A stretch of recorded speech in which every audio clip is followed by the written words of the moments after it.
The Hidden Power. By Thomas Troward. Publisher's note. The material comprised in this volume has been selected from unpublished manuscripts and magazine articles by Judge Troward, and The Hidden Power is, it is believed, the last book which will be published under his name.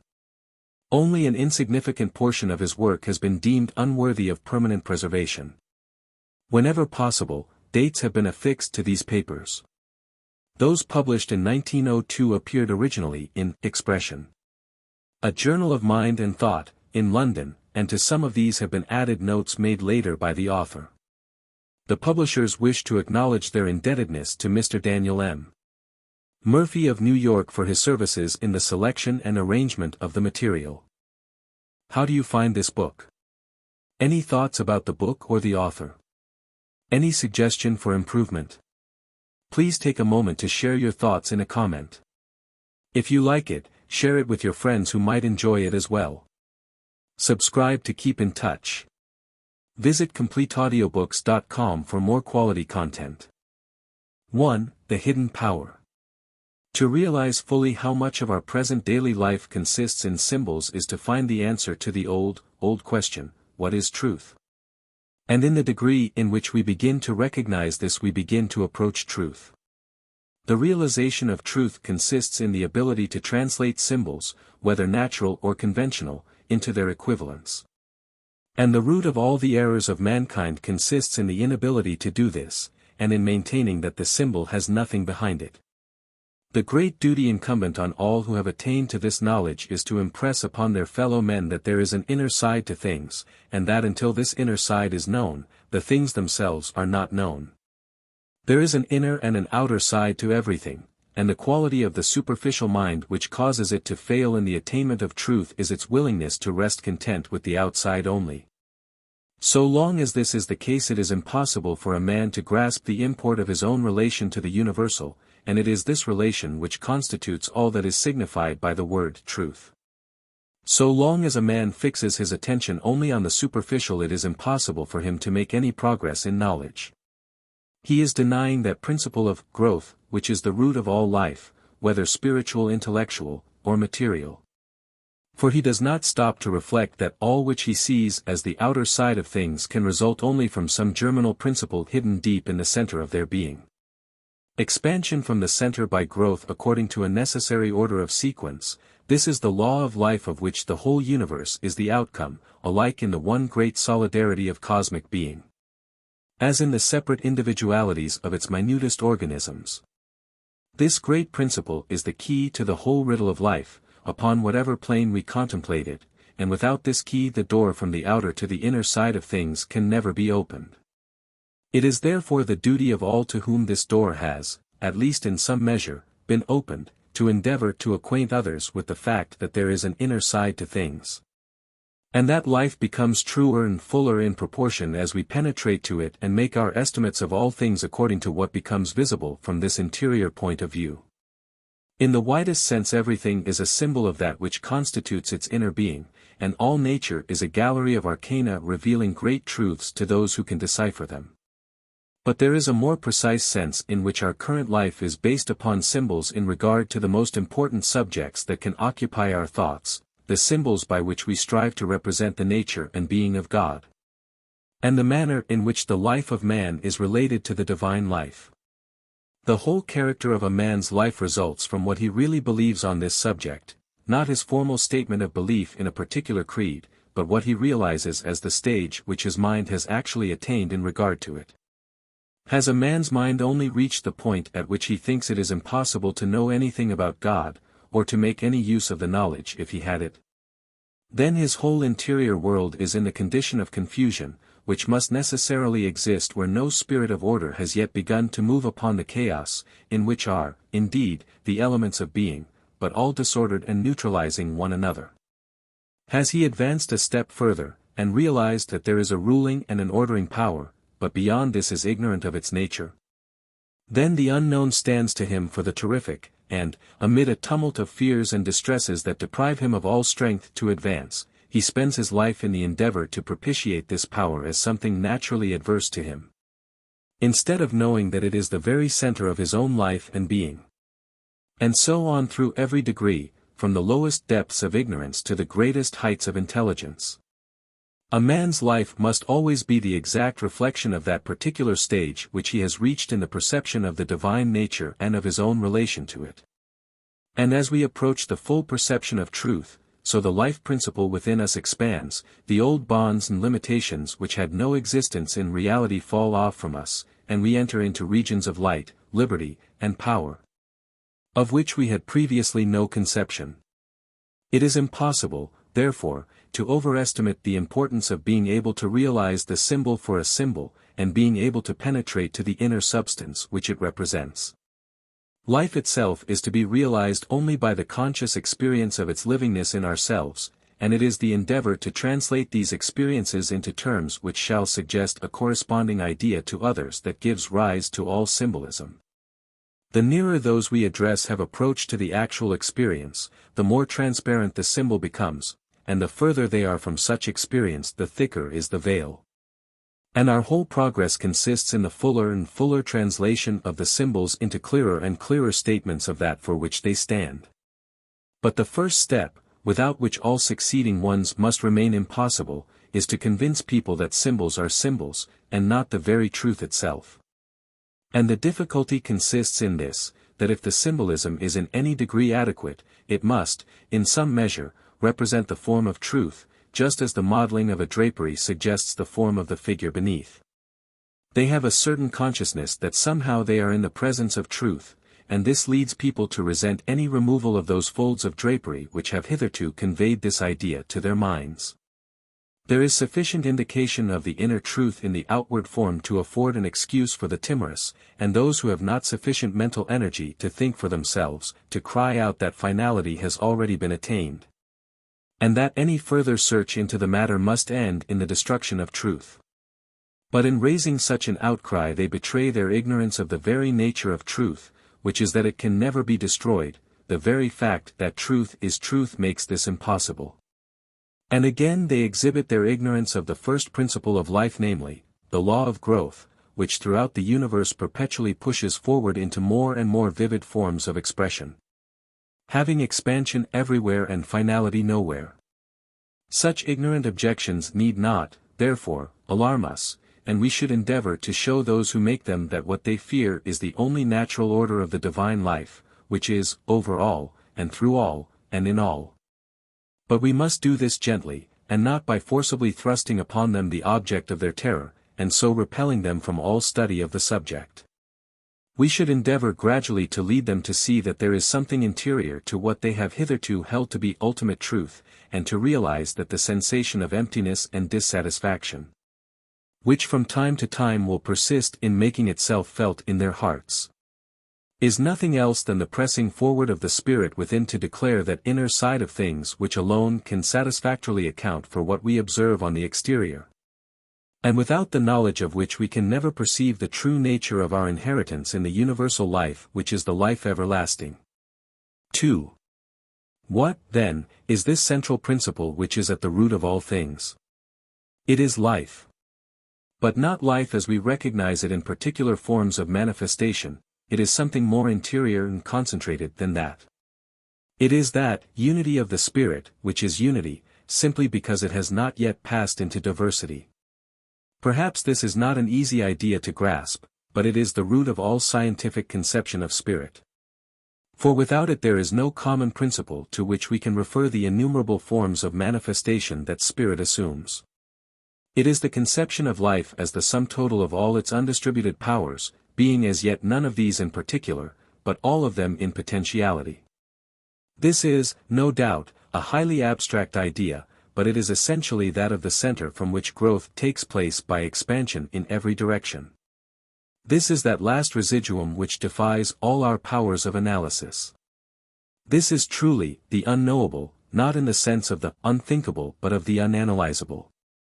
It is the subject of perception, not of knowledge, if by knowledge we mean that faculty which estimates the relations between things, because here we have passed beyond any questions of relations, and are face to face with the Absolute. This innermost of all is Absolute Spirit. It is life as yet not differentiated into any specific mode, it is the universal life which pervades all things and is at the heart of all appearances. To come into the knowledge of this is to come into the secret of power, and to enter into the secret place of living spirit. Is it illogical first to call this the unknowable, and then to speak of coming into the knowledge of it? Perhaps so. But no less a writer than St. Paul has set the example. For does he not speak of the final result of all searchings into the heights and depths and lengths and breadths of the inner side of things as being, to attain the knowledge of that love which passeth knowledge? If he is thus boldly illogical in phrase, though not in fact, may we not also speak of knowing the unknowable? We may, for this knowledge is the root of all other knowledge. The presence of this undifferentiated universal life power is the final axiomatic fact to which all our analysis must ultimately conduct us. On whatever plane we make our analysis, it must always abut upon pure essence, pure energy, pure being. That which knows itself and recognizes itself, but which cannot dissect itself because it is not built up of parts, but is ultimately integral, it is pure unity. But analysis which does not lead to synthesis is merely destructive, it is the child wantonly pulling the flower to pieces and throwing away the fragments. Not the botanist, also pulling the flower to pieces, but building up in his mind from those carefully studied fragments a vast synthesis of the constructive power of nature, embracing the laws of the formation of all flower forms. The value of analysis is to lead us to the original starting point of that which we analyze, and so to teach us the laws by which its final form springs from this center. Knowing the law of its construction, we turn our analysis into a synthesis, and we thus gain a power of building up which must always be beyond the reach of those who regard the unknowable as one with not being. This idea of the unknowable is the root of all materialism, and yet no scientific man, however materialistic his proclivities, treats the unanalyzable residuum thus when he meets it in the experiments of his laboratory. On the contrary, he makes this final unanalyzable fact the basis of his synthesis. He finds that in the last resort it is energy of some kind, whether as heat or as motion. But he does not throw up his scientific pursuits because he cannot analyze it further. He adopts the precisely opposite course, and realizes that the conservation of energy, its indestructibility, and the impossibility of adding to or detracting from the sum total of energy in the world, is the one solid and unchanging fact on which alone the edifice of physical science can be built up. He bases all his knowledge upon his knowledge of the unknowable. And rightly so, for if he could analyze this energy into yet further factors, then the same problem of the unknowable would meet him still. All our progress consists in continually pushing the unknowable, in the sense of the unanalyzable residuum, a step further back, but that there should be no ultimate unanalyzable residuum anywhere is an inconceivable idea. In thus realizing the undifferentiated unity of living spirit as the central fact of any system, whether the system of the entire universe or of a single organism, we are therefore following a strictly scientific method. We pursue our analysis until it necessarily leads us to this final fact, and then we accept this fact as the basis of our synthesis. The science of spirit is thus not one whit less scientific than the science of matter. And, moreover, it starts from the same initial fact, the fact of a living energy which defies definition or explanation, wherever we find it. But it differs from the science of matter in that it contemplates this energy under an aspect of responsive intelligence which does not fall within the scope of physical science, as such. The science of spirit and the science of matter are not opposed. They are complementaries, and neither is fully comprehensible without some knowledge of the other. And, being really but two portions of one whole, they insensibly shade off into each other in a borderland where no arbitrary line can be drawn between them. Science studied in a truly scientific spirit, following out its own deductions unflinchingly to their legitimate conclusions, will always reveal the twofold aspect of things, the inner and the outer. And it is only a truncated and maimed science that refuses to recognize both. The study of the material world is not materialism, if it be allowed to progress to its legitimate issue. Materialism is that limited view of the universe which will not admit the existence of anything but mechanical effects of mechanical causes. And a system which recognizes no higher power than the physical forces of nature must logically result in having no higher ultimate appeal than to physical force or to fraud as its alternative.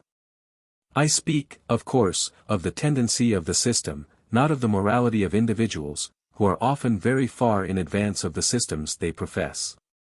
But as we would avoid the propagation of a mode of thought whose effects history shows only too plainly, whether in the Italy of the Borgias, or the France of the First Revolution, or the Commune of the Franco-Prussian War, we should set ourselves to study that inner and spiritual aspect of things which is the basis of a system whose logical results are truth and love instead of perfidy and violence.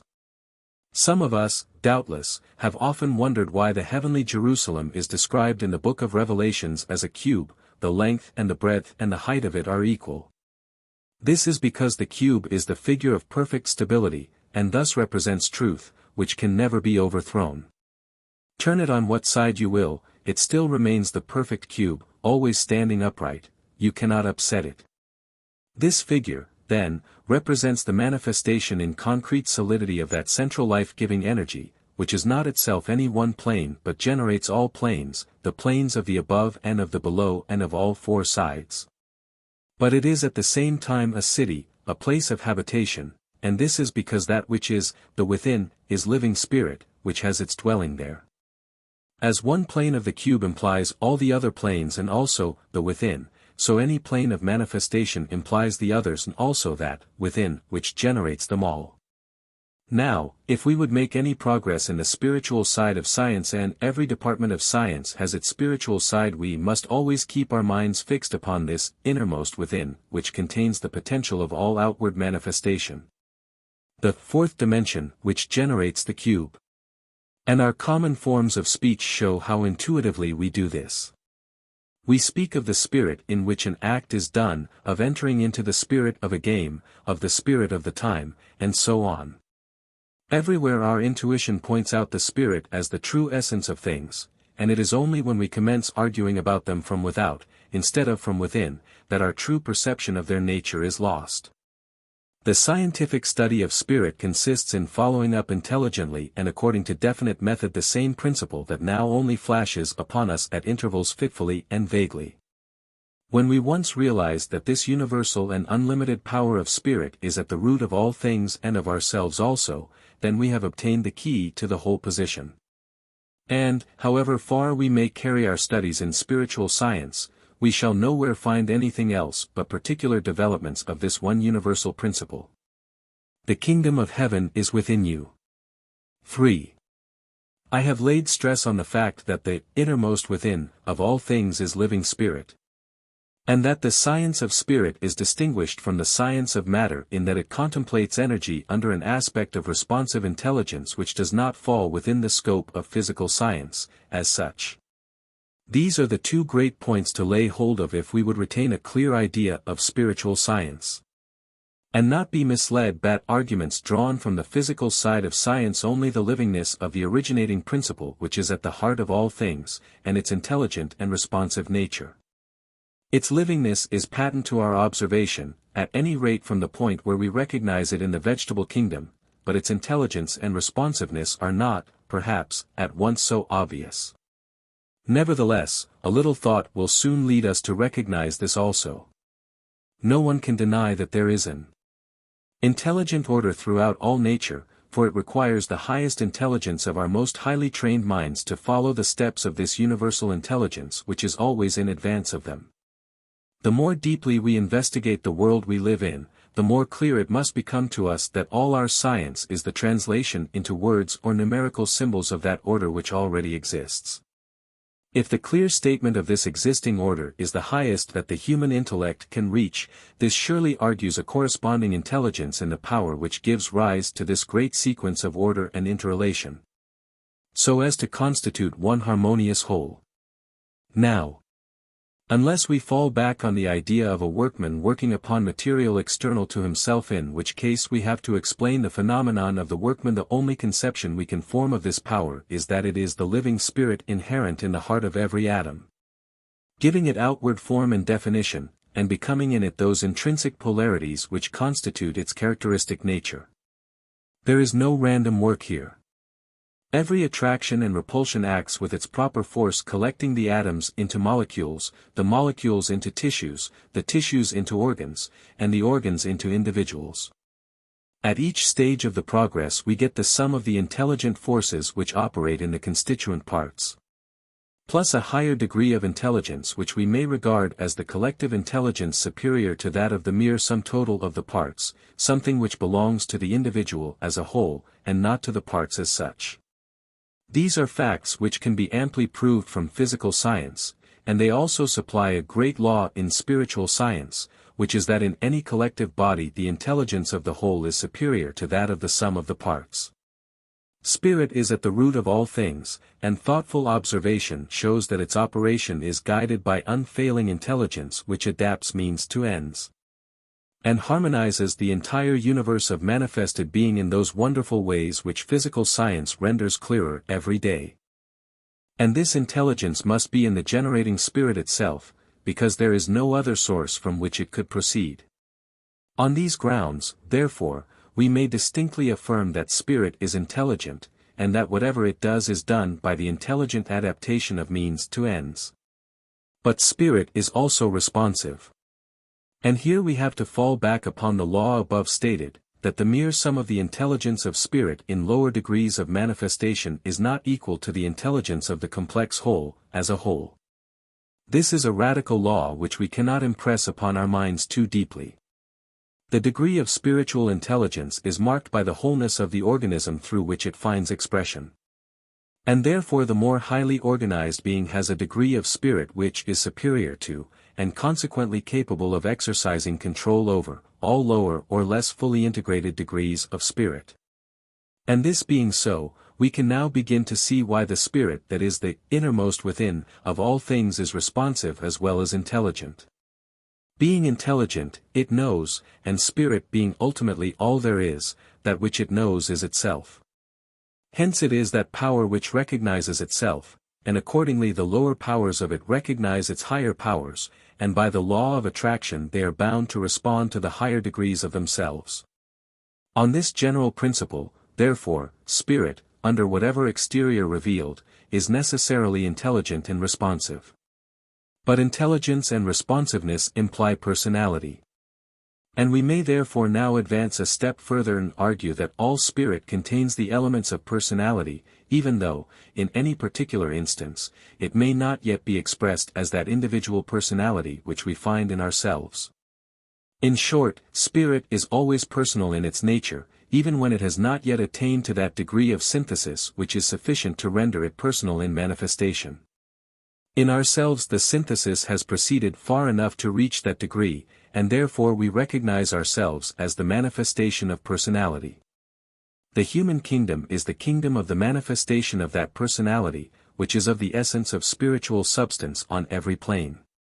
Or, to put the whole argument in a simpler form, we may say that our own personality must necessarily have had its origin in that which is personal, on the principle that you cannot get more out of a bag than it contains.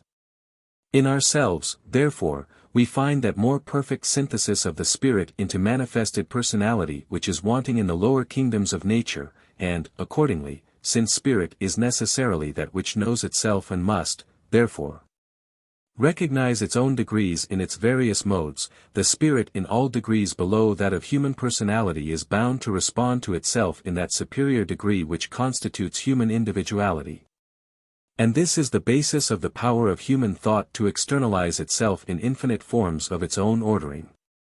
But if the subordination of the lower degrees of spirit to the higher is one of the fundamental laws which lie at the bottom of the creative power of thought, there is another equally fundamental law which places a salutary restraint upon the abuse of that power.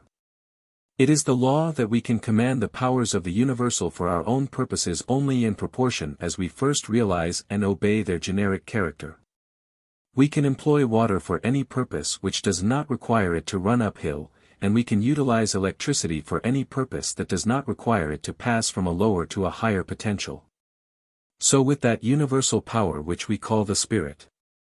It has an inherent generic character with which we must comply if we would employ it for our specific purposes, and this character is summed up in the one word, goodness.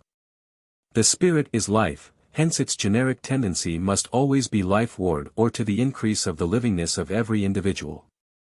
And since it is universal, it can have no particular interests to serve, and therefore its action must always be equally for the benefit of all. This is the generic character of spirit. And just as water, or electricity, or any other of the physical forces of the universe, will not work contrary to their generic character, so spirit will not work contrary to its generic character. The inference is obvious. If we would use spirit, we must follow the law of the spirit, which is goodness. This is the only limitation. If our originating intention is good, we may employ the spiritual power for what purpose we will. And how is goodness to be defined? Simply by the child's definition that what is bad is not good, and that what is good is not bad. We all know the difference between bad and good instinctively. If we will conform to this principle of obedience to the generic law of the spirit, all that remains is for us to study the law of the proportion which exists between the more and less fully integrated modes of spirit. And then bring our knowledge to bear with determination. 4. The law of spirit, to which our investigation has now led us, is of the very widest scope. We have followed it up from the conception of the intelligence of spirit, subsisting in the initial atoms, to the aggregation of this intelligence as the conscious identity of the individual. But there is no reason why this law should cease to operate at this point, or at any point short of the whole. The test of the soundness of any principle is that it can operate as effectively on a large scale as on a small one, that though the nature of its field is determined by the nature of the principle itself, the extent of its field is unlimited. If, therefore, we continue to follow up the law we have been considering, it leads us to the conception of a unit of intelligence as far superior to that of the individual man as the unity of his individual intelligence is superior to that of the intelligence of any single atom of his body. And thus we may conceive of a collective individuality representing the spiritual character of any aggregate of men, the inhabitants of a city, a district, a country, or of the entire world. Nor need the process stop here. On the same principle there would be a superior collective individuality for the humanity of the entire solar system. And finally we reach the conception of a supreme intelligence bringing together in itself the collective individualities of all the systems in the universe. This is by no means a merely fanciful notion. We find it as the law by which our own conscious individuality is constituted, and we find the analogous principle working universally on the physical plane. It is known to physical science as the law of inverse squares, by which the forces of reciprocal attraction or repulsion, as the case may be, are not merely equivalent to the sum of the forces emitted by the two bodies concerned, but are equivalent to these two forces multiplied together and divided by the square of the distance between them, so that the resultant power continually rises in a rapidly increasing ratio as the two reciprocally exciting bodies approach one another. Since this law is so universal throughout physical nature, the doctrine of continuity affords every ground for supposing that its analog holds good in respect of spiritual nature. We must never lose sight of the old world saying that, a truth on one plane is a truth on all. If a principle exists at all, it exists universally. We must not allow ourselves to be misled by appearances. We must remember that the perceptible results of the working of any principle consist of two factors: the principle itself or the active factor, and the subject matter on which it acts or the passive factor. And that while the former is invariable, the latter is variable, and that the operation of the same invariable upon different variables must necessarily produce a variety of results. This at once becomes evident if we state it mathematically. For example, A, B or C, multiplied by x give respectively the results x, bx, cx, which differ materially from one another, though the factor x always remains the same. This law of the generation of power by attraction applies on the spiritual as well as on the physical plane, and acts with the same mathematical precision on both.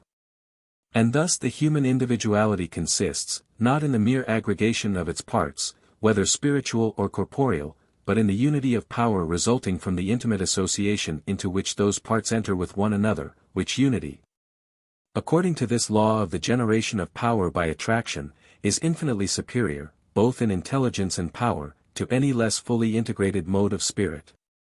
Thus a natural principle, common alike to physical and spiritual law, fully accounts for all claims that have ever been made for the creative power of our thought over all things that come within the circle of our own particular life. Thus it is that each man is the center of his own universe, and has the power, by directing his own thought, to control all things therein. But, as I have said above, there is no reason why this principle should not be recognized as expanding from the individual until it embraces the entire universe.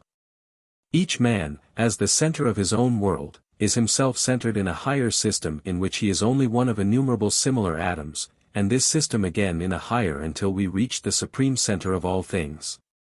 Intelligence and power increase from center to center in a ratio rising with inconceivable rapidity, according to the law we are now investigating, until they culminate in illimitable intelligence and power commensurate with all being.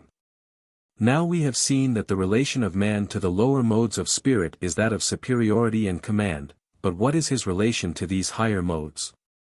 In any harmoniously constituted system the relation of the part to the whole never interferes with the free operation of the part in the performance of its own functions. But, on the contrary, it is precisely by means of this relation that each part is maintained in a position to discharge all functions for which it is fitted.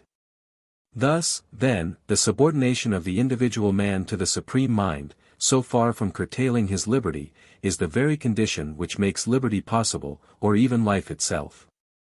The generic movement of the whole necessarily carries the part along with it.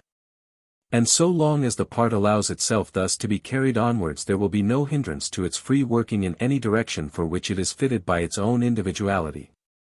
This truth was set forth in the old Hindu religion as the car of Jagannath, an ideal car only, which later ages degraded into a terribly material symbol.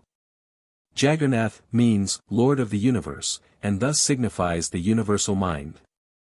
This, by the law of being, must always move forward regardless of any attempts of individuals to restrain it. Those who mount upon its car move onward with it to endlessly advancing evolution, while those who seek to oppose it must be crushed beneath its wheels, for it is no respecter of persons. If, therefore, we would employ the universal law of spirit to control our own little individual worlds, we must also recognize it in respect to the supreme center round which we ourselves revolve. But not in the old way of supposing that this center is a capricious individuality external to ourselves, which can be propitiated or cajoled into giving the good which he is not good enough to give of his own proper motion. So long as we retain this infantile idea we have not come into the liberty which results from the knowledge of the certainty of law. Supreme mind is supreme law, and can be calculated upon with the same accuracy as when manifested in any of the particular laws of the physical world. And the result of studying, understanding and obeying this supreme law is that we thereby acquire the power to use it. Nor need we fear it with the old fear which comes from ignorance, for we can rely with confidence upon the proposition that the whole can have no interest adverse to the parts of which it is composed. And conversely that the part can have no interest adverse to the whole. Our ignorance of our relation to the whole may make us appear to have separate interests, but a truer knowledge must always show such an idea to be mistaken. For this reason, therefore, the same responsiveness of spirit which manifests itself as obedience to our wishes, when we look to those degrees of spirit which are lower than her own individuality, must manifest itself as a necessary inflowing of intelligence and power when we look to the infinity of spirit, of which our individuality is a singular expression, because in so looking upwards we are looking for the higher degrees of ourself. The increased vitality of the parts means the increased vitality of the whale, and since it is impossible to conceive of spirit otherwise than as a continually expanding principle of life, the demand for such increased vitality must, by the inherent nature of spirit, be met by a corresponding supply of continually growing intelligence and power. Thus, by a natural law, the demand creates the supply, and this supply may be freely applied to any and every subject matter that commends itself to us. There is no limit to the supply of this energy other than what we ourselves put to it by our thought. Nor is there any limit to the purposes we may make it serve other than the one grand law of order, which says that good things used for wrong purposes become evil. The consideration of the intelligent and responsive nature of spirit shows that there can be no limitations but these. The one is a limitation inherent in spirit itself, and the other is a limitation which has no root except in our own ignorance. It is true that to maintain our healthy action within the circle of our own individual world we must continually move forward with the movement of the larger whole of which we form a part. But this does not imply any restriction of our liberty to make the fullest use of our lives in accordance with those universal principles of life upon which they are founded. For there is not one law for the part and another for the whole, but the same law of being permeates both alike. In proportion, therefore, as we realize the true law of our own individuality we shall find that it is one with the law of progress for the race. The collective individuality of mankind is only the reproduction on a larger scale of the personal individuality. And whatever action truly develops the inherent powers of the individual must necessarily be in line with that forward march of the universal mind which is the evolution of humanity as a whole. Selfishness is a narrow view of our own nature which loses sight of our place in relation to the whole, not perceiving that it is from this very relation that our life is drawn. It is ignorance of our own possibilities and consequent limitation of our own powers. If, therefore, the evidence of harmonious correlation throughout the physical world leads irresistibly to the inference of intelligent spirit as the innermost within of all things, we must recognize ourselves also as individual manifestations of the same spirit which expresses itself throughout the universe as that power of intelligent responsiveness which is love. Thus we find ourselves to be a necessary and integral part of the infinite harmony of all being. Not merely recognizing this great truth as a vague intuition, but as the logical and unavoidable result of the universal life principle which permeates all nature. We find our intuition was true because we have discovered the law which gave rise to it, and now intuition and investigation both unite in telling us of our own individual place in the great scheme of things. Even the most advanced among us have, as yet, little more than the faintest adumbration of what this place is. It is the place of power. Towards those higher modes of spirit which we speak of as the universal, the law of man's inmost nature makes him as a lens, drawing into the focus of his own individuality all that he will of light and power in streams of inexhaustible supply. And towards the lower modes of spirit, which form for each one the sphere of his own particular world, man thus becomes the directive center of energy in order. Can we conceive of any position containing greater possibilities than these? The circle of this vital influence may expand as the individual grows into the wider contemplation of his unity with infinite being, one but any more comprehensive law of relationship it would be impossible to formulate. Emerson has rightly said that a little algebra will often do far more towards clearing our ideas than a large amount of poetic simile. Algebraically it is a self-evident proposition that any difference between various powers of x disappears when they are compared with x multiplied into itself to infinity, because there can be no ratio between any determinate power, however high, and the infinite. And thus the relation between the individual and all being must always remain the same. 1. But this in no way interferes with the law of growth, by which the individual rises to higher and higher powers of his own individuality. The unchangeableness of the relation between all determinate powers of x and infinity does not affect the relations of the different powers of x between themselves. But rather the fact that the multiplication of x into itself to infinity is mentally conceivable is the very proof that there is no limit to the extent to which it is possible to raise x in its determinate powers. I trust unmathematical readers will pardon my using this method of statement for the benefit of others to whom it will carry conviction. A relation once clearly grasped in its mathematical aspect becomes thenceforth one of the unalterable truths of the universe, no longer a thing to be argued about, but an axiom which may be assumed as the foundation on which to build up the edifice of further knowledge. But, laying aside mathematical formulae, we may say that because the infinite is infinite there can be no limit to the extent to which the vital principle of growth may draw upon it. And therefore there is no limit to the expansion of the individual's powers. Because we are what we are, we may become what we will. The Kabbalists tell us of the lost word, the word of power which mankind has lost. To him who discovers this word all things are possible. Is this mirific word really lost? Yes, and no. It is the open secret of the universe, and the Bible gives us the key to it. It tells us, "The word is nigh thee, even in thy mouth and in thy heart." It is the most familiar of all words, the word which in our heart we realize as the center of our conscious being, and which is in our mouth 100 times a day. It is the word, I am. Because I am what I am, I may be what I will to be. My individuality is one of the modes in which the infinite expresses itself, and therefore I am myself, that very power which I find to be the innermost within of all things. To me, thus realizing the great unity of all spirit, the infinite is not the indefinite, for I see it to be the infinite of myself. It is the very same I am that I am. And this not by any act of uncertain favor, but by the law of polarity which is the basis of all nature. The law of polarity is that law according to which everything attains completion by manifesting itself in the opposite direction to that from which it started.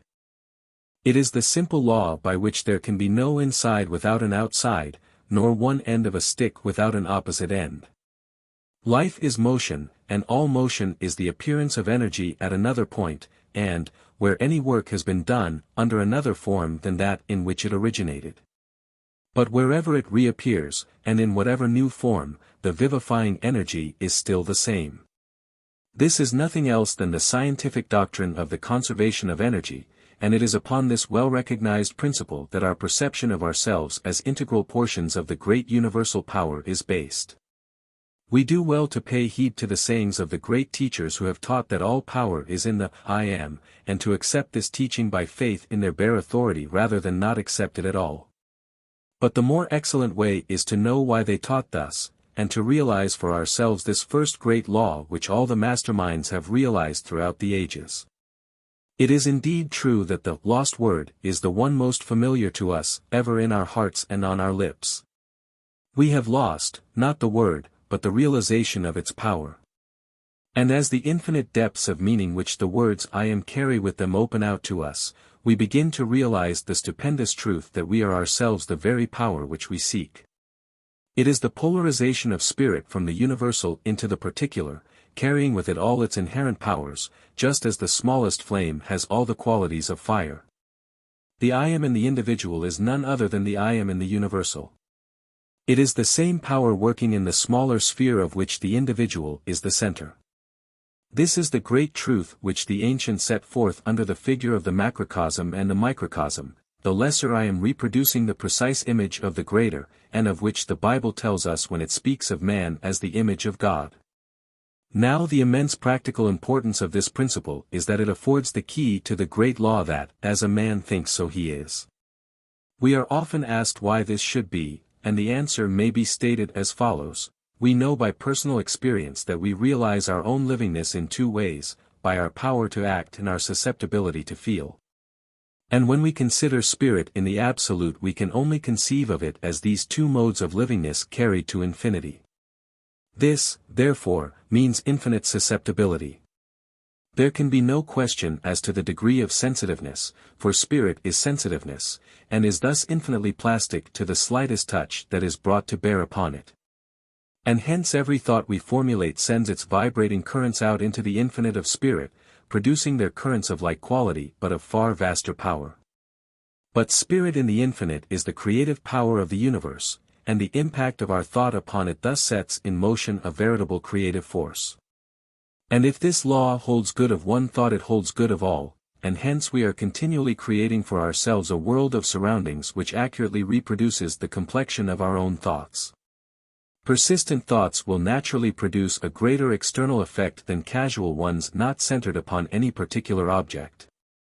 Scattered thoughts which recognize no principle of unity will fail to reproduce any principle of unity. The thought that we are weak and have no power over circumstances results in inability to control circumstances, and the thought of power produces power. At every moment we are dealing with an infinitely sensitive medium which stirs creative energies that give form to the slightest of our thought vibrations. This power is inherent in us because of our spiritual nature, and we cannot divest ourselves of it. It is our truly tremendous heritage because it is a power which, if not intelligently brought into lines of orderly activity, will spend its uncontrolled forces in devastating energy. If it is not used to build up, it will destroy. And there is nothing exceptional in this, it is merely the reappearance on the plane of the universal and undifferentiated of the same principle that pervades all the forces of nature. Which of these is not destructive unless drawn off into some definite direction? Accumulated steam, accumulated electricity, accumulated water, will at length burst forth, carrying destruction all around. But, drawn off through suitable channels, they become sources of constructive power, inexhaustible as nature itself. And here let me pause to draw attention to this idea of accumulation. The greater the accumulation of energy, the greater the danger if it be not directed into a proper order, and the greater the power if it be.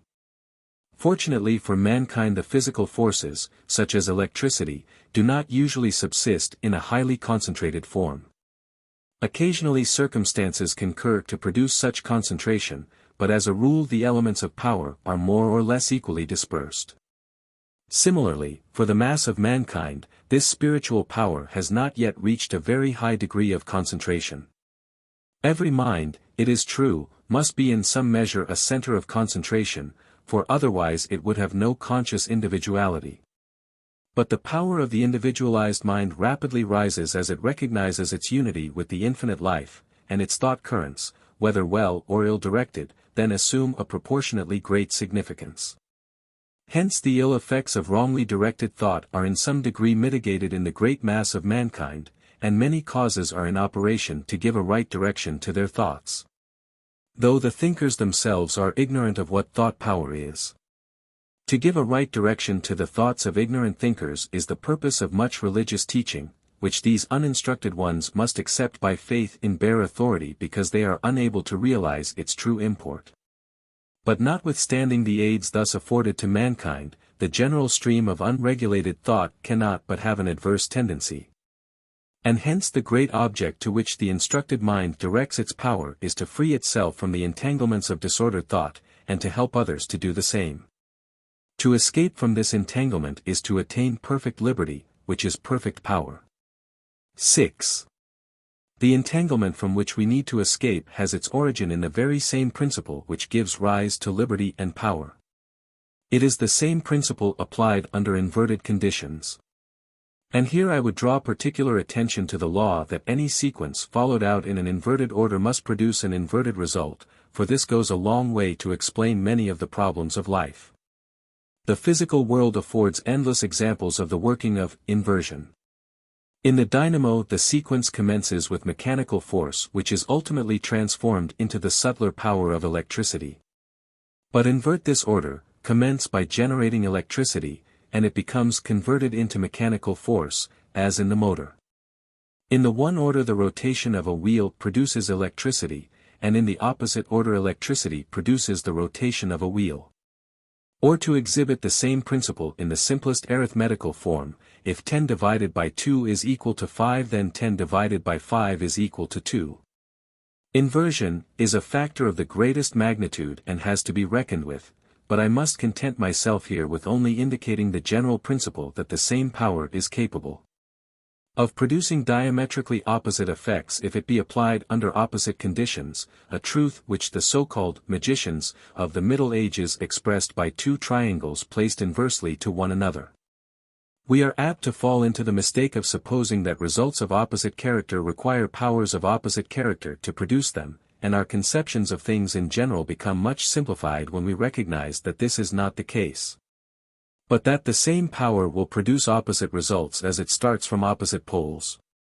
Accordingly the inverted application of the same principle which gives rise to liberty and power constitutes the entanglement from which we need to be delivered before power and liberty can be attained. And this principle is expressed in the law that, as a man thinks so he is. This is the basic law of the human mind.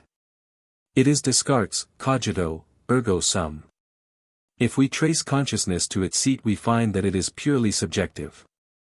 Our external senses would cease to exist were it not for the subjective consciousness which perceives what they communicate to it. The idea conveyed to the subjective consciousness may be false, but until some truer idea is more forcibly impressed in its stead it remains a substantial reality to the mind which gives it objective existence. I have seen a man speak to the stump of a tree which in the moonlight looked like a person standing in a garden, and repeatedly ask its name and what it wanted. And so far as the speaker's conception was concerned the garden contained a living man who refused to answer. Thus every mind lives in a world to which its own perceptions give objective reality. Its perceptions may be erroneous, but they nevertheless constitute the very reality of life for the mind that gives form to them. No other life than the life we lead in our own mind is possible. And hence the advance of the whole race depends on substituting the ideas of good, of liberty, and of order for their opposites. And this can be done only by giving some sufficient reason for accepting the new idea in place of the old. For each one of us our beliefs constitute our facts, and these beliefs can be changed only by discovering some ground for a different belief. This is briefly the rationale of the maxim that, as a man thinks so he is. And from the working of this principle all the issues of life proceed. Now man's first perception of the law of cause and effect in relation to his own conduct is that the result always partakes of the quality of the cause. And since his argument is drawn from external observation only, he regards external acts as the only causes he can effectively set in operation. Hence when he attains sufficient moral enlightenment to realize that many of his acts have been such as to merit retribution he fears retribution as their proper result. Then by reason of the law that thoughts are things, the evils which he fears take form and plunge him into adverse circumstances, which again prompt him into further wrong acts. And from these come a fresh crop of fears which in their turn become externalized into fresh evils. And thus arises a circulus from which there is no escape so long as the man recognizes nothing but his external acts as a causative power in the world of his surroundings. This is the law of works, the circle of karma, or wheel of fate, from which there appears to be no escape. Because the complete fulfillment of the law of our moral nature today is only sufficient for today and leaves no surplus to compensate the failure of yesterday. This is the necessary law of things as they appear from external observation only, and, so long as this conception remains, the law of each man's subjective consciousness makes it a reality for him. What is needed, therefore, is to establish the conception that external acts are not the only causative power, but that there is another law of causation, namely, that of pure thought. This is the law of faith, the law of liberty. For it introduces us to a power which is able to inaugurate a new sequence of causation not related to any past actions. But this change of mental attitude cannot be brought about till we have laid hold of some fact which is sufficient to afford a reason for the change. We require some solid ground for our belief in this higher law. Ultimately we find this ground in the great truth of the eternal relation between spirit in the universal and in the particular.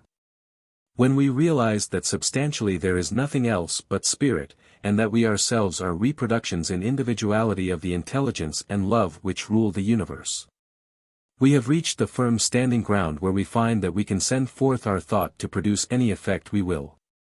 We have passed beyond the idea of two opposites requiring reconciliation, into that of a duality in which there is no other opposition than that of the inner and the outer of the same unity, the polarity which is inherent in all being. And we then realize that in virtue of this unity our thought is possessed of illimitable creative power, and that it is free to range where it will, and is by no means bound down to accept as inevitable the consequences which, if unchecked by renovated thought, would flow from our past actions. In its own independent creative power the mind has found the way out of the fatal circle in which its previous ignorance of the highest law had imprisoned it. The unity of the spirit is found to result in perfect liberty. The old sequence of karma has been cut off, and a new and higher order has been introduced. In the old order the line of thought received its quality from the quality of the actions, and since they always fell short of perfection, the development of a higher thought power from this root was impossible. This is the order in which everything is seen from without. It is an inverted order. But in the true order everything is seen from within. It is the thought which determines the quality of the action, and not vice versa, and since thought is free, it is at liberty to direct itself to the highest principles, which thus spontaneously reproduce themselves in the outward acts. so that both thoughts and actions are brought into harmony with the great eternal laws and become one in purpose with the universal mind. The man realizes that he is no longer bound by the consequences of his former deeds, done in the time of his ignorance, in fact, that he never was bound by them except so far as he himself gave them this power by false conceptions of the truth. And thus recognizing himself for what he really is, the expression of the infinite spirit in individual personality, he finds that he is free, that he is a partaker of divine nature, not losing his identity, but becoming more and more fully himself with an ever-expanding perfection, following out a line of evolution whose possibilities are inexhaustible. But there is not in all men this knowledge. For the most part they still look upon God as an individual being external to themselves, and what the more instructed man sees to be unity of mind and identity of nature appear to the less advanced to be an external reconciliation between opposing personalities. Hence the whole range of conceptions which may be described as the messianic idea. This idea is not, as some seem to suppose, a misconception of the truth of being. On the contrary, when rightly understood it will be found to imply the very widest grasp of that truth. And it is from the platform of this supreme knowledge alone that an idea so comprehensive in its adaptation to every class of mind could have been evolved. It is the translation of the relations arising from the deepest laws of being into terms which can be realized even by the most unlearned. A translation arranged with such consummate skill that, as the mind grows in spirituality, every stage of advance is met by a corresponding unfolding of the divine meaning. While yet even the crudest apprehension of the idea implied is sufficient to afford the required basis for an entire renovation of the man's thoughts concerning himself, giving him a standing ground from which to think of himself as no longer bound by the law of retribution for past offenses, but as free to follow out the new law of liberty as a child of God. The man's conception of the modus operandi of this emancipation may take the form of the grossest anthropomorphism or the most childish notions as to the satisfaction of the divine justice by vicarious substitution. But the working result will be the same. He has got what satisfies him as a ground for thinking of himself in a perfectly new light. And since the states of our subjective consciousness constitute the realities of our life, to afford him a convincing ground for thinking himself free, is to make him free. With increasing light he may find that his first explanation of the modus operandi was inadequate. But when he reaches this stage, further investigation will show him that the great truth of his liberty rests upon a firmer foundation than the conventional interpretation of traditional dogmas, and that it has its roots in the great law of nature, which are never doubtful, and which can never be overturned. And it is precisely because their whole action has its root in the unchangeable laws of mind that there exists a perpetual necessity for presenting to men something which they can lay hold of as a sufficient ground for that change of mental attitude, by which alone they can be rescued from the fatal circle which is figured under the symbol of the old serpent. The hope and adumbration of such a new principle has formed the substance of all religions in all ages, however misapprehended by the ignorant worshippers. And, whatever our individual opinions may be as to the historical facts of Christianity, we shall find that the great figure of liberated and perfected humanity which forms its center fulfills this desire of all nations in that it sets forth their great ideal of divine power intervening to rescue man by becoming one with him. This is the conception presented to us, whether we apprehend it in the most literally material sense, or as the ideal presentation of the deepest philosophic study of mental laws, or in whatever variety of ways we may combine these two extremes. The ultimate idea impressed upon the mind must always be the same, it is that there is a divine warrant for knowing ourselves to be the children of God and partakers of the divine nature. And when we thus realize that there is solid ground for believing ourselves free, by force of this very belief we become free. The proper outcome of the study of the laws of spirit which constitute the inner side of things is not the gratification of a mere idle curiosity, nor the acquisition of abnormal powers, but the attainment of our spiritual liberty, without which no further progress is possible. When we have reached this goal the old things have passed away and all things have become new.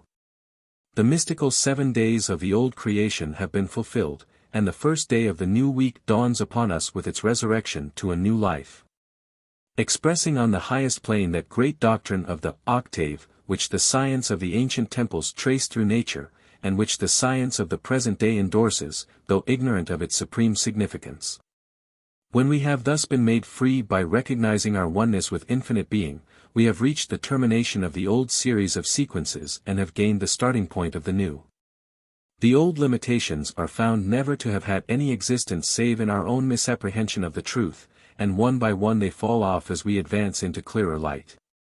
We find that the life spirit we seek is in ourselves. And, having this for our center, our relation to all else becomes part of a wondrous living order in which every part works in sympathy with the whole, and the whole in sympathy with every part, a harmony wide as infinitude. And in which there are no limitations save those imposed by the law of love. I have endeavored in this short series of articles to sketch briefly the principal points of relation between spirit in ourselves and in our surroundings. This subject has employed the intelligence of mankind from grey antiquity to the present day, and no one thinker can ever hope to grasp it in all its amplitude. But there are certain broad principles which we must all grasp, however we may specialize our studies in detail, and these I have sought to indicate, with what degree of success the reader must form his own opinion. Let him, however, lay firm hold of this one fundamental truth, and the evolution of further truth from it is only a question of time, that there is only one spirit, however many the modes of its manifestations. And that, the unity of the spirit is the bond of peace. 2. The perversion of truth. There is a very general recognition, which is growing day by day more and more widespread, that there is a sort of hidden power somewhere which it is within our ability, somehow or other, to use. The ideas on this subject are exceedingly vague with the generality of people, but still they are assuming a more and more definite form. And that which they appear to be taking with the generality of the public is the recognition of the power of suggestion. I suppose none of us doubts that there is such a thing as the power of suggestion, and that it can produce very great results indeed, and that it is par excellence a hidden power. It works behind the scenes, it works through what we know as the subconscious mind, and consequently its activity is not immediately recognizable, or the source from which it comes. Now there is in some aspects, its usefulness, its benefit, but in other aspects there is a source of danger, because a power of this kind is obviously one which can be used either well or ill. In itself it is perfectly neutral, it all depends on the purpose for which it is used, and the character of the agent who employs it. This recognition of the power of suggestion is in many instances taking a most undesirable form, and I commend to your notice, in support of this observation, numerous advertisements in certain classes of magazines. Many of you must have seen many specimens of that kind offering for a certain sum of money to put you in the way of getting personal influence, mental power, power of suggestion. As the advertisements very unblushingly put it, for any purpose that you may desire. Some of them even go into further particulars, telling you the particular sort of purposes for which you can employ this, all of them certainly being such uses as no one should ever attempt to make of it. Therefore, this recognition of the power of suggestion, say even as a mere money-making power, to leave alone other misapplications of it, is a feature which is taking hold, so to say, of certain sections of the public who do not realize a higher platform in these things. It is deplorable that it should be so, but it is in the nature of things unavoidable. You have a power which can be used affirmatively, and which can be used negatively, which can be used for higher purposes, and can be used for lower purposes, and consequently you will find numbers of people who, as soon as they get hold of it, will at once think only of the lower purposes, not of the higher. In support of what I say, although this is by no means, I suppose, intended as a low application, probably it is intended as a high application. But I cannot say I agree with it, but to show you that I am talking from actual facts I will read you a note which I have made from the Daily Mail, of the January 10th, that I dare say some of you may have seen. It is an article headed, "Killing by Prayer," and the article goes on to say that a certain circular has been sent round to the different hospitals and other places where the study of vivisection goes forward to this effect. In this circular, signed with the letters M.C., the writer says that he accidentally heard of a person who was in the habit of praying from time to time for the death of one of our leading vivisectors, and that always the man indicated died. That is what M.C. heard by chance during conversation at a hotel dinner. Then thinking over this, M.C.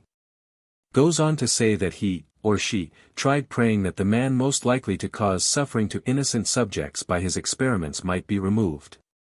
And the consequence was that about a fortnight later one of our most distinguished medical scientists died. I do not know who the scientist in question was. I dare say some of you may be aware of the name. However, that is what the Daily Mail tells us, and it also states that the anti-vivisection societies were unanimous in condemning this circular, and very properly so. Now you see the sender of that circular, whoever he was, obviously thought he was doing a very good piece of work.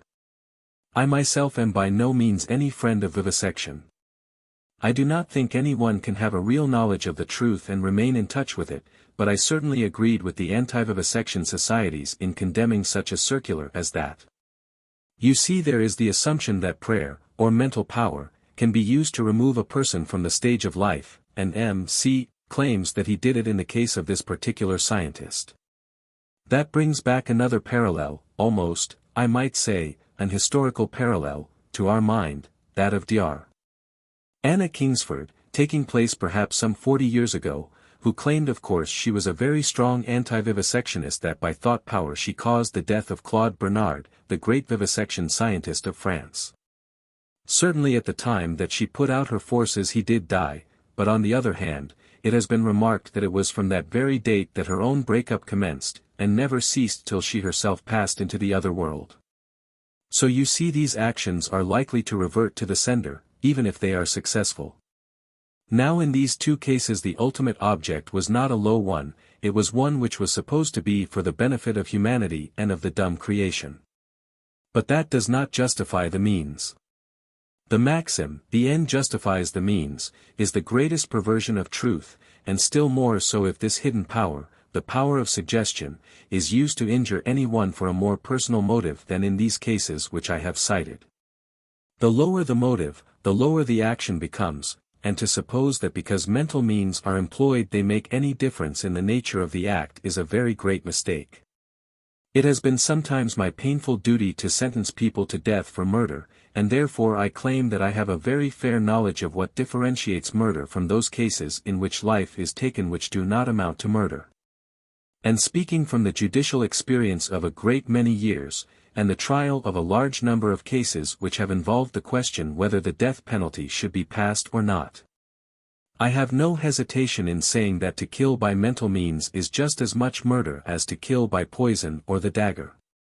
Speaking judicially, I should have not the least hesitation in hanging anyone who committed murder by means of mental suggestion. Psychological crime, remember, is crime just the same. Possibly it is more deeply dyed crime, because of the greater knowledge which must go along with it. I say that the psychological criminal is worse than the ordinary criminal. One of the teachings of the Master is on this very point. I refer you to the miracle of the fig tree. You know that he exhibited his power of killing not a person, not even an animal, but a tree. And when the disciples said to him, "See how this tree which you cursed has withered away," he replied, "Well, you can do exactly the same thing," and goes on to say, "Nothing shall be impossible to you." Therefore if you can kill fig trees, you can kill people, but, forgive, if you have aught against any, that your heavenly Father may forgive you. He says in effect, now you have seen that this hidden power can be used to the destruction of life, at your peril use it otherwise than as a divine power. Use it with prayer to God and with forgiveness of all against whom you have any sort of grudge or ill feeling, and if its use is always prefaced in this way, according to the Master's directions, then nobody can use it to injure another either in mind, body, or estate.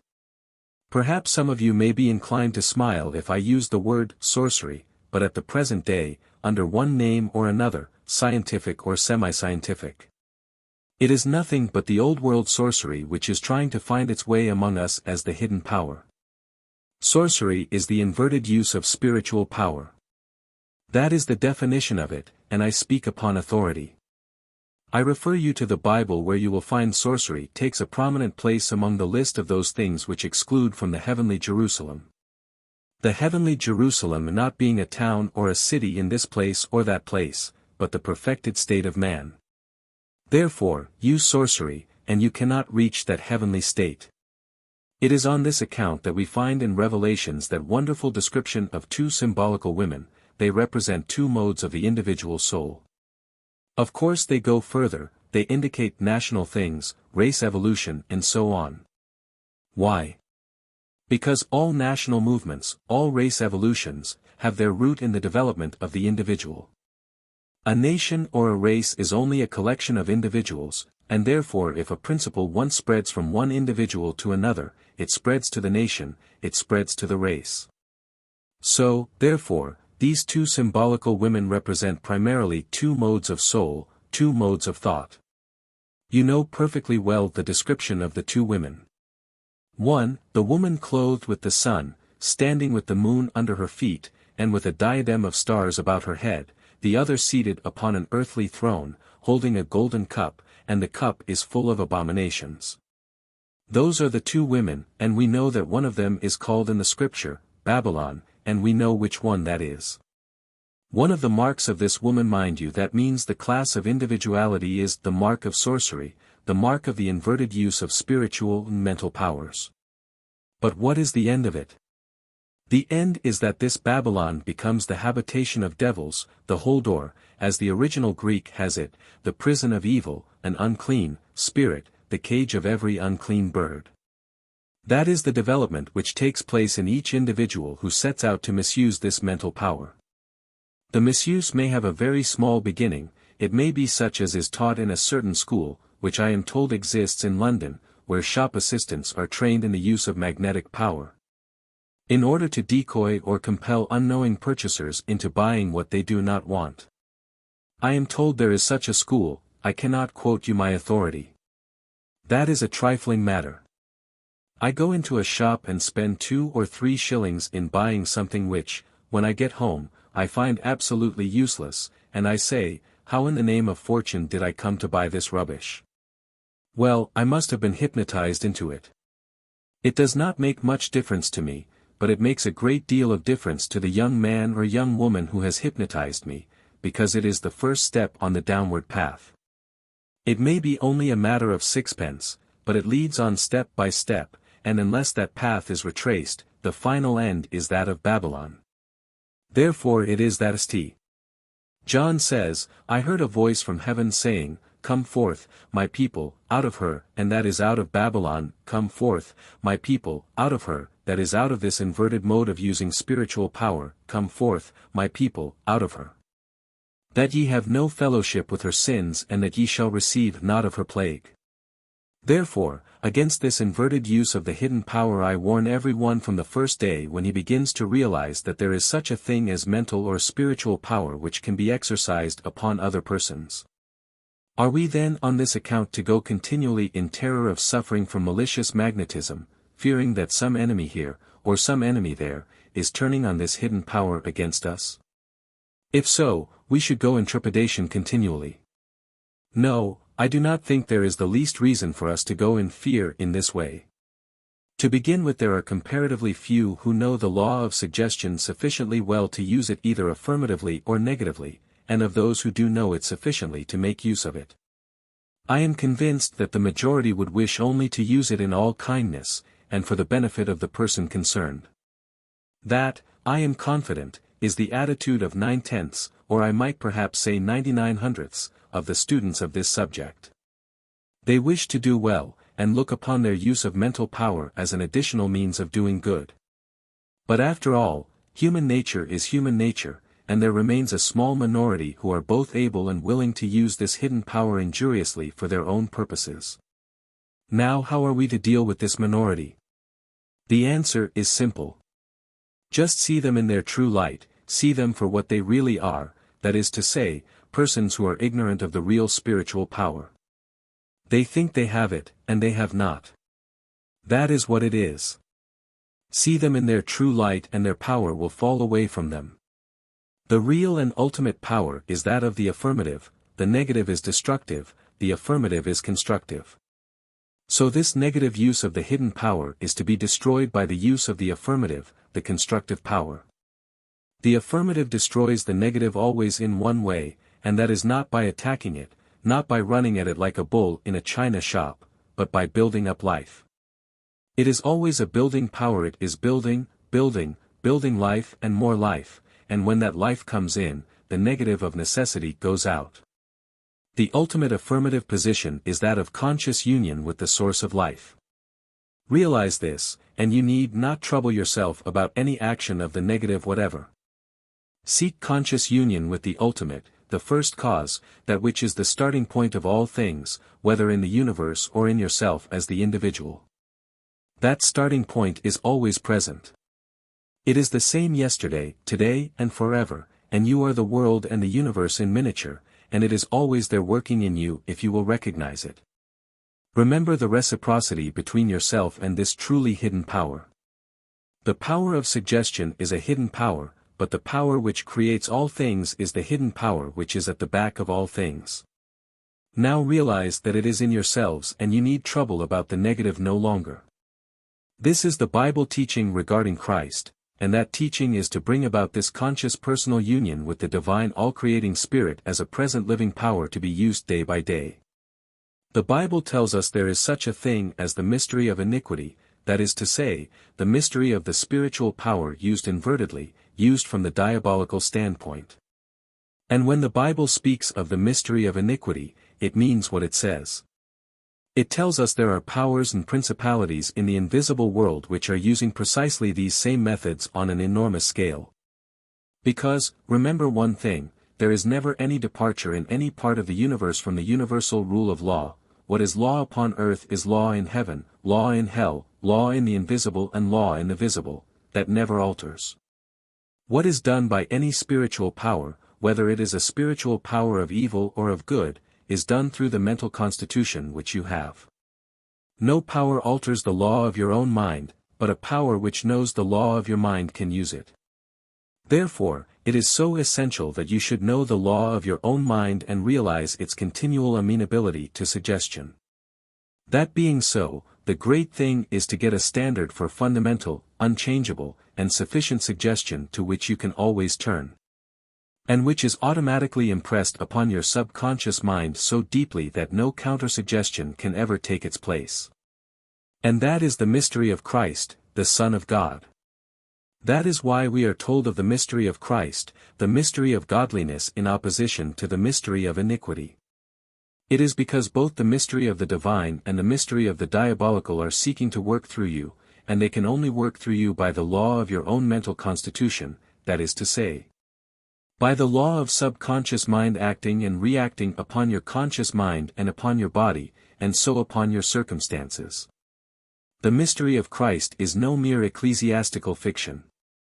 People have distorted it, and made it not clear, by trying to explain what at that time and in those days was not properly known, by trying to explain what they did not know. Because what is commonly now known regarding the laws of mind was unknown then. But now this light has come, we begin to see that the Bible teaching regarding Christ has a great and a deep meaning, and it is for these reasons St.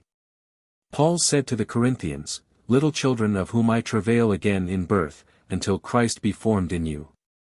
That is why he speaks of Christ in you, the hope of glory, that is to say, the Christ conception, the realization of the Christ principle as exhibited in the Christ person, brings you in touch with the personal element in the universal spirit. The divine creative, first moving spirit of the universe.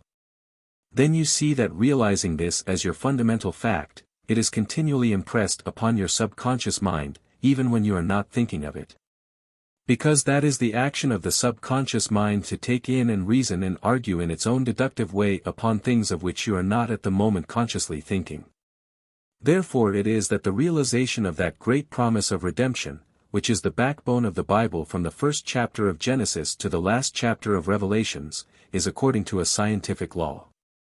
It is not a hocus-pocus business, it is not a thing which has been arranged this way and might just as well have been arranged in some other. It is not so because some arbitrary authority has commanded it, and the authority might just as well have commanded it some other way. No, it is so because the more you examine it, the more you will find that it is absolutely scientific. It is based upon the natural constitution of the human mind. And it is therefore that Christ, as set forth in the Bible whether in the Old Testament symbology, or in the New Testament personality, is the fulfilling of the law. In the sense of specializing in the highest degree that which is common to all humanity. As we realize this more and more, and specialize it more and more, so we shall rise to higher and higher intercourse and more consciousness of reciprocal identity, reciprocal life with the universal power. Which will raise us above any possibility of being touched by any sort of malicious suggestion. If anybody should be, then, so ill-willed towards us and so lamentably ignorant of spiritual truth himself as to seek to exercise the power of malicious suggestion against us, I pity the person who tries to do it. He will get nothing out of it, because he is firing peas out of a pea-shooter against an ironclad war vessel. That is what it amounts to, but for himself it amounts to something more. It is a true saying that, curses return home to roost. I think if we study these things, and consider that there is a reason for them, we need not be in the least alarmed about negative suggestion, or malicious magnetism, of being brought under the power of other minds, of being got over in some way. Of being done out of our property, of being injured in our health, or being hurt in our circumstances, and so on. Of course, if you lay yourself open to that kind of thing, you will get it. Knock, and it shall be opened unto you. That is why the scripture says, He that breaketh through a hedge, a serpent shall bite him. That is the serpent that some of us know something about, that is our old enemy Naash. Some of you, at any rate, are sufficiently trained in the inner sciences to know the serpent Naash. Break down the hedge, that is to say, the conscious control of your own mind, and above all the hedge of the divine love and wisdom with which God Himself will surround you in the personality of His Son. Break down this hedge and of course Naash comes in. But if you keep your hedge and remember the old Hebrew tradition always spoke of the divine law as, the hedge, if you keep your hedge unbroken, nothing can come in except by the door. Christ said, I am the door, by me if any man enter in, he shall be saved. I have spoken of the two great mysteries, the mystery of godliness and the mystery of iniquity, the mystery of Christ and the mystery of Antichrist. Now, it is not necessary, mind you, that you should understand these mysteries in full in order to get into your right position. If it were necessary that we should fully understand these mysteries, either to get away from the one or to get into the other, I think all of us would have an uncommonly bad chance. I certainly should. I can touch only the fringe of these things, but we can realize the principle of the affirmative and the principle of the negative which underlies them both. One is the mystery of light, the other is the mystery of darkness. I do not say do not study these mysteries, they are exactly what we ought to study, but do not think that you remain in a state of danger until you have completely fathomed the mystery. Not a bit of it. You can quite get on the right side without understanding the whole thing, exactly as you travel on a railway without understanding the mechanism of the engine which takes you along. So then we have these two mysteries, that of light and that of darkness, and therefore what we have to do is to exercise our will to receive the mystery of light, and then that will make for itself a center in our own hearts and beings. And you will become conscious of that center. Whether you understand it or not, you will become conscious of it, and then from that center of light in yourself, you can start everything in your life, whether spiritual or temporal. You do not have to go further back. You do not have to analyze the why and the wherefore of these things in order to get your starting point. It may interest you afterwards, it may strengthen you afterwards to do so, but for a practical starting point you must realize the divine presence in yourself, which is the Son of God manifested in you. That is the divine principle of personality speaking within yourself. So then, having realized this as your center, you carry the all-originating affirmative power with you, all through everything that you do and everything that you are. Day and night it will be there, it will protect you, it will guide you, it will help you. And when you want to do so you can consciously apply to it and it will give you assistance, and because you take this as your starting point, it will manifest itself in all your conditions. Because, remember, it is a very simple law of logic that whatever you start with will manifest itself all down the sequence which comes from it. If you start with the color red you can make all sorts of modifications and bring out orange, purple and brown, but the red basis will show itself all down the scale of color, and so if you start with a basis of blue, Blue will show itself all down the scale of various colors. Therefore, if you start with the affirmative basis, the one starting point of the Divine Spirit, not taking it lower down the stream, but going to the fountainhead, that affirmative principle of life will flow all through, showing its own quality to the very tips of your fingers and beyond that out into all your circumstances.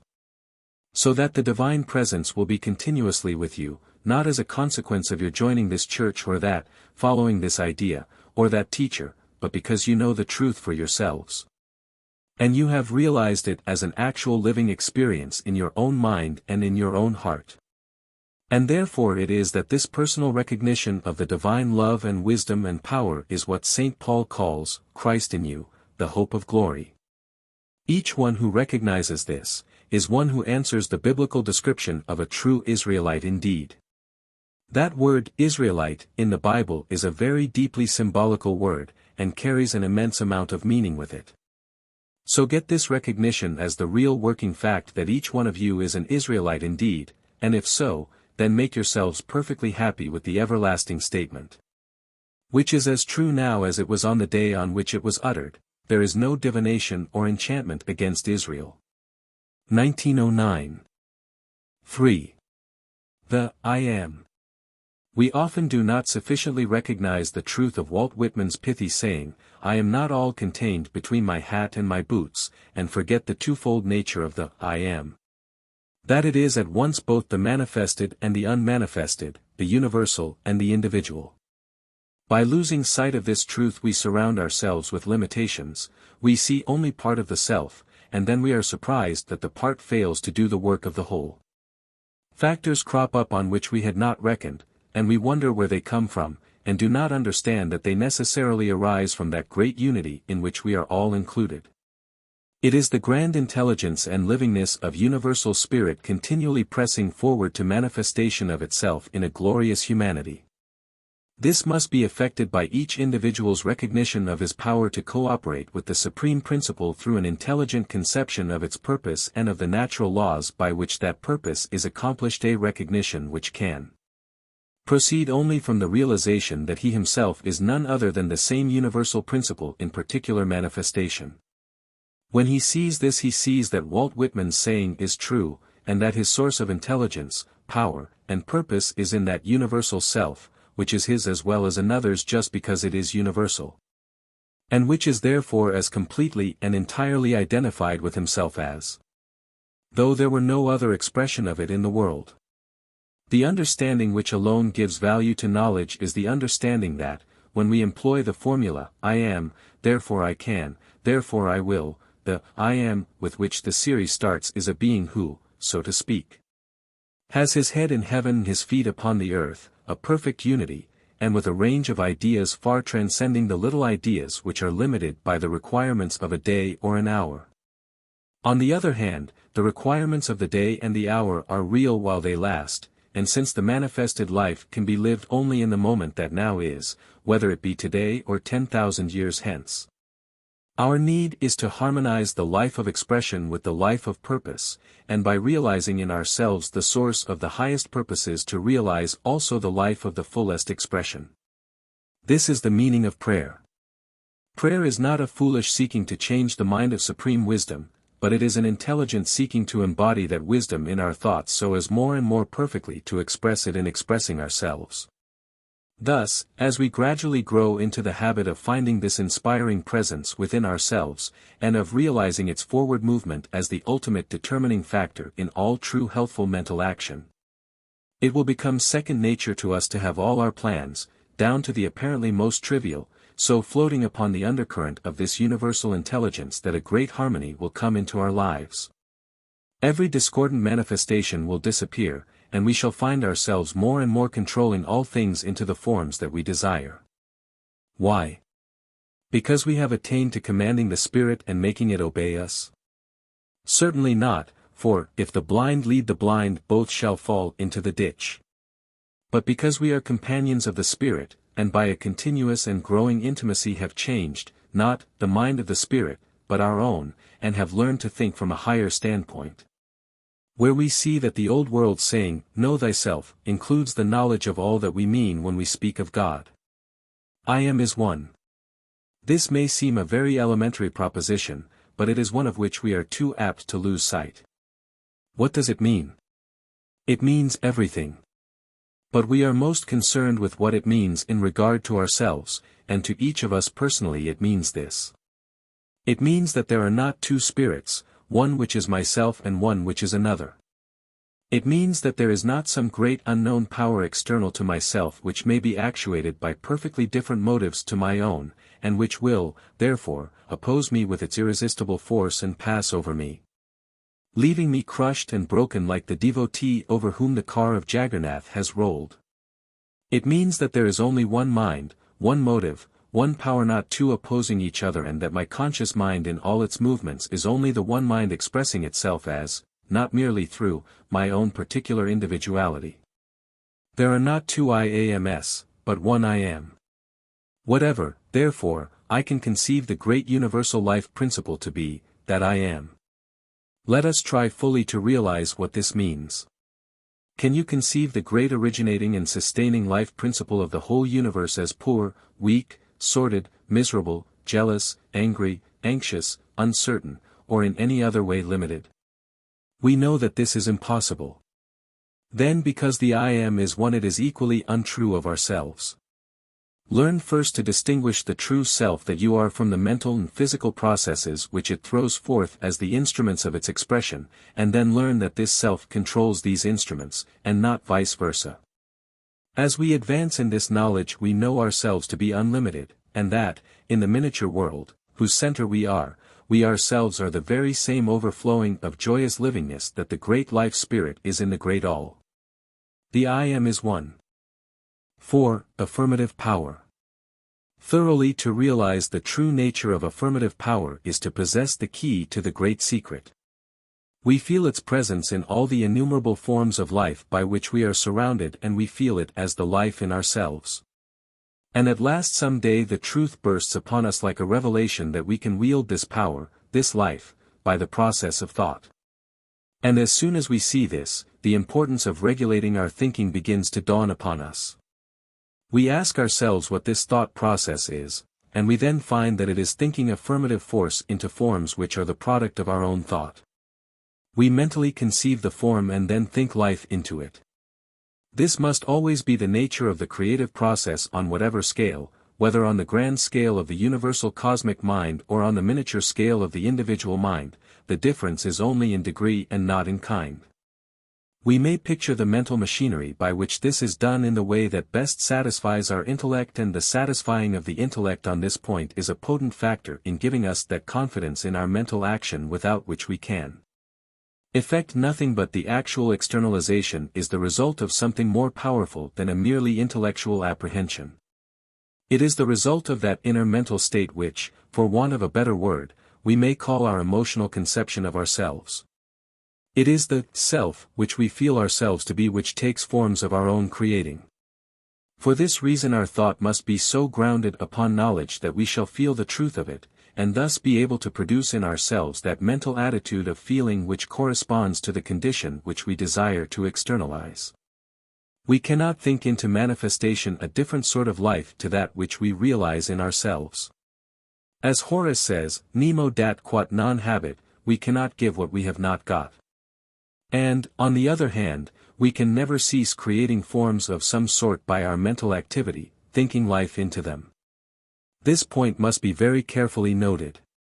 We cannot sit still producing nothing. The mental machinery will keep on turning out work of some sort, and it rests with us to determine of what sort it shall be. In our entire ignorance or imperfect realization of this, we create negative forms and think life into them. We create forms of death, sickness, sorrow, trouble, and limitation of all sorts, and then think life into these forms. With the result that, however non-existent in themselves, to us they become realities and throw their shadow across the path which would otherwise be bright with the many-colored beauties of innumerable flowers and the glory of the sunshine. This need not be. It is giving to the negative an affirmative force which does not belong to it. Consider what is meant by the negative. It is the absence of something. It is not being, and is the absence of all that constitutes being. Left to itself, it remains in its own nothingness, and it only assumes form and activity when we give these to it by our thought. Here, then, is the great reason for practicing control over our thought. It is the one and only instrument we have to work with, but it is an instrument which works with the greatest certainty, for limitation if we think limitation, for enlargement if we think enlargement. Our thought as feeling is the magnet which draws to us those conditions which accurately correspond to itself. This is the meaning of the saying that thoughts are things. But, you say, how can I think differently from the circumstances? Certainly you are not required to say that the circumstances at the present moment are what they are not. To say so would be untrue, but what is wanted is not to think from the standpoint of circumstances at all. Think from that interior standpoint where there are no circumstances, and from whence you can dictate what circumstances shall be, and then leave the circumstances to take care of themselves. Do not think of this, that, or the other particular circumstances of health, peace, etc., but of health, peace, and prosperity themselves. Here is an advertisement from Pearson's Weekly, Think Money. Big money makers think money. This is a perfectly sound statement of the power of thought, although it is only an advertisement, but we may make an advance beyond thinking money.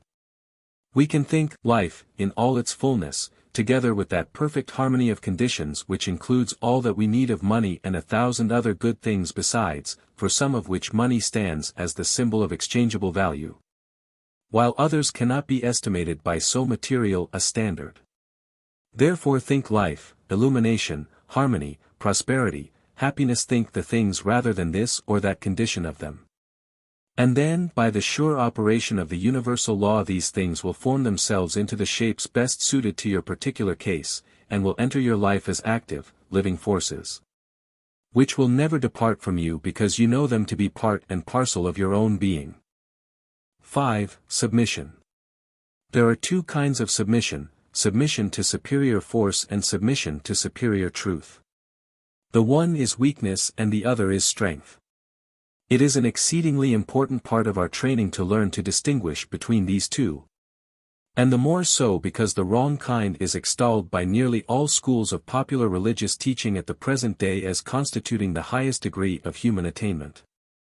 By some this is pressed so far as to make it an instrument of actual oppression, and with all it is a source of weakness and a bar to progress.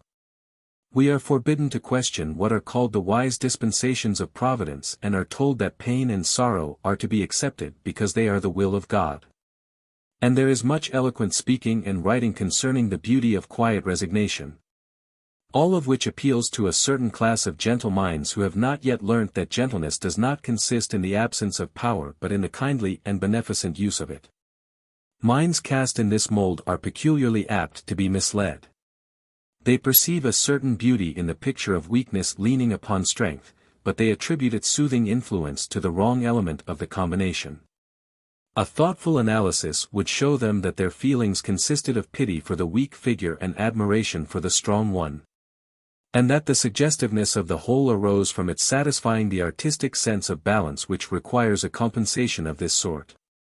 But which of the two figures in the picture would they themselves prefer to be? Surely not the weak one needing help, but the strong one giving it. By itself the weak figure only stirs our pity and not our admiration. Its form may be beautiful, but its very beauty only serves to enhance the sense of something wanting, and the something wanting is strength. The attraction which the doctrine of passive resignation possesses for certain minds is based upon an appeal to sentiment, which is accepted without any suspicion that the sentiment appealed to is a false one. Now the healthful influence of the movement known as the higher thought consists precisely in this, that it sets itself rigorously to combat this debilitating doctrine of submission. It can see as well as others the beauty of weakness leaning upon strength, but it sees that the real source of the beauty lies in the strong element of the combination. The true beauty consists in the power to confer strength, and this power is not to be acquired by submission, but by the exactly opposite method of continually asserting our determination not to submit. Of course, if we take it for granted that all the sorrow, sickness, pain, trouble, and other adversity in the world is the expression of the will of God, then doubtless we must resign ourselves to the inevitable with all the submission we can command, and comfort ourselves with the vague hope that somehow in some far-off future we shall find that good is the final goal of ill. Though even this vague hope is a protest against the very submission we are endeavoring to exercise.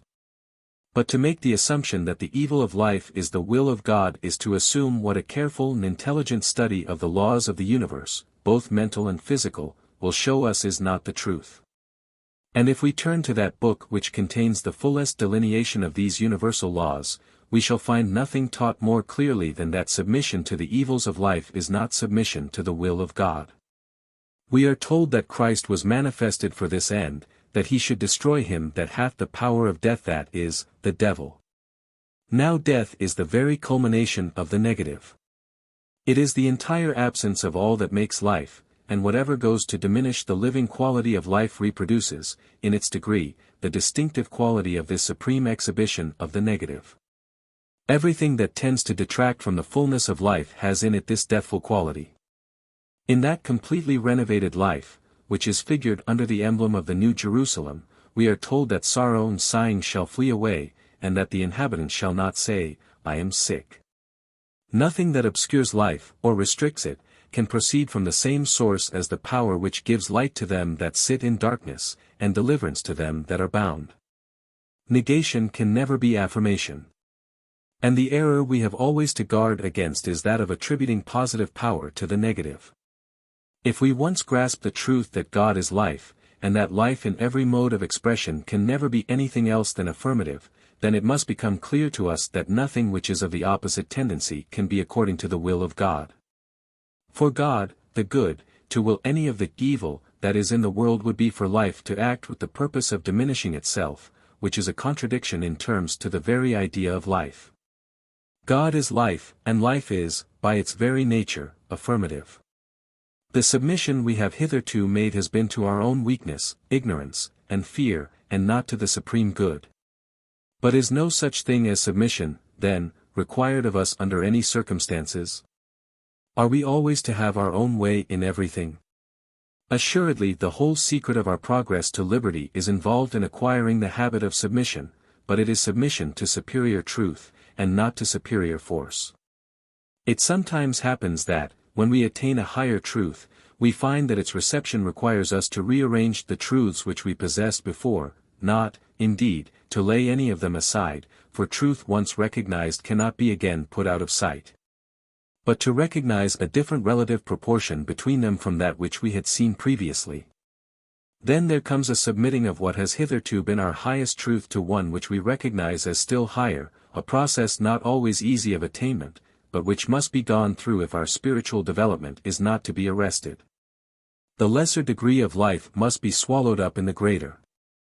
And for this purpose it is necessary for us to learn that the smaller degree was only a partial and limited aspect of that which is more universal, stronger, and of a larger build every way. Now, in going through the processes of spiritual growth, there is ample scope for that training in self-knowledge and self-control which is commonly understood by the word submission. But the character of the act is materially altered. It is no longer a half-despairing resignation to a superior force external to ourselves, which we can only vaguely hope is acting kindly and wisely. But it is an intelligent recognition of the true nature of our own interior forces and of the laws by which a robust spiritual constitution is to be developed. And the submission is no longer to limitations which drain life of its livingness, and against which we instinctively rebel, but to the law of our own evolution which manifests itself in continually increasing degrees of life and strength. The submission which we recognize is the price that has to be paid for increase in any direction. Even in the money market we must invest before we can realize profits. It is a universal rule that nature obeys us exactly in proportion as we first obey nature, and this is as true in regard to spiritual science as to physical. The only question is whether we will yield an ignorant submission to the principle of death, or a joyous and intelligent obedience to the principle of life. If we have clearly grasped the fact of our identity with universal spirit, we shall find that, in the right direction, there is really no such thing as submission. Submission is to the power of another. A man cannot be said to submit to himself. When the I am in us recognizes a greater degree of I am-ness, if I may coin the word, than it has hitherto attained, then, by the very force of this recognition, it becomes what it sees. And therefore naturally puts off from itself whatever would limit its expression of its own completeness. But this is a natural process of growth, and not an unnatural act of submission. It is not the pouring out of ourselves in weakness, but the gathering of ourselves together in increasing strength. There is no weakness in spirit, it is all strength. And we must therefore always be watchful against the insidious approaches of the negative which would invert the true position. The negative always points to some external source of strength. Its formula is, I am not. It always seeks to fix a gulf between us and the infinite sufficiency. It would always have us believe that that sufficiency is not our own, but that by an act of uncertain favor we may have occasional spoonfuls of it doled out to us. Christ's teaching is different. We do not need to come with our pitcher to the well to draw water, like the woman of Samaria, but we have in ourselves an inexhaustible supply of the living water springing up into everlasting life. Let us then inscribe "No Surrender" in bold characters upon our banner, and advance undaunted to claim our rightful heritage of liberty and life. 6. Completeness. A point on which students of mental science often fail to lay sufficient stress is the completeness of man, not a completeness to be attained hereafter, but here and now. We have been so accustomed to have the imperfection of man drummed into us in books, sermons, and hymns, and above all in a mistaken interpretation of the Bible, that at first the idea of his completeness altogether staggers us. Yet until we see this we must remain shut out from the highest and best that mental science has to offer, from a thorough understanding of its philosophy, and from its greatest practical achievements. To do any work successfully you must believe yourself to be a whole man in respect of it. The completed work is the outward image of a corresponding completeness in yourself. And if this is true in respect of one work, it is true of all. The difference in the importance of the work does not matter. We cannot successfully attempt any work until, for some reason or other, we believe ourselves able to accomplish it. In other words, until we believe that none of the conditions for its completion is wanting in us, and that we are therefore complete in respect of it. Our recognition of our completeness is thus the measure of what we are able to do, and hence the great importance of knowing the fact of our own completeness. But, it may be asked, do we not see imperfection all around? Is there not sorrow, sickness, and trouble? Yes, but why? Just for the very reason that we do not realize our completeness. If we realized that in its fullness these things would not be. And in the degree in which we come to realize it we shall find them steadily diminish. Now if we really grasp the two fundamental truths that spirit is life pure and simple, and that external things are the result of interior forces, then it ought not to be difficult to see why we should be complete. For to suppose otherwise is to suppose the reactive power of the universe to be either unable or unwilling to produce the complete expression of its own intention in the creation of man. That it should be unable to do so would be to depose it from its place as the creative principle, and that it should be unwilling to fulfill its own intention is a contradiction in terms. So that on either supposition we come to a reductio ad absurdum. In forming man the creative principle therefore must have produced a perfect work, and our conception of ourselves as imperfect can only be the result of our own ignorance of what we really are. And our advance, therefore, does not consist in having something new added to us, but in learning to bring into action powers which already exist in us, but which we have never tried to use, and therefore have not developed. Simply because we have always taken it for granted that we are by nature defective in some of the most important faculties necessary to fit us to our environment. If we wish to attain to these great powers, the question is, where are we to seek them? And the answer is in ourselves. That is the great secret. We are not to go outside ourselves to look for power. As soon as we do so we find, not power, but weakness. To seek strength from any outside source is to make affirmation of our weakness, and all know what the natural result of such an affirmation must be. We are complete in ourselves. And the reason why we fail to realize this is that we do not understand how far the self of ourselves extends. We know that the whole of anything consists of all its parts and not only of some of them. Yet this is just what we do not seem to know about ourselves. We say rightly that every person is a concentration of the universal spirit into individual consciousness. But if so, then each individual consciousness must find the universal spirit to be the infinite expression of itself. It is this part of the self that we so often leave out in our estimate of what we are. And consequently we look upon ourselves as crawling pygmies when we might think of ourselves as archangels. We try to work with the mere shadows of ourselves instead of with the glorious substance, and then wonder at our failures. If we only understood that our better half is the whole infinite of spirit, that which creates and sustains the universe, then we should know how complete our completeness is. As we approach this conception, our completeness becomes a reality to us, and we find that we need not go outside ourselves for anything. We have only to draw on that part of ourselves which is infinite to carry out any intention we may form in our individual consciousness, for there is no barrier between the two parts, otherwise they would not be a whole. Each belongs perfectly to the other, and the two are one. There is no antagonism between them, for the infinite life can have no interest against its individualization of itself. If there is any feeling of tension, it proceeds from our not fully realizing this conception of our own wholeness. We are placing a barrier somewhere, when in truth there is none. And the tension will continue until we find out where and how we are setting up this barrier and remove it.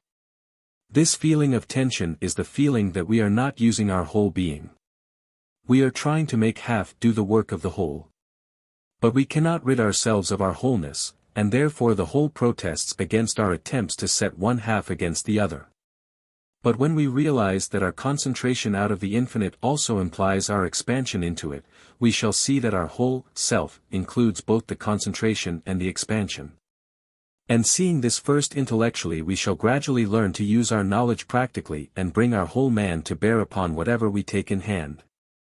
We shall find that there is in us a constant action and reaction between the infinite and the individual, like the circulation of the blood from the heart to the extremities and back again.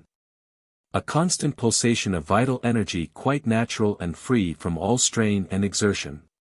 This is the great secret of the livingness of life, and it is called by many names and set forth under many symbols in various religions and philosophies. Each of which has its value in proportion as it brings us nearer the realization of this perfect wholeness. But the thing itself is life, and therefore can only be suggested, but not described, by any words or symbols. It is a matter of personal experience which no one can convey to another. All we can do is to point out the direction in which this experience is to be sought, and to tell others the intellectual arguments which have helped us to find it. But the experience itself is the operation of definite vital functions of the inner being, and no one but ourselves can do our living for us. But, so far as it is possible to express these things in words, what must be the result of realizing that the self in us includes the infinite as well as the individual? All the resources of the infinite must be at our disposal. We may draw on them as we will, and there is no limit save that imposed by the law of kindness, a self-imposed limitation, which, because of being self-imposed, is not bondage but only another expression of our liberty. Thus we are free and all limitations are removed. We are also no longer ignorant, for since the self in us includes the infinite, we can draw thence all needed knowledge, and though we may not always be able to formulate this knowledge in the mentality, we shall feel its guidance. And eventually the mentality will learn to put this also into form of words. And thus by combining thought and experience, theory and practice, we shall by degrees come more and more into the knowledge of the law of our being, and find that there is no place in it for fear, because it is the law of perfect liberty. And knowing what our whole self really is, we shall walk erect as free men and women radiating light and life all round, so that our very presence will carry a vivifying influence with it, because we realize ourselves to be an affirmative whole, and not a mere negative disintegration of parts. We know that our whole self includes that greater man which is back of and causes the phenomenal man, and this greater man is the true human principle in us. It is, therefore, universal in its sympathies, but at the same time not less individually ourself, and thus the true man in us, being at once both universal and individual, can be trusted as a sure guide. It is that thinker which is behind the conscious mentality, and which, if we will accept it as our center, and realize that it is not a separate entity but ourself, will be found equal to every occasion. And will lead us out of a condition of servitude into the glorious liberty of the sons of God. 7. The principle of guidance. If I were asked which of all the spiritual principles ranked first, I should feel inclined to say the principle of guidance. Not in the sense of being more essential than the others, for every portion is equally essential to the completeness of a perfect whole. But in the sense of being first in order of sequence and giving value to all our other powers by placing them in their due relation to one another. Giving value to our other powers, I say, because this also is one of our powers. It is that which, judged from the standpoint of personal self-consciousness, is above us. But which, realized from the point of view of the unity of all spirit, is part and parcel of ourselves, because it is that infinite mind which is of necessity identified with all its manifestations. Looking to this infinite mind as a superior intelligence from which we may receive guidance does not therefore imply looking to an external source. On the contrary, it is looking to the innermost spring of our own being. With a confidence in its action which enables us to proceed to the execution of our plans with a firmness and assurance that are in themselves the very guarantee of our success. The action of the spiritual principles in us follows the order which we impose upon them by our thought, therefore the order of realization will reproduce the order of desire. And if we neglect this first principle of right order and guidance, we shall find ourselves beginning to put forth other great powers, which are at present latent within us, without knowing how to find suitable employment for them, which would be a very perilous condition, for without having before us objects worthy of the powers to which we awake, we should waste them on petty purposes dictated only by the narrow range of our unilluminated intellect. Therefore the ancient wisdom says, with all thy getting, get understanding. The awakening to consciousness of our mysterious interior powers will sooner or later take place, and will result in our using them whether we understand the law of their development or not. Just as we already use our physical faculties whether we understand their laws or not. The interior powers are natural powers as much as the exterior ones. We can direct their use by a knowledge of their laws. And it is therefore of the highest importance to have some sound principle of guidance in the use of these higher faculties as they begin to manifest themselves. If, therefore, we would safely and profitably enter upon the possession of the great inheritance of power that is opening out before us, we must before all things seek to realize in ourselves that superior intelligence which will become an unfailing principle of guidance if we will only recognize it as such. Everything depends on our recognition. Thoughts are things, and therefore as we will our thoughts to be so we will the thing to be. If, then, we will to use the infinite spirit as a spirit of guidance, we shall find that the fact is as we have willed it, and in doing this we are still making use of our own supreme principle. And this is the true understanding which, by placing all the other powers in their correct order, creates one grand unity of power directed to clearly defined and worthy aims, in place of the dispersion of our powers, by which they only neutralize each other and effect nothing. This is that Spirit of Truth which shall guide us into all truth. It is the sincere desire of us reaching out after truth. Truth first and power afterwards is the reasonable order, which we cannot invert without injury to ourselves and others. But if we follow this order we shall always find scope for our powers in developing into present realities the continually growing glory of our vision of the ideal. The ideal is the true real, but it must be brought into manifestation before it can be shown to be so, and it is in this that the practical nature of our mental studies consists. It is the practical mystic who is the man of power. The man who, realizing the mystical powers within, fits his outward action to this knowledge, and so shows his faith by his works. And assuredly the first step is to make use of that power of infallible guidance which he can call to his aid simply by desiring to be led by it. 8. Desire as the motive power. There are certain Oriental schools of thought, together with various Western offshoots from them, which are entirely founded on the principle of annihilating all desire. Reach that point at which you have no wish for anything and you will find yourself free, is the sum and substance of their teaching. And in support of this they put forward a great deal of very specious argument, which is all the more likely to entangle the unwary, because it contains a recognition of many of the profoundest truths of nature. But we must bear in mind that it is possible to have a very deep knowledge of psychological facts, and at the same time vitiate the results of our knowledge by an entirely wrong assumption in regard to the law which binds these facts together in the universal system. And the injurious results of misapprehension upon such a vital question are so radical and far-reaching that we cannot too forcibly urge the necessity of clearly understanding the true nature of the point at issue. Stripped of all accessories and embellishments, the question resolves itself into this: which shall we choose for our portion, life or death? There can be no accommodation between the two. And whichever we select as our guiding principle must produce results of a kind proper to itself.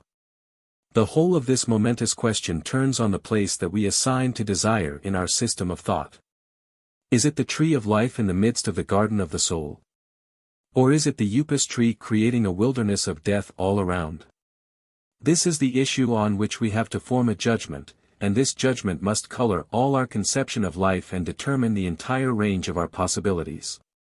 Let us, then, try to picture to ourselves the ideal proposed by the systems to which I have alluded: a man who has succeeded in entirely annihilating all desire. To him all things must be alike. The good and the evil must be as one, for nothing has any longer the power to raise any desire in him. He has no longer any feeling which shall prompt him to say, "This is good, therefore I choose it, that is evil, therefore I reject it." For all choice implies the perception of something more desirable in what is chosen than in what is rejected, and consequently the existence of that feeling of desire which has been entirely eliminated from the ideal we are contemplating. Then, if the perception of all that makes one thing preferable to another has been obliterated, there can be no motive for any sort of action whatever. Endue a being who has thus extinguished his faculty of desire with the power to create a universe, and he has no motive for employing it. Endue him with all knowledge, and it will be useless to him. For, since desire has no place in him, he is without any purpose for which to turn his knowledge to account. And with love we cannot endue him, for that is desire in its supreme degree. But if all this be excluded, what is left of the man? Nothing, except the mere outward form.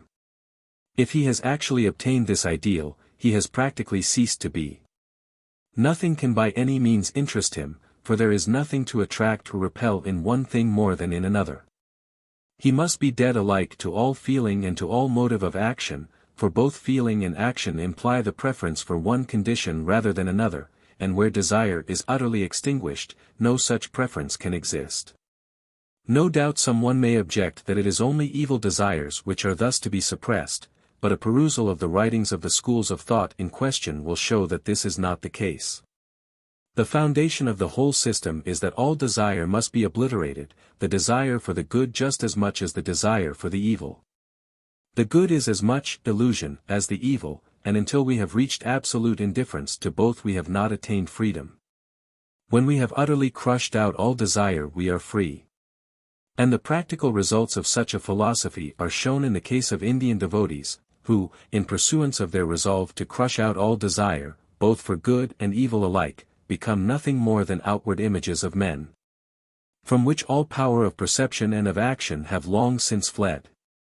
The mergence in the universal, at which they thus aim, becomes nothing more than a self-induced hypnotism, which, if maintained for a sufficient length of time, saps away every power of mental and bodily activity, leaving nothing but the outside husk of an attenuated human form, the hopeless wreck of what was once a living man.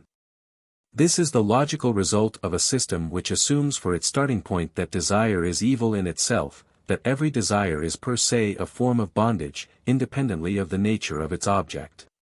The majority of the followers of this philosophy may lack sufficient resolution to carry it out rigorously to its practical conclusions. But whether their ideal is to be realized in this world or in some other, the utter extinction of desire means nothing else than absolute apathy, without feeling and without action. How entirely false such an idea is not only from the standpoint of our daily life, but also from that of the most transcendental conception of the universal principle is evidenced by the mere fact that anything exists at all. If the highest ideal is that of utter apathy, then the creative power of the universe must be extremely low-minded. And all that we have hitherto been accustomed to look upon as the marvelous order and beauty of creation, is nothing but a display of vulgarity and ignorance of sound philosophy. But the fact that creation exists proves that the universal mind thinks differently, and we have only to look around to see that the true ideal is the exercise of creative power. Hence, so far from desire being a thing to be annihilated, it is the very root of every conceivable mode of life. Without it life could not be. Every form of expression implies the selection of all that goes to make up that form, and the passing by of whatever is not required for that purpose, hence a desire for that which is selected in preference to what is laid aside. And this selective desire is none other than the universal law of attraction. Whether this law acts as the chemical affinity of apparently unconscious atoms, or in the instinctive, if unreasoned, attractions of the vegetable and animal worlds, it is still the principle of selective affinity. And it continues to be the same when it passes on into the higher kingdoms which are ruled by reason and conscious purpose. The modes of activity in each of these kingdoms are dictated by the nature of the kingdom. But the activity itself always results from the preference of a certain subject for a certain object, to the exclusion of all others. And all action consists in the reciprocal movement of the two towards each other in obedience to the law of their affinity. When this takes place in the kingdom of conscious individuality, the affinities exhibit themselves as mental action. But the principle of selection prevails without exception throughout the universe.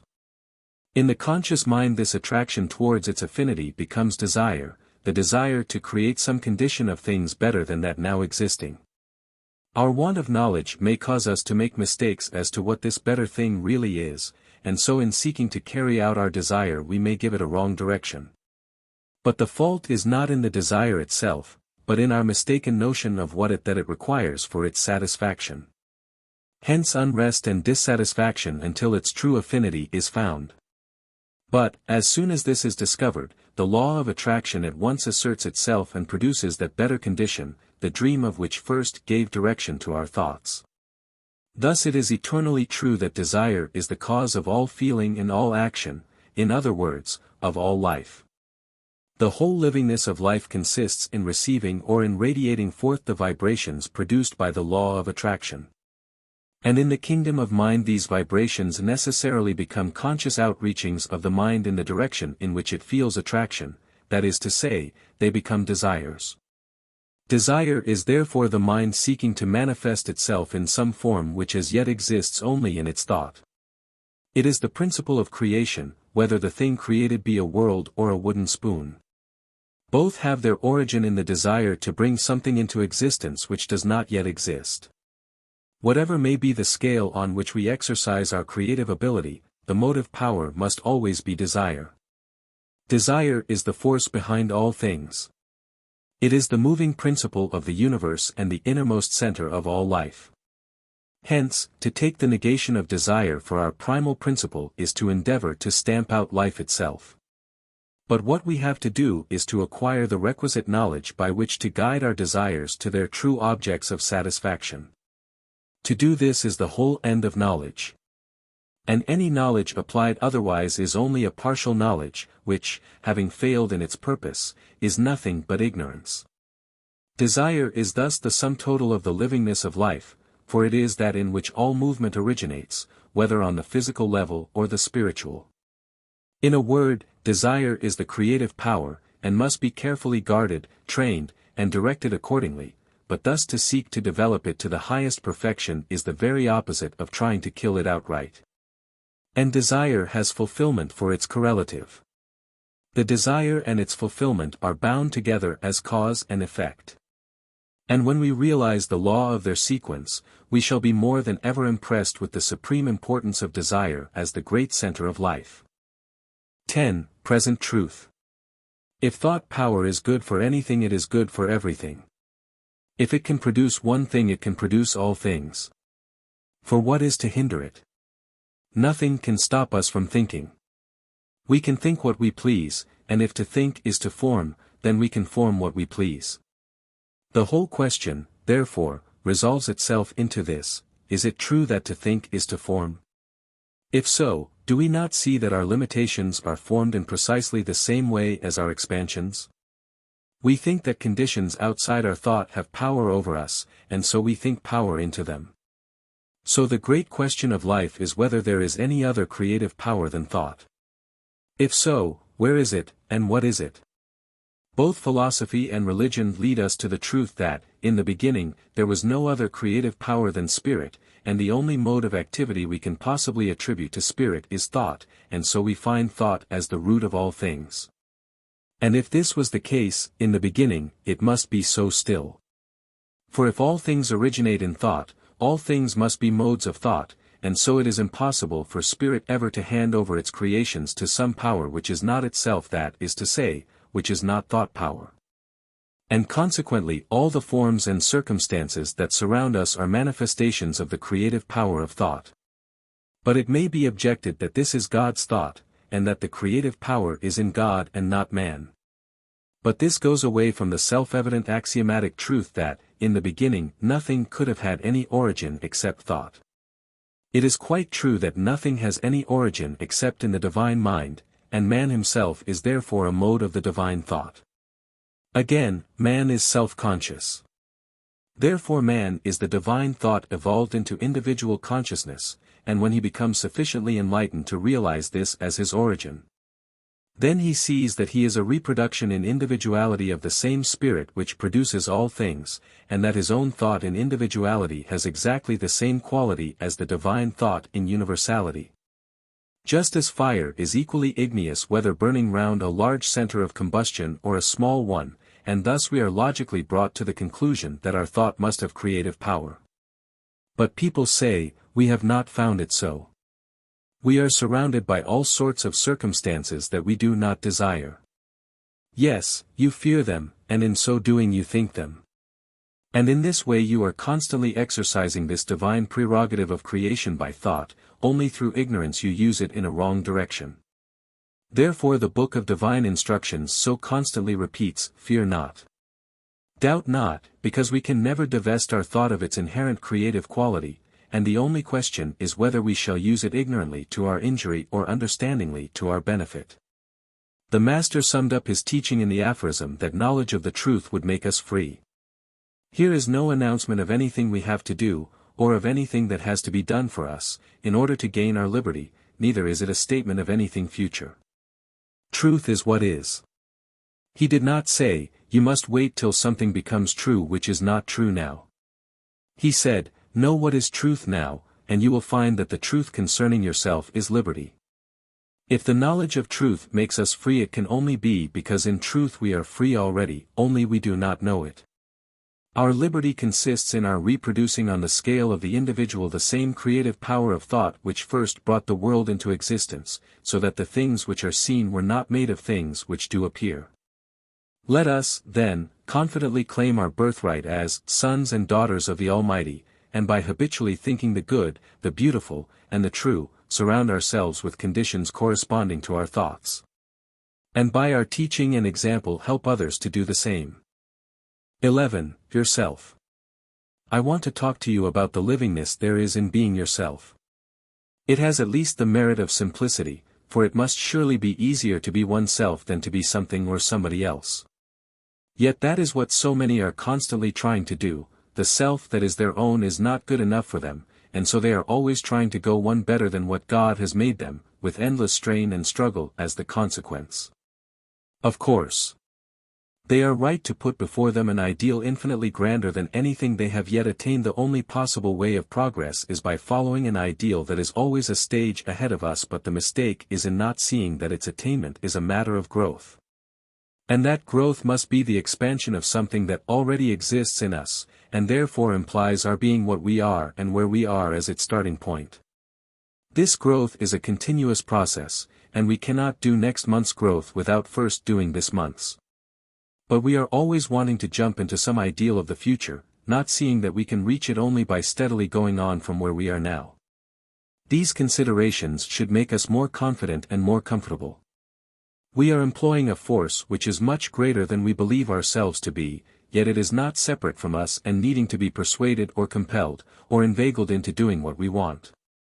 It is the substratum of our own being which is continually passing up into manifestation on the visible plane and becoming that personal self to which we often limit our attention without considering whence it proceeds. But in truth the outer self is the surface growth of that individuality which lies concealed far down in the deeps below, and which is none other than the spirit of life which underlies all forms of manifestation. Endeavor to realize what this spirit must be in itself, that is to say, apart from any of the conditions that arise from the various relations which necessarily establish themselves between its various forms of individualization. In its homogeneous self, what else can it be but pure life, essence of life, if you like so to call it?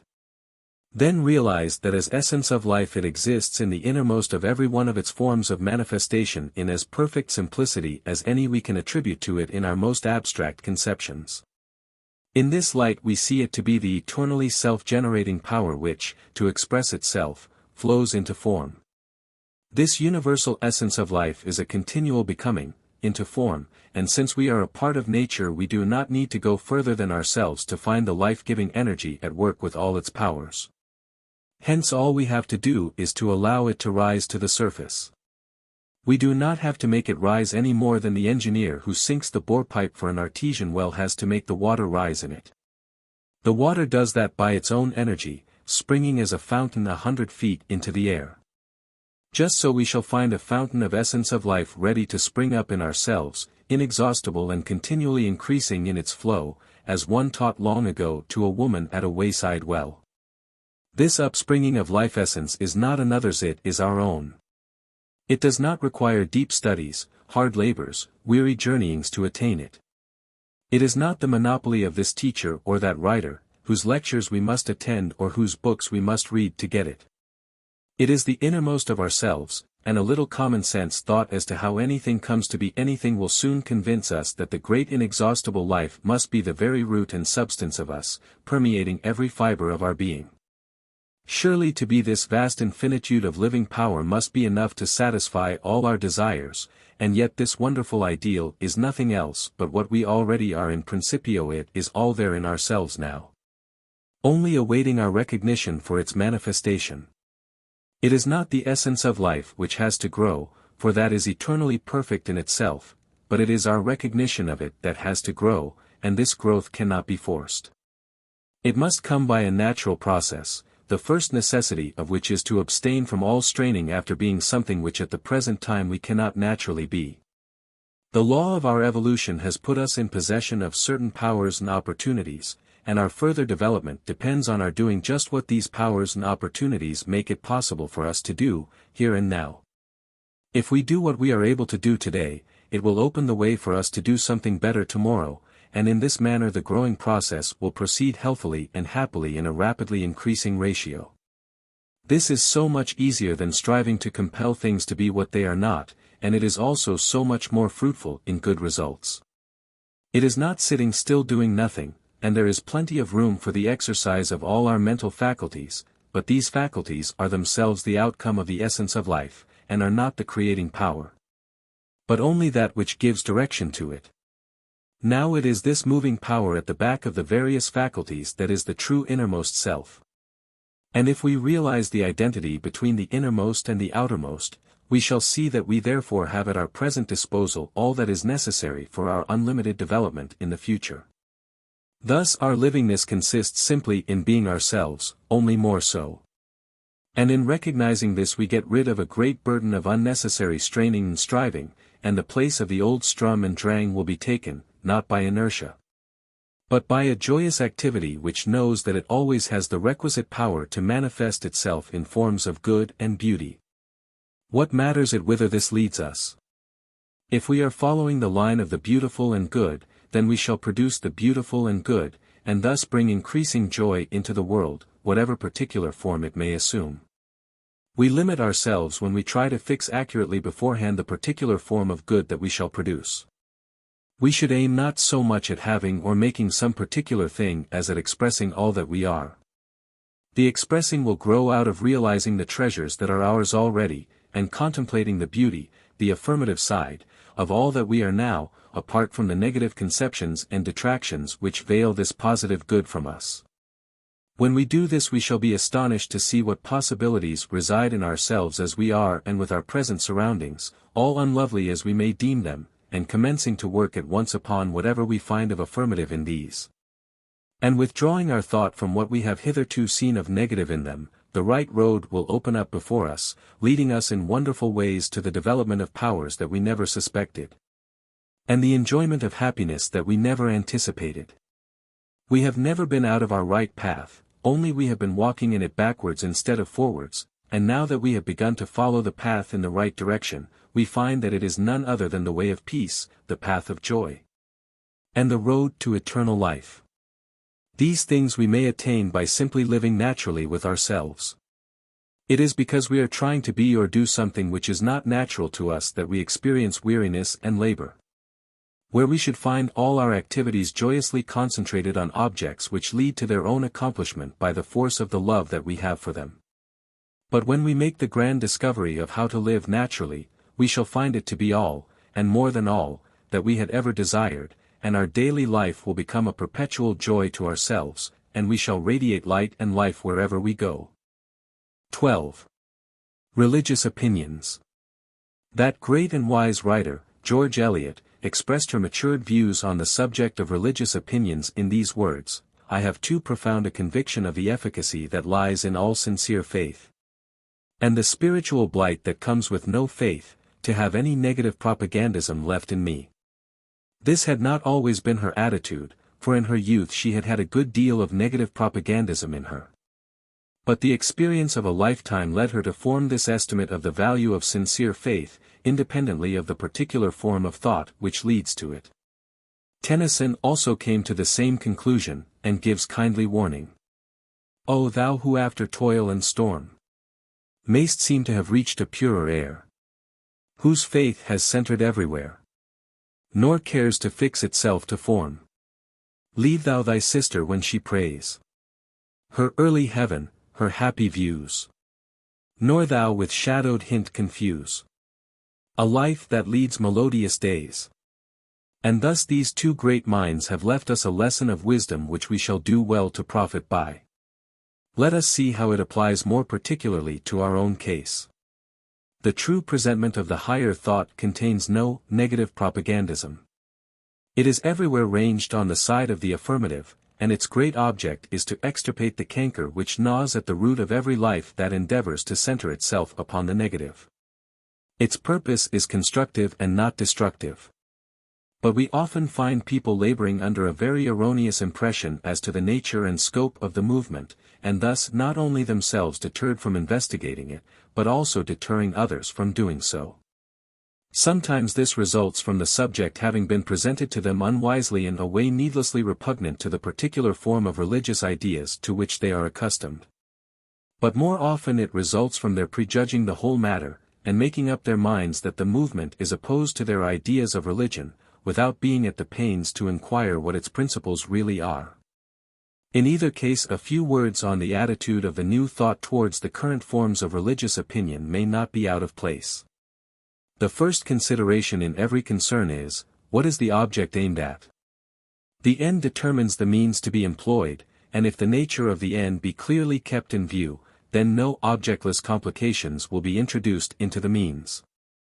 All this seems too obvious to be stated, but it is just the failure to realize this simple truth that has given rise to the whole body of Odium Theologicum, with all the persecutions and massacres and martyrdoms which disgrace the pages of history, making so many of them a record of nothing but ferocity and stupidity.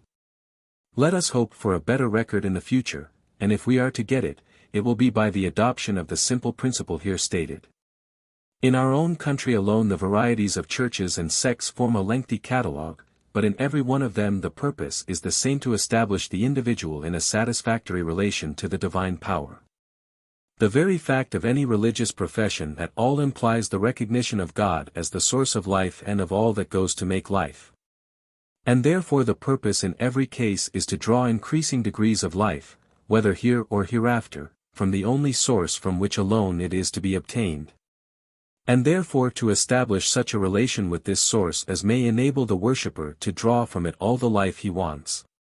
Hence the necessary preliminary to drawing consciously at all is the confidence that such a relation actually has been established, and such a confidence as this is exactly all that is meant by faith. The position of the man who has not this confidence is either that no such source exists, or else that he is without means of access to it. And in either case he feels himself left to fight for his own hand against the entire universe without the consciousness of any superior power to back him up. He is thrown entirely upon his own resources, not knowing of the interior spring from which they may be unceasingly replenished. He is like a plant cut off at the stem and stuck in the ground without any root, and consequently that spiritual blight of which George Eliot speaks creeps over him, producing weakness, perplexity, and fear, with all their baleful consequences.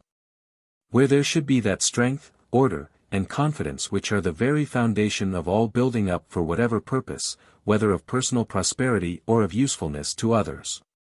From the point of view of those who are acquainted with the laws of spiritual life, such a man is cut off from the root of his own being. Beyond and far interior to that outer self which each of us knows as the intellectual man working with the physical brain as instrument, we have roots penetrating deep into that infinite of which, in our ordinary waking state, we are only dimly conscious. And it is through this root of our own individuality, spreading far down into the hidden depths of being, that we draw out of the unseen that unceasing stream of life which afterwards, by our thought power, we differentiate into all those outward forms of which we have need. Hence the unceasing necessity for every one to realize the great truth that his whole individuality has its foundation in such a root. And that the ground in which this root is embedded is that universal being for which there is no name save that of the one all-embracing I Am. The supreme necessity, therefore, for each of us is to realize this fundamental fact of our own nature, for it is only in proportion as we do so that we truly live, and, therefore, whatever helps us to this realization should be carefully guarded. In so far as any form of religion contributes to this end in the case of any particular individual, for him it is true religion. It may be imperfect, but it is true so far as it goes. And what is wanted is not to destroy the foundation of a man's faith because it is narrow, but to expand it. And this expanding will be done by the man himself, for it is a growth from within and not a construction from without. Our attitude towards the religious beliefs of others should, therefore, not be that of iconoclasts, breaking down ruthlessly whatever from our point of view we see to be merely traditionary idols, in Bacon's sense of the word. But rather the opposite method of fixing upon that in another's creed which we find to be positive and affirmative, and gradually leading him to perceive in what its affirmativeness consists. And then, when once he has got the clue to the element of strength which exists in his accustomed form of belief, the perception of the contrast between that and the non-essential accretions will grow up in his mind spontaneously, thus gradually bringing him out into a wider and freer atmosphere. In going through such a process as this, he will never have had his thoughts directed into any channel to suggest separation from his spiritual root and ground. But he will learn that the rooting and grounding in the divine, which he had trusted in at first, were indeed true, but in a sense far fuller, grander, and larger every way than his early infantile conception of them. The question is not how far can another's religious opinions stand the test of a remorseless logic, but how far do they enable him to realize his unity with divine spirit. That is the living proof of the value of his opinion to himself, and no change in his opinions can be for the better that does not lead him to a greater recognition of the livingness of divine spirit in himself. For any change of opinion to indicate a forward movement, it must proceed from our realizing in some measure the true nature of the life that is already developed in us. When we see why we are what we are now, then we can look ahead and see what the same life principle that has brought us up to the present point is capable of doing in the future. We may not see very far ahead, but we shall see where the next step is to be placed, and that is sufficient to enable us to move on. What we have to do, therefore, is to help others to grow from the root they are already living by, and not to dig their roots up and leave them to wither. We need not be afraid of making ourselves all things to all men, in the sense of fixing upon the affirmative elements in each one's creed as the starting point of our work, for the affirmative and life-giving is always true. And truth is always one and consistent with itself. And therefore we need never fear being inconsistent so long as we adhere to this method. It is worse than useless to waste time in dissecting the negative accretions of other people's beliefs. In doing so we run great risks of rooting up the wheat along with the tares, and we shall certainly succeed in brushing people up the wrong way. Moreover, by looking out exclusively for the life-giving and affirmative elements, we shall reap benefit to ourselves. We shall not only keep our temper, but we shall often find large reserves of affirmative power where at first we had apprehended nothing but worthless accumulations. And thus we shall become gainers both in largeness of mind and in stores of valuable material.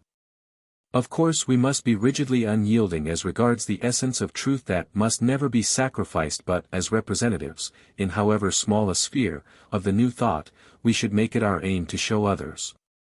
Not that their religion is wrong, but that all they may find of life-givingness in it is life-giving because it is part of the one truth which is always the same under whatever form expressed. As half a loaf is better than no bread, so ignorant worship is better than no worship, and ignorant faith is better than no faith. Our work is not to destroy this faith and this worship, but to lead them on into a clearer light. For this reason we may assure all inquirers that the abandonment of their customary form of worship is no necessity of the new thought. But, on the contrary, that the principles of the movement, correctly understood, will show them far more meaning in that worship than they have ever yet realized. Truth is one. And when once the truth which underlies the outward form is clearly understood, the maintenance or abandonment of the latter will be found to be a matter of personal feeling as to what form, or absence of form, best enables the particular individual to realize the truth itself. 13. A lesson from Browning. Perhaps you know a little poem of Browning's called An Epistle containing the strange medical experiences of Karshish, the Arab physician. The somewhat weird conception is that the Arab physician, traveling in Palestine soon after the date when the gospel narrative closes, meets with Lazarus whom Jesus raised from the dead. And in this letter to a medical friend describes the strange effect which his vision of the other life has produced upon the resuscitated man. The poem should be studied as a whole, but for the present a few lines selected here and there must do duty to indicate the character of the change which has passed upon Lazarus. After comparing him to a beggar who, having suddenly received boundless wealth, is unable to regulate its use to his requirements, Karshish continues. So here we call the treasure knowledge, say. Increased beyond the fleshly faculty. Heaven open to a soul while yet on earth. Earth forced on a soul's use while seeing heaven. The man is witless of the size, the sum, the value in proportion of all things. In fact he has become almost exclusively conscious of the spiritual life around the earthly life. The law of that is known to him as this. His heart and brain move there, his feet stay here. And the result is a loss of mental balance entirely unfitting him for the affairs of ordinary life. Now there can be no doubt that Browning had a far more serious intention in writing this poem than just to record a fantastic notion that flitted through his brain. If we read between the lines, it must be clear from the general tenor of his writings that, however he may have acquired it, Browning had a very deep acquaintance with the inner region of spiritual causes which give rise to all that we see of outward phenomenal manifestation. There are continual allusions in his works to the life behind the veil. And it is to this suggestion of some mystery underlying his words that we owe the many attempts to fathom his meaning expressed through Browning societies and the like attempts which fail or succeed according as they are made from the without or from the within. No one was better qualified than the poet to realize the immense benefits of the inner knowledge, and for the same reason he is also qualified to warn us of the dangers on the way to its acquisition. For nowhere is it more true that a little knowledge is a dangerous thing. And it is one of the greatest of these dangers that he points out in this poem.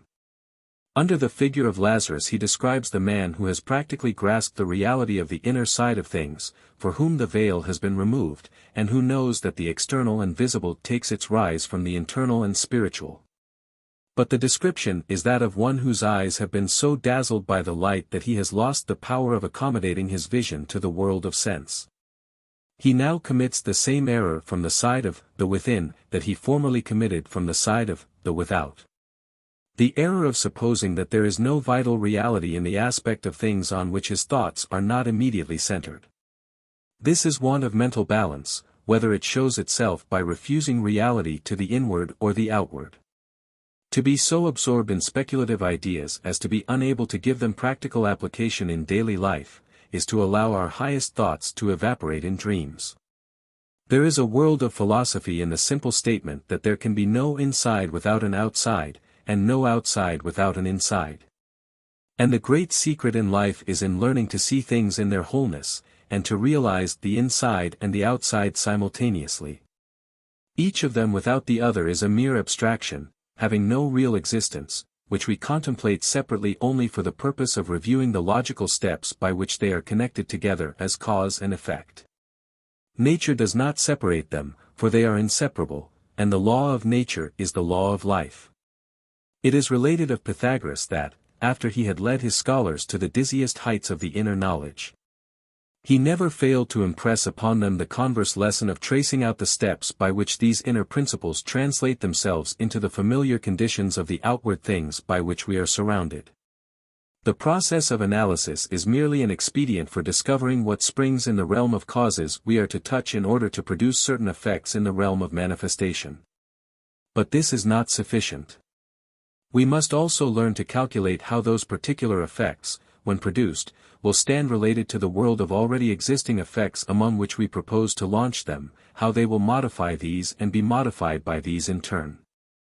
And this calculation of effects is as necessary as the knowledge of causes. We cannot impress upon ourselves too strongly that reality consists of both an inside and an outside, a generating principle and a generated condition, and that anything short of the reality of wholeness is illusion on one side or the other.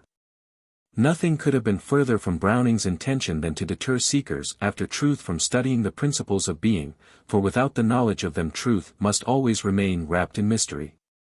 But the lesson he would impress on us is that of guarding vigilantly the mental equilibrium which alone will enable us to develop those boundless powers whose infinite unfolding is the fullness of life. And we must remember above all that the soul of life is love, and that love shows itself by service, and service proceeds from sympathy, which is the capacity for seeing things from the point of view of those whom we would help, while at the same time seeing them also in their true relations. And therefore, if we would realize that love which is the inmost vitalizing principle even of the most interior powers, it must be kept alive by maintaining our hold upon the exterior life as being equally real with the inward principles of which it is the manifestation. 1902. 14. The Spirit of Opulence. It is quite a mistake to suppose that we must restrict and stint ourselves in order to develop greater power or usefulness. This is to form the conception of the divine power as so limited that the best use we can make of it is by a policy of self-starvation, whether material or mental. Of course, if we believe that some form of self-starvation is necessary to our producing good work, then so long as we entertain this belief the fact actually is so for us. Whatsoever is not of faith, that is, not in accordance with our honest belief, is sin. And by acting contrary to what we really believe we bring in a suggestion of opposition to the divine spirit, which must necessarily paralyze our efforts, and surround us with a murky atmosphere of distrust and want of joy. But all this exists in, and is produced by, our belief, and when we come to examine the grounds of this belief we shall find that it rests upon an entire misapprehension of the nature of our own power. If we clearly realize that the creative power in ourselves is unlimited, then there is no reason for limiting the extent to which we may enjoy what we can create by means of it. Where we are drawing from the infinite we need never be afraid of taking more than our share. That is not where the danger lies. The danger is in not sufficiently realizing our own richness, and in looking upon the externalized products of our creative power as being the true riches instead of the creative power of spirit itself. If we avoid this error, there is no need to limit ourselves in taking what we will from the infinite storehouse. All things are yours. And the way to avoid this error is by realizing that the true wealth is in identifying ourselves with the Spirit of Opulence. We must be opulent in our thought. Do not think money, as such, for it is only one means of opulence. But think opulence, that is, largely, generously, liberally, and you will find that the means of realizing this thought will flow to you from all quarters, whether as money or as 100 other things not to be reckoned in cash. We must not make ourselves dependent on any particular form of wealth, or insist on its coming to us through some particular channel that is at once to impose a limitation, and to shut out other forms of wealth and to close other channels. But we must enter into the spirit of it. Now the spirit is life, and throughout the universe life ultimately consists in circulation, whether within the physical body of the individual or on the scale of the entire solar system. And circulation means a continual flowing around, and the spirit of opulence is no exception to this universal law of all life. When once this principle becomes clear to us, we shall see that our attention should be directed rather to the giving than the receiving. We must look upon ourselves, not as misers' chests to be kept locked for our own benefit, but as centers of distribution, and the better we fulfill our function as such centers, the greater will be the corresponding inflow. If we choke the outlet, the current must slacken, and a full and free flow can be obtained only by keeping it open. The spirit of opulence, the opulent mode of thought, that is, consists in cultivating the feeling that we possess all sorts of riches which we can bestow upon others. And which we can bestow liberally, because by this very action we open the way for still greater supplies to flow in. But you say, I am short of money, I hardly know how to pay for necessaries. What have I to give? The answer is that we must always start from the point where we are. And if your wealth at the present moment is not abundant on the material plane, you need not trouble to start on that plane. There are other sorts of wealth, still more valuable, on the spiritual and intellectual planes, which you can give. And you can start from this point and practice the spirit of opulence, even though your balance at the bank may be nil. And then the universal law of attraction will begin to assert itself. You will only begin to experience an inflow on the spiritual and intellectual planes, but it will extend itself to the material plane also. If you have realized the spirit of opulence, you cannot help drawing to yourself material good, as well as that higher wealth which is not to be measured by a money standard. And because you truly understand the spirit of opulence, you will neither affect to despise this form of good, nor will you attribute to it a value that does not belong to it. But you will coordinate it with your other more interior forms of wealth so as to make it the material instrument in smoothing the way for their more perfect expression. Used thus, with understanding of the relation which it bears to spiritual and intellectual wealth, material wealth becomes one with them, and is no more to be shunned and feared than it is to be sought for its own sake. It is not money, but the love of money, that is the root of evil, and the spirit of opulence is precisely the attitude of mind which is furthest removed from the love of money for its own sake. It does not believe in money. What it does believe in is the generous feeling which is the intuitive recognition of the great law of circulation, which does not in any undertaking make its first question, how much am I going to get by it? But, how much am I going to do by it? And making this the first question, the getting will flow in with a generous profusion, and with a spontaneousness and rightness of direction that are absent when our first thought is of receiving only. We are not called upon to give what we have not yet got and to run into debt. But we are to give liberally of what we have, with the knowledge that by so doing we are setting the law of circulation to work, and as this law brings us greater and greater inflows of every kind of good, so our outgiving will increase.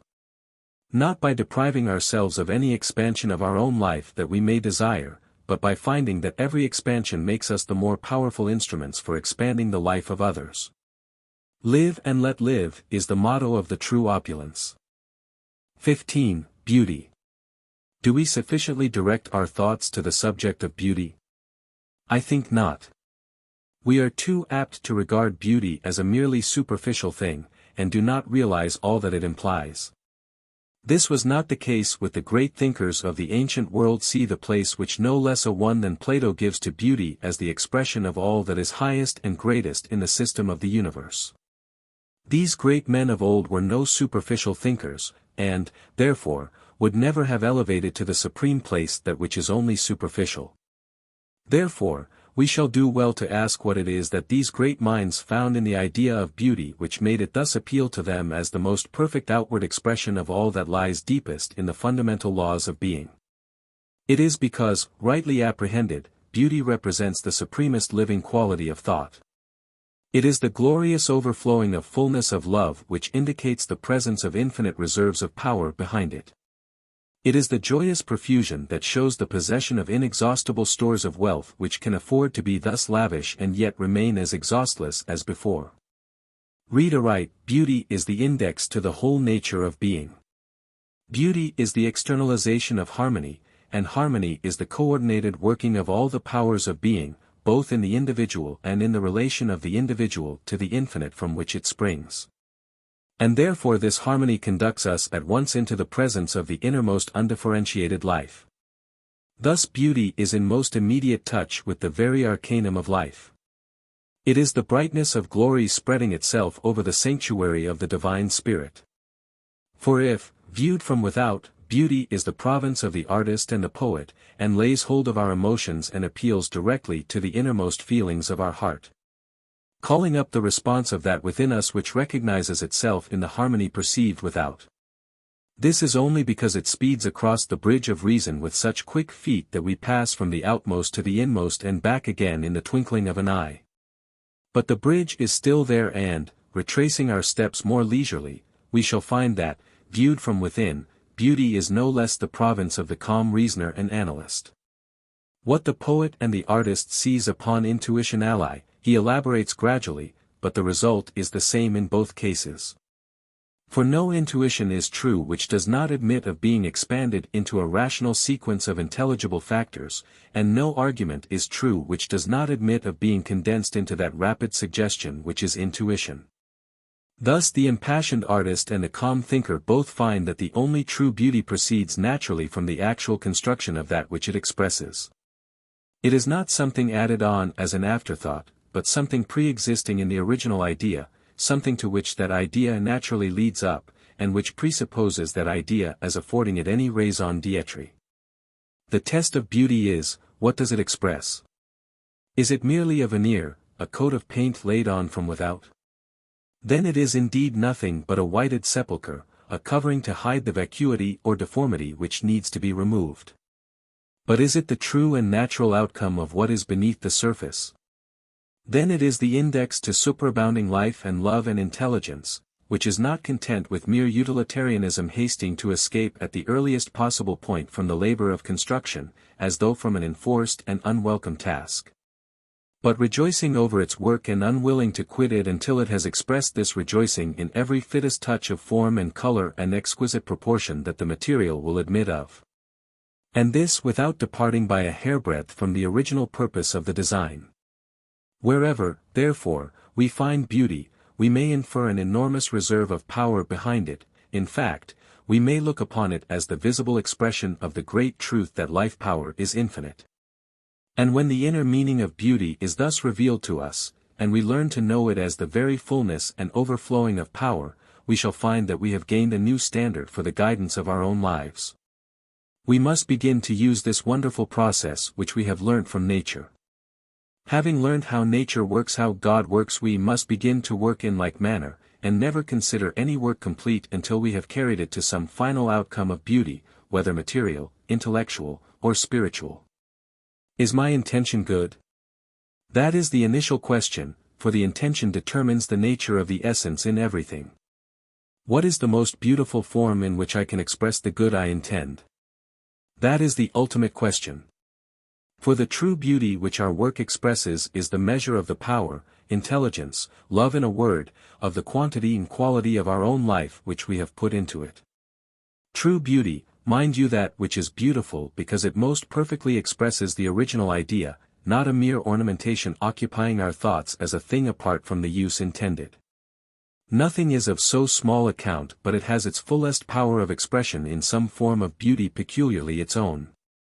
Beauty is the law of perfect thought, be the subject of our thought some scheme affecting the welfare of millions, or a word spoken to a little child. True beauty and true power are the correlatives one of the other. Kindly expression originates in kindly thought. And kindly expression is the essence of beauty, which, seeking to express itself ever more and more perfectly, becomes that fine touch of sympathy which is artistic skill. Whether applied in working upon material substances or upon the emotions of the heart. But, remember, first use, then beauty, and neither complete without the other. Use without beauty is ungracious giving, and beauty without use is humbug. Never forgetting, however, that there is a region of the mind where the use is found in the beauty, where beauty itself serves the direct purpose of raising us to see a higher ideal which will thenceforward permeate our lives, giving a more living quality to all we think and say and do. Seen thus, the beautiful is the true expression of the good. From whichever end of the scale we look, we shall find that they accurately measure each other. They are the same thing in the outermost and the innermost respectively. But in our search for a higher beauty than we have yet found, we must beware of missing the beauty that already exists. Perfect harmony with its environment, and perfect expression of its own inward nature, are what constitute beauty. And our ignorance of the nature of the thing or its environment may shut our eyes to the beauty it already has. It takes the genius of a Millet to paint, or a Whitman in words, to show us the beauty of those ordinary workaday figures with which our world is for the most part peopled, whose originals we pass by as having no form or comeliness. Assuredly, the mission of every thinking man and woman is to help build up forms of greater beauty, spiritual, intellectual, material, everywhere. But if we would make something grander than Watteau gardens or Dresden china shepherdesses, we must enter the great realistic school of nature and learn to recognize the beauty that already surrounds us, although it may have a little dirt on the surface. Then, when we have learnt the great principles of beauty from the All-Spirit which is it, we shall know how to develop the beauty on its own proper lines without perpetuating the dirt. And we shall know that all beauty is the expression of living power, and that we can measure our power by the degree of beauty into which we can transform it, rendering our lives, by loveliness of perfect deeds, more strong than all poetic thought. 16. Separation and Unity. The prince of this world cometh, and hath nothing in me. John 14:30. In these words the Grand Master of Divine Science gives us the key to the great knowledge. Comparison with other passages shows that the terms here rendered prince and world can equally be rendered principle and age. Jesus is here speaking of a principle of the present age so entirely opposed to that principle of which he himself was the visible expression, as to have no part in him. It is the utter contradiction of everything that Jesus came to teach and to exemplify. The account Jesus gave of himself was that he came to bear witness to the truth, and in order that men might have life, and that they might have it more abundantly. Consequently, the principle to which he refers must be the exact opposite of truth and life, that is, it must be the principle of falsehood and death. What, then, is this false and destructive principle which rules the present age? If we consider the gist of the entire discourse, of which these are the concluding words, we shall find that the central idea which Jesus has been most strenuously endeavoring to impress upon his disciples at their last meeting before the crucifixion, is that of the absolute identity and out-and-out oneness of the Father and the Son.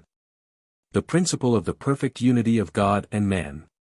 If this, then, was the great truth which he was thus earnestly solicitous to impress upon his disciples' minds when his bodily presence was so shortly to be removed from them, the truth of unity, may we not reasonably infer the opposing falsehood to be the assertion of separateness, the assertion that God and man are not one?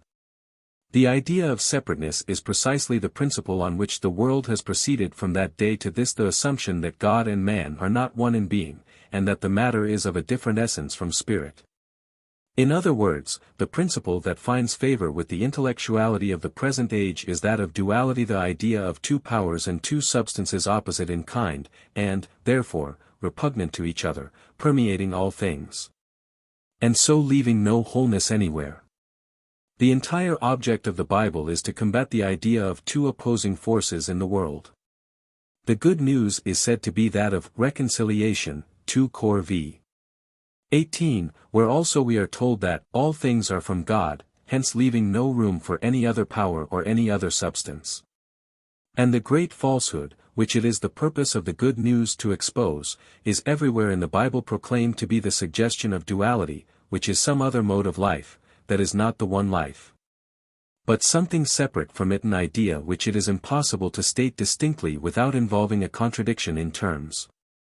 Everywhere the Bible exposes the fiction of the duality of separation as the great lie, but nowhere in so emphatic and concentrated a manner as in that wonderful passage of Revelations where it is figured in the mysterious number of the beast. He that hath understanding let him count the number of the beast, and his number is 666, Rev 13:18, RV. Let me point out the great principle expressed in this mysterious number. It has other more particular applications, but this one general principle underlies them all. It is an established maxim that every unity contains in itself a trinity, just as the individual man consists of body, soul, and spirit. If we would perfectly understand anything, we must be able to comprehend it in its threefold nature. Therefore, in symbolic numeration, the multiplying of the unit by 3 implies the completeness of that for which the unit stands, and, again, the threefold repetition of a number represents its extension to infinity. Now mark what results if we apply these representative methods of numerical expression to the principles of oneness and of separateness respectively. Oneness is unity, and 1 times 3 is equal to 3, which, intensified to its highest expression, is written as 333. Now apply the same method to the idea of separateness. Separateness consists of one and another one, each of which, according to the universal law, contains a trinity. In this view of duality, the totality of things is 2, and 2 times 3 is equal to 6, and, intensifying this to its highest expression, we get 666, which is the number of the beast. Why of the beast? Because separateness from God, or the duality of opposition, which is also a duality of polarity, which is dual unity, recognizes something as having essential being, which is not the one spirit. And such a conception can be verbally rendered only by some word that in common acceptance represents something, not only lower than the divine, but lower than the human also. It is because the conception of oneself as a being apart from God, if carried out to its legitimate consequences, must ultimately land all who hold it in a condition of things where open ferocity or secret cunning, the tiger nature or the serpent nature, can be the only possible rule of action. Thus it is that the principle of the present age can have no part in that principle of perfect wholeness which the great Master embodied in his teaching and in himself. The two ideas are absolutely incompatible, and whichever we adopt as our leading principle, it must be to the entire exclusion of the other. We cannot serve God and mammon. There is no such thing as partial wholeness. Either we are still in the principle of separateness, and our eyes are not yet open to the real nature of the kingdom of heaven. Or else we have grasped the principle of unity without any exception anywhere, and the one being includes all, the body and the soul alike, the visible form and the invisible substance and life of all equally. Nothing can be left out, and we stand complete here and now, lacking no faculty, but requiring only to become conscious of our own powers, and to learn to have confidence in them through having them exercised by reason of use. The following communication from a foreign reader, commenting on the number of the beast, as treated by Judge Troward in Separation and Unity, is taken from Expression for 1902, in which it was first published. Following is Judge Troward's reply to this letter. Dear Mr. Editor, a correspondent in the current number of Expression points out the reference in the Book of Revelation to the number 666 as the mark of the beast, because the trinity of mind, soul, and body, if considered as unity, may be expressed by the figures 333, and therefore duality is 333 times 2 equals 666. I think the inverse of the proposition is still more startling, and I should like to point it out. Instead of multiplying, let us try dividing. First of all, take unity as the unit 1 and divide by 3, representing of course the same formula, viz., mind, soul and body. Expressed by a common fraction it is merely 1/3, which is an incomplete mathematical figure. But take the decimal formula of 1 divided by 3, and we arrive at 0.3 circulating, i.e., 0.3333 on to infinity. In other words, the result of the proposition by mathematics is that you divide this formula of spirit, soul, and body into unity, and it remains true to itself ad infinitum. Now we come to consider it as a duality in the same way. Expressed as a vulgar fraction it is 2/3, but as a decimal fraction it is 0.6666 ad infinitum. I think this is worth noting. Yours very faithfully. A Foreign Reader. Brussels, August 14, 1902. Dear Editor, I return with many thanks the very interesting letter received with yours, and I am very glad that my article should have been instrumental in drawing forth this further light on the subject. This, moreover, affords an excellent illustration of one great principle of unity, which is that the unity repeats itself in every one of its parts. So that each part taken separately is an exact reproduction, in principles, of the greater unity of which it is a portion. Therefore, if you take the individual man as your unit, which is what I did, and proceed by multiplication, you get the results which were pointed out in my article. And conversely, if you take the great unity of all being as your unit, and proceed by division, you arrive at the results shown by your foreign correspondent. The principle is a purely mathematical one, and is extremely interesting in the present application as showing the existence of a system of concealed mathematics running through the whole Bible. This bears out what I said in my article that there were other applications of the principle in question, though this one did not at the time occur to me. I am much indebted to your correspondent for the further proof thus given of the correctness of my interpretation of the number of the beast. Both our interpretations support each other, for they are merely different ways of stating the same thing, and they have this advantage over those generally given, that they do not refer to any particular form of evil, but express a general principle applicable to all alike. Yours sincerely. T. London, August 30, 1902. 2. It may perhaps emphasize my point if I remind my readers that it was the conflict between the principles of unity and separation that led to the crucifixion of Jesus. We must distinguish between the charge which really led to his death, and the merely technical charge on which he was sentenced by the Roman governor. The latter, the charge of opposition to the royal authority of Caesar, has its significance. But it is clear from the Bible record that this was merely formal, the true cause of conviction being contained in the statement that of the chief priests, "We have a law, and by our law he ought to die, because he made himself the Son of God." The antagonism of the two principles of unity and separation had first been openly manifested on the occasion when Jesus made the memorable declaration, "I and my Father are one." The Jews took up stones to stone him. Then said Jesus unto them, "Many good works have I shown you from my Father, for which of those works do ye stone me?" The Jews replied, "For a good work we stone thee not, but for blasphemy, and because that thou, being a man, makest thyself God." Jesus said, "Is it not written in your law, I said ye are gods?" If he called them gods, unto whom the word of God came, and the scriptures cannot be broken, say ye of him, whom the Father hath sanctified, and sent into the world, thou blasphemest. Because I said, I am the Son of God. Here we have the first open passage of arms between the two opposing principles which led to the scene of Calvary as the final testimony of Jesus to the principle of unity. He died because he maintained the truth, that he was one with the Father. That was the substantive charge on which he was executed. "Art thou the Son of the Blessed?" he was asked by the priestly tribunal. And the answer came clear and unequivocal, "I am." Then said the council, "He hath spoken blasphemy, what further need have we of witnesses?" And they all condemned him to be worthy of death.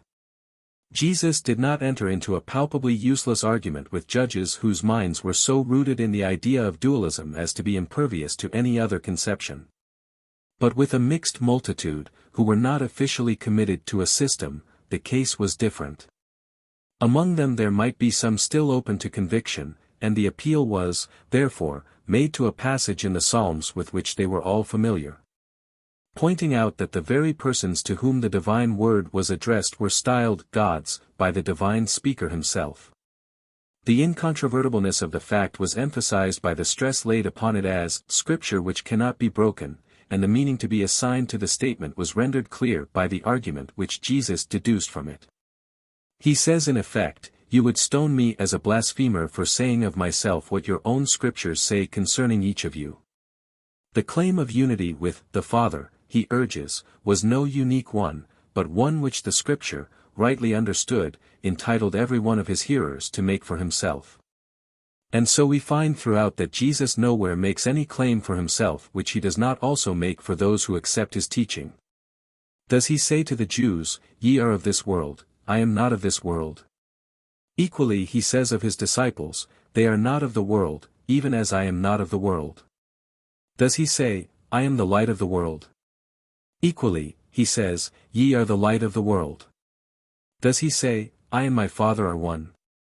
Equally he prays that they all might be one, even as we are one. Is he styled the Son of God? Then St. John writes, "To them gave he power to become sons of God, even to as many as believe on his name."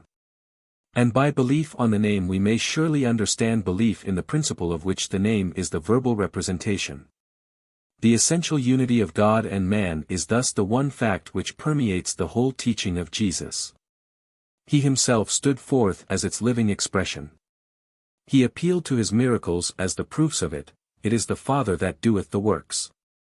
It formed the substance of his final discourse with his disciples in the night that he was betrayed. It is the truth, to bear witness to which, he told Pilate, was the purpose of his life.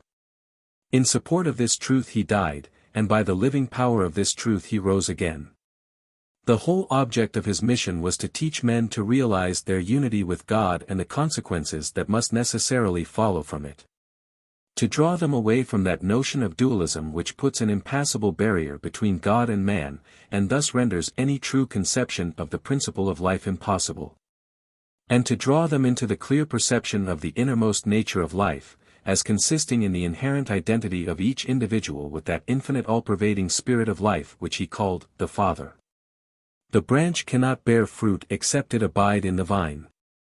The power of bearing fruit, of producing and of giving forth, depends entirely on the fact that the individual is, and always continues to be, as much an organic part of universal spirit as the fruit-bearing branch is an organic part of the parent stem. Lose this idea, and regard God as a merely external creator who may indeed command us, or even sometimes be moved by our cries and entreaties, and we have lost the root of livingness and with it all possibility of growth or of liberty. This is dualism, which cuts us off from our source of life.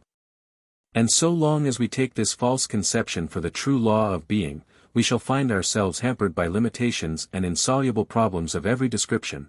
We have lost the key of life and are consequently unable to open the door. But in proportion as we abide in the vine, that is, consciously realize our perpetual unity with originating spirit, and impress upon ourselves that this unity is neither bestowed as the reward of merit, nor as an act of favor which would be to deny the unity, for the bestowal would at once imply dualism, but dwell on the truth that it is the innermost and supreme principle of our own nature. In proportion as we consciously realize this, we shall rise to greater and greater certainty of knowledge, resulting in more and more perfect externalization, whose increasing splendor can know no limits. For it is the continual outflowing of the exhaustless spirit of life in that manifestation of itself which is our own individuality. The notion of dualism is the veil which prevents men seeing this, and causes them to wander blindfolded among the mazes of endless perplexity, but, as St. Paul truly says, when this veil is taken away we shall find ourselves changed from glory to glory as by the Lord the Spirit. His name shall be called Emmanuel, that is, God in us, not a separate being from ourselves. Let us remember that Jesus was condemned by the principle of separation because he himself was the externalization of the principle of unity, and that, in adhering to the principle of unity we are adhering to the only possible root of life, and are maintaining the truth for which Jesus died. 18. Entering into the spirit of it. Entering into the spirit of it. What a common expression! And yet how much it really means, how absolutely everything. We enter into the spirit of an undertaking, into the spirit of a movement, into the spirit of an author, even into the spirit of a game, and it makes all the difference both to us and to that into which we enter. A game without any spirit is a poor affair, an association in which there is no spirit falls to pieces, and a spiritless undertaking is sure to be a failure. On the other hand, the book which is meaningless to the unsympathizing reader is full of life and suggestion to the one who enters into the spirit of the writer. The man who enters into the spirit of the music finds a spring of refreshment in some fine recital which is entirely missed by the cold critic who comes only to judge according to the standard of a rigid rule. And so on in every case that we can think of. If we do not enter the spirit of a thing, it has no invigorating effect upon us, and we regard it as dull, insipid and worthless. This is our everyday experience, and these are the words in which we express it. And the words are well chosen. They show our intuitive recognition of the spirit as the fundamental reality in everything, however small or however great. Let us be right as to the spirit of a thing, and everything else will successfully follow. By entering into the spirit of anything we establish a mutual vivifying action and reaction between it and ourselves. We vivify it with our own vitality, and it vivifies us with a living interest which we call its spirit, and therefore the more fully we enter into the spirit of all with which we are concerned, the more thoroughly do we become alive. The more completely we do this, the more we shall find that we are penetrating into the great secret of life.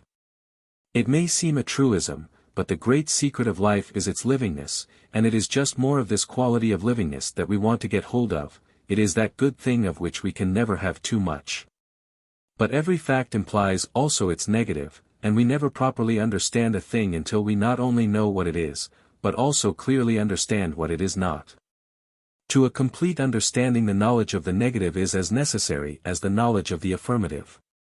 For the perfect knowledge consists in realizing the relation between the two, and the perfect power grows out of this knowledge by enabling us to balance the affirmative and negative against each other in any proportion that we will. Thus giving flexibility to what would otherwise be too rigid, and form to what would otherwise be too fluid. And so, by uniting these two extremes, to produce any result we may desire. It is the old Hermetic saying, coagula et solve, solidify the fluid and dissolve the solid. And therefore, if we would discover the secret of entering into the spirit of it, we must get some idea of the negative, which is the not spirit. In various ages this negative phase has been expressed in different forms of words suitable to the spirit of the time, and so, clothing this idea in the attire of the present day, I will sum up the opposite of spirit in the word mechanism. Before all things, this is a mechanical age, and it is astonishing how great a part of what we call our social advance has its root in the mechanical arts. Reduce the mechanical arts to what they were in the days of the Plantagenets, and the greater part of our boasted civilization would recede through the centuries along with them. We may not be conscious of all this, but the mechanical tendency of the age has a firm grip upon society at large. We habitually look at the mechanical side of things by preference to any other. Everything is done mechanically, from the carving on a piece of furniture to the arrangement of the social system. It is the mechanism that must be considered first, and the spirit has to be fitted to the mechanical exigencies. We enter into the mechanism of it instead of into the spirit of it, and so limit the spirit and refuse to let it have its own way. And then, as a consequence, we get entirely mechanical action, and complete our circle of ignorance by supposing that this is the only sort of action there is. Yet this is not a necessary state of things even in regard to physical science, for the men who have made the greatest advances in that direction are those who have most clearly seen the subordination of the mechanical to the spiritual. The man who can recognize a natural law only as it operates through certain forms of mechanism with which he is familiar will never rise to the construction of the higher forms of mechanism which might be built up upon that law. For he fails to see that it is the law which determines the mechanism and not vice versa. This man will make no advance in science, either theoretical or applied, and the world will never owe any debt of gratitude to him. But the man who recognizes that the mechanism for the application of any principle grows out of the true apprehension of the principle studies the principle first.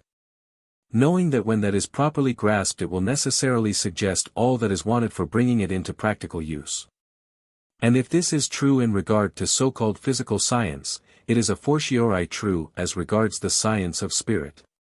There is a mechanical attitude of mind which judges everything by the limitations of past experiences, allowing nothing for the fact that those experiences were for the most part the results of our ignorance of spiritual law. But if we realize the true law of being, we shall rise above these mechanical conceptions. We shall not deny the reality of the body or of the physical world as facts, knowing that they also are spirit, but we shall learn to deny their power as causes. We shall learn to distinguish between the causa causta and the causa causans, the secondary or apparent physical cause and the primary or spiritual cause, without which the secondary cause could not exist. And so we shall get a new standpoint of clear knowledge and certain power by stepping over the threshold of the mechanical and entering into the spirit of it. What we have to do is to maintain our even balance between the two extremes, denying neither spirit or the mechanism which is its form and through which it works. The one is as necessary to a perfect whole as the other, for there must be an outside as well as an inside, only we must remember that the creative principle is always inside, and that the outside only exhibits what the inside creates. Hence, whatever external effect we would produce, we must first enter into the spirit of it and work upon the spiritual principle, whether in ourselves or others.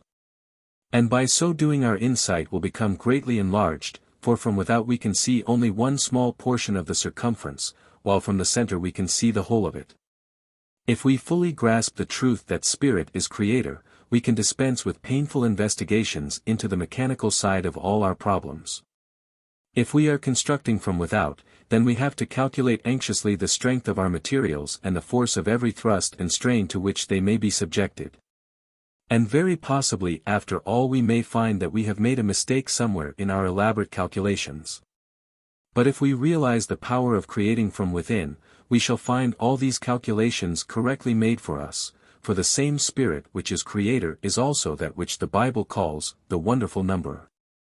Construction from without is based upon analysis, and no analysis is complete without accurate quantitative knowledge, but creation is the very opposite of analysis, and carries its own mathematics with it. To enter into the spirit of anything, then, is to make yourself one in thought with the creative principle that is at the center of it, and therefore why not go to the center of all things at once, and enter into the spirit of life? Do you ask where to find it? In yourself, and in proportion as you find it there, you will find it everywhere else. Look at life as the one thing that is, whether in you or around you. Try to realize the livingness of it, and then seek to enter into the spirit of it by affirming it to be the whole of what you are. Affirm this continually in your thoughts, and by degrees the affirmation will grow into a real living force within you, so that it will become a second nature to you, and you will find it impossible and unnatural to think in any other way. And the nearer you approach this point, the greater you will find your control over both body and circumstances. Until at last you shall so enter into the spirit of it, into the spirit of the divine creative power which is the root of all things, that, in the words of Jesus, nothing shall be impossible to you. Because you have so entered into the spirit of it that you discover yourself to be one with it. Then all the old limitations will have passed away, and you will be living in an entirely new world of life, liberty and love, of which you yourself are the radiating center. You will realize the truth that your thought is a limitless creative power, and that you yourself are behind your thought, controlling and directing it with knowledge for any purpose which love motives and wisdom plans. Thus you will cease from your labors, your struggles and anxieties, and enter into that new order where perfect rest is one with ceaseless activity. 1902. 19. The Bible and the New Thought. The Sun.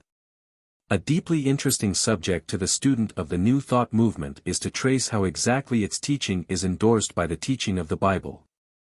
There is no such thing as new thought in the sense of new truth, for what is truth now must have been truth always, but there is such a thing as a new presentment of the old truth, and it is in this that the newness of the present movement consists. But the same truth has been repeatedly stated in earlier ages under various forms and in various measures of completeness, and nowhere more completely than in the scriptures of the Old and New Testaments. None of the older forms of statement is more familiarly known to our readers than that contained in the Bible, and no other is entwined around our hearts with the same sacred and tender associations. Therefore, I have no hesitation in saying that the existence of a marked correspondence between its teaching and that of the New Thought cannot but be a source of strength and encouragement to any of us who have been accustomed in the past to look to the old and hallowed book as a storehouse of divine wisdom. We shall find that the clearer light will make the rough places smooth and the dim places luminous, and that of the treasures of knowledge hidden in the ancient volume the half has not been told us. The Bible lays emphatic stress upon the glorious liberty of the sons of God, thus uniting in a single phrase the twofold idea of filial dependence and personal liberty. A careful study of the subject will show us that there is no opposition between these two ideas, but that they are necessary correlatives to each other, and that whether stated after the more concentrated method of the Bible, or after the more detailed method of the New Thought, the true teaching proclaims, not our independence of God, but our independence in God.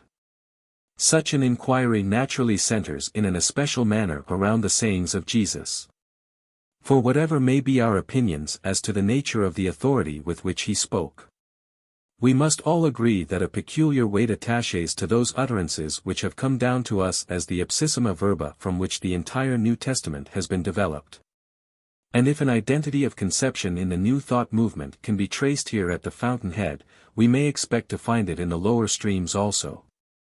The key to the Master's teaching is to be found in his discourse with the woman of Samaria, and it is contained in the statement that the Father is Spirit, that is, Spirit in the absolute and unqualified sense of the word. As appears from the original Greek, and not a spirit as it is rendered in the Authorized Version, and then as the natural correlative to the Father we find another term employed, the Son. The relation between these two forms the great subject of Jesus' teaching, and, therefore, it is most important to have some definite idea of what he meant by these terms if we would understand what it was that he really taught. Now if the Father be Spirit, the Son must be Spirit also, for a Son must necessarily be of the same nature as his Father. But since the Father is Spirit, absolute and universal, it is evident that the Son cannot be Spirit, absolute and universal, because there cannot be two universal spirits, for then neither would be universal. We may, therefore, logically infer that because the Father is universal Spirit, the Son is Spirit not universal, and the only definition of Spirit not universal is Spirit individualized and particular. The Scripture tells us that the Spirit is life, and taking this as the definition of Spirit, we find that the Father is absolute, originating, undifferentiated life, and the Son is the same life differentiated into particular forms. Hence, in the widest sense of the expression, the Son stands for the whole creation, visible or invisible, and in this sense it is the mere differentiation of the universal life into a multiplicity of particular modes. But if we have any adequate idea of the intelligent and responsive nature of Spirit too, if we realize that because it is pure being it must be infinite intelligence and infinite responsiveness, then we shall see that its reproduction in the particular admits of innumerable degrees. From mere expression as outward form up to the very fullest expression of the infinite intelligence and responsiveness that Spirit is. The teachings of Jesus were addressed to the hearts and intelligences of men, and therefore the grade of sonship of which he spoke has reference to the expression of infinite being in the human heart and intellect. But this, again, may be conceived of in infinite degrees. In some men there is the bare potentiality of sonship entirely undeveloped as yet, in others the beginnings of its development, in others a fuller development, and so on. Until we can suppose some supreme instance in which the absolutely perfect reproduction of the universal has been attained. Each of these stages constitutes a fuller and fuller expression of sonship, until the supreme development reaches a point at which it can be described only as the perfect image of the Father. And this is the logical result of a process of steady growth from an inward principle of life which constitutes the identity of each individual. It is thus a necessary inference from Jesus' own explanation of the Father as Spirit or infinite being that the Son is the scriptural phrase for the reproduction of infinite being in the individual. Contemplated in that stage at which the individual does in some measure begin to recognize his identity with his originating source, or, at any rate, where he has capacity for such a recognition. Even though the actual recognition may not yet have taken place. It is very remarkable that, thus defining the Son on the direct statement of Jesus himself, we arrive exactly at the definition of Spirit as that power which knows itself. In the capacity for thus recognizing its identity of nature with the Father, is it that the potential fact of sonship consists, for the prodigal son was still a son even before he began to realize his relation to his Father, in actual fact. It is the dawning of this recognition that constitutes the spiritual babe, or infant son, and by degrees this consciousness grows till he attains the full estate of spiritual manhood. This recognition by the individual of his own identity with universal spirit is precisely what forms the basis of the new thought, and thus at the outset the two systems radiate from a common center.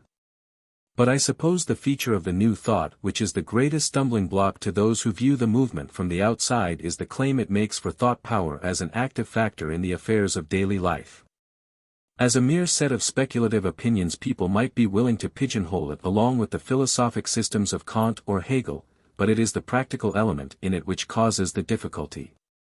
It is not only a system of thought based upon a conception of the unity of being, but it claims to follow out this conception to its legitimate consequences in the production of visible and tangible external results by the mere exercise of thought power. A ridiculous claim, a claim not to be tolerated by common sense, a trespassing upon the divine prerogative, a claim of unparalleled audacity, thus the casual objector. But this claim is not without its parallel, for the same claim was put forward on the same ground by the great teacher himself as the proper result of the Son's recognition of his relation to the Father. Ask what ye will, and it shall be done unto you, whatsoever you shall ask in prayer, believing, ye shall receive, and nothing shall be impossible unto you, all things are possible to him that believeth. These statements are absolutely without any note of limitation save that imposed by the seeker's want of faith in his own power to move the infinite. This is as clear a declaration of the efficacy of mental power to produce outward and tangible results as any now made by the new thought, and it is made on precisely the same ground, namely, the readiness of the Father or Spirit in the universal to respond to the movement of spirit in the individual. In the Bible this movement of individualized spirit is called prayer, and it is synonymous with thought, formulated with the intention of producing this response. Prayer is the heart's sincere desire, uttered or unexpressed. And we must not let ourselves be misled by the association of particular forms with particular words, but should follow the sound advice of Oliver Wendell Holmes, and submit such words to a process of depolarization, which brings out their real meaning. Whether we call our act prayer, or thought concentration, we mean the same thing. It is the claim of the man to move the infinite by the action of his own mind. It may be objected, however, that this definition omits an important element of prayer, the question, namely, whether God will hear it. But this is the very element that Jesus most rigorously excludes from his description of the mental act. Prayer, according to the popular notion, is a most uncertain matter. Whether we shall be heard or not depends entirely upon another will, regarding whose action we are completely ignorant, and therefore, according to this notion, the very essence of prayer consists of utter uncertainty. Jesus' conception of prayer was the very opposite. He bids us believe that we have already in fact received what we ask for, and makes this the condition of receiving. In other words, he makes the essential factor in the mental action to consist in absolute certainty as to the corresponding response in the infinite, which is exactly the condition that the new thought lays down for the successful operation of thought power. It may, however, be objected that if men have thus an indiscriminate power of projecting their thought to the accomplishment of anything they desire, they can do so for evil as easily as for good. But Jesus fully recognized this possibility, and worked the only destructive miracle recorded of him for the express purpose of emphasizing the danger. The reason given by the compilers of the Gospel for the destruction of the fig tree is clearly inadequate, for we certainly cannot suppose Jesus so unreasonable as to curse a tree for not bearing fruit out of season. But the record itself shows a very different purpose. Jesus answered the disciples' astonished questioning by telling them that it was in their own power, not only to do what was done to the fig tree, but to produce effects upon a far grander scale.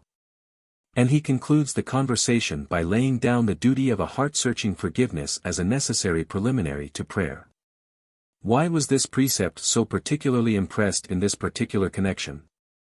Obviously because the demonstration he had just given of the valency of thought power in the hands of instructed persons laid bare the fact that this power can be used destructively as well as beneficially, and that, therefore, a thorough heart-searching for the eradication of any lurking ill feeling became an imperative preliminary to its safe use. Otherwise there was danger of noxious thought currents being set in motion to the injury of others. The miracle of the fig tree was an abject lesson to exhibit the need for the careful handling of that limitless power which Jesus assured his disciples existed as fully in them as in himself.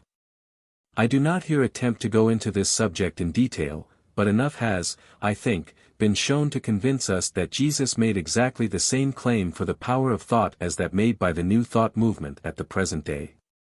It is a great claim, and it is, therefore, encouraging to find such an authority committed to the same assertion.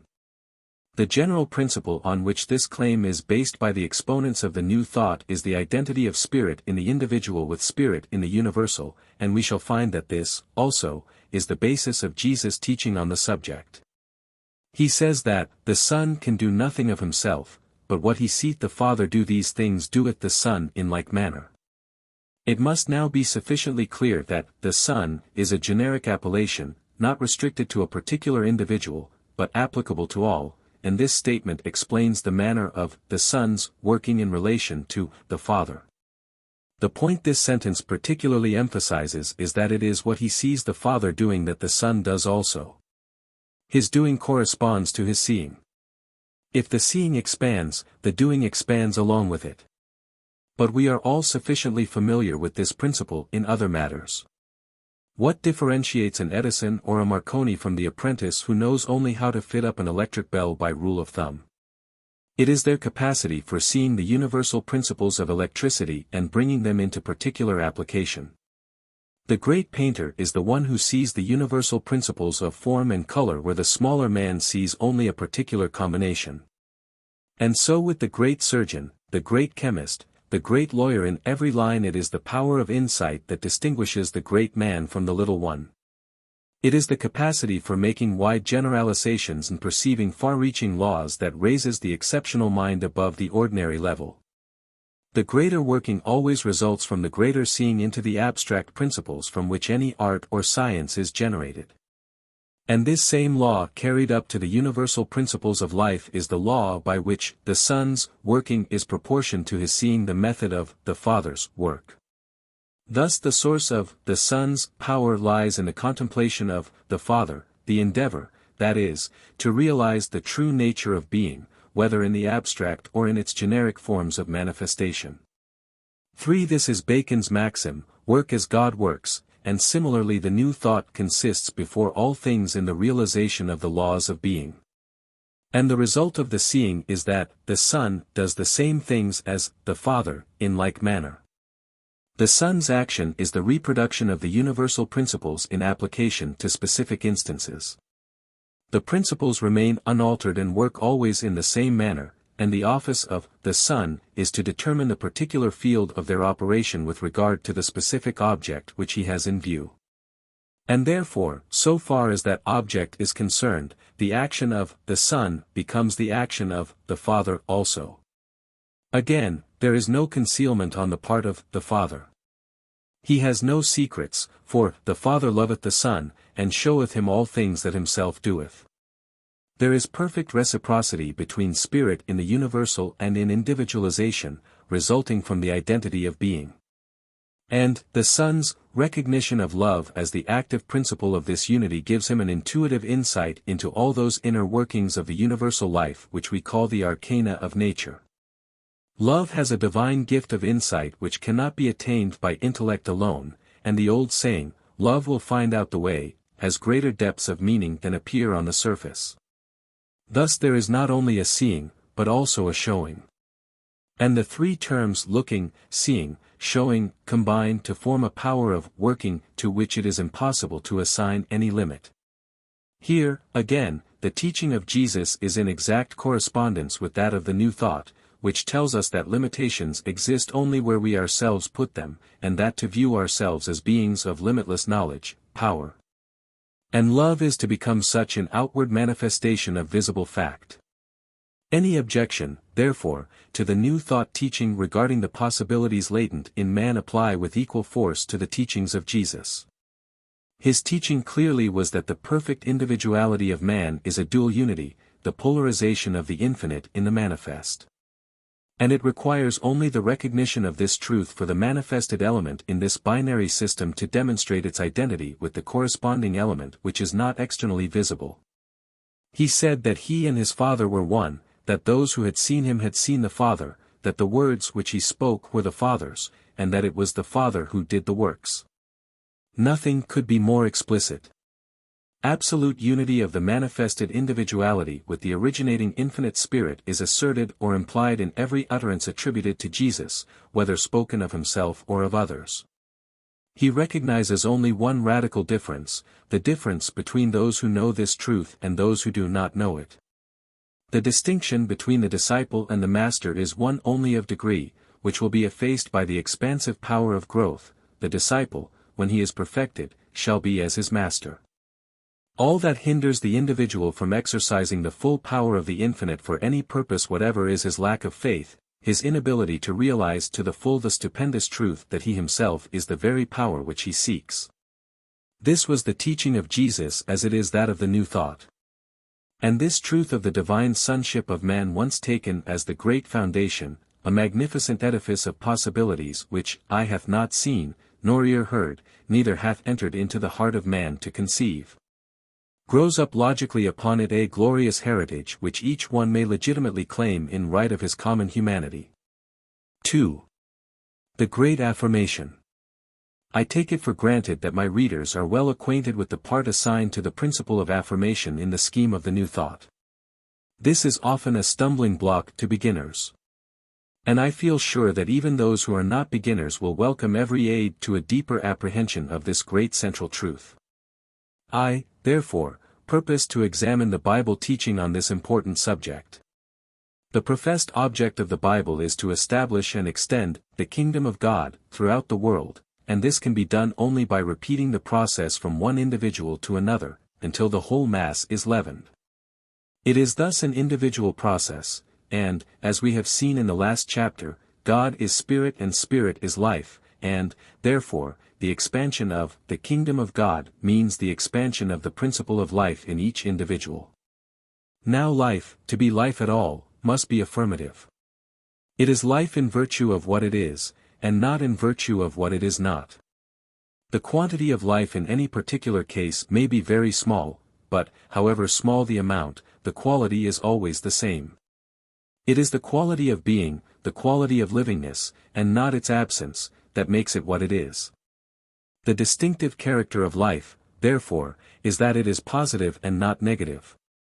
And every degree of negativeness, that is, every limitation, is ultimately traceable to deficiency of life power.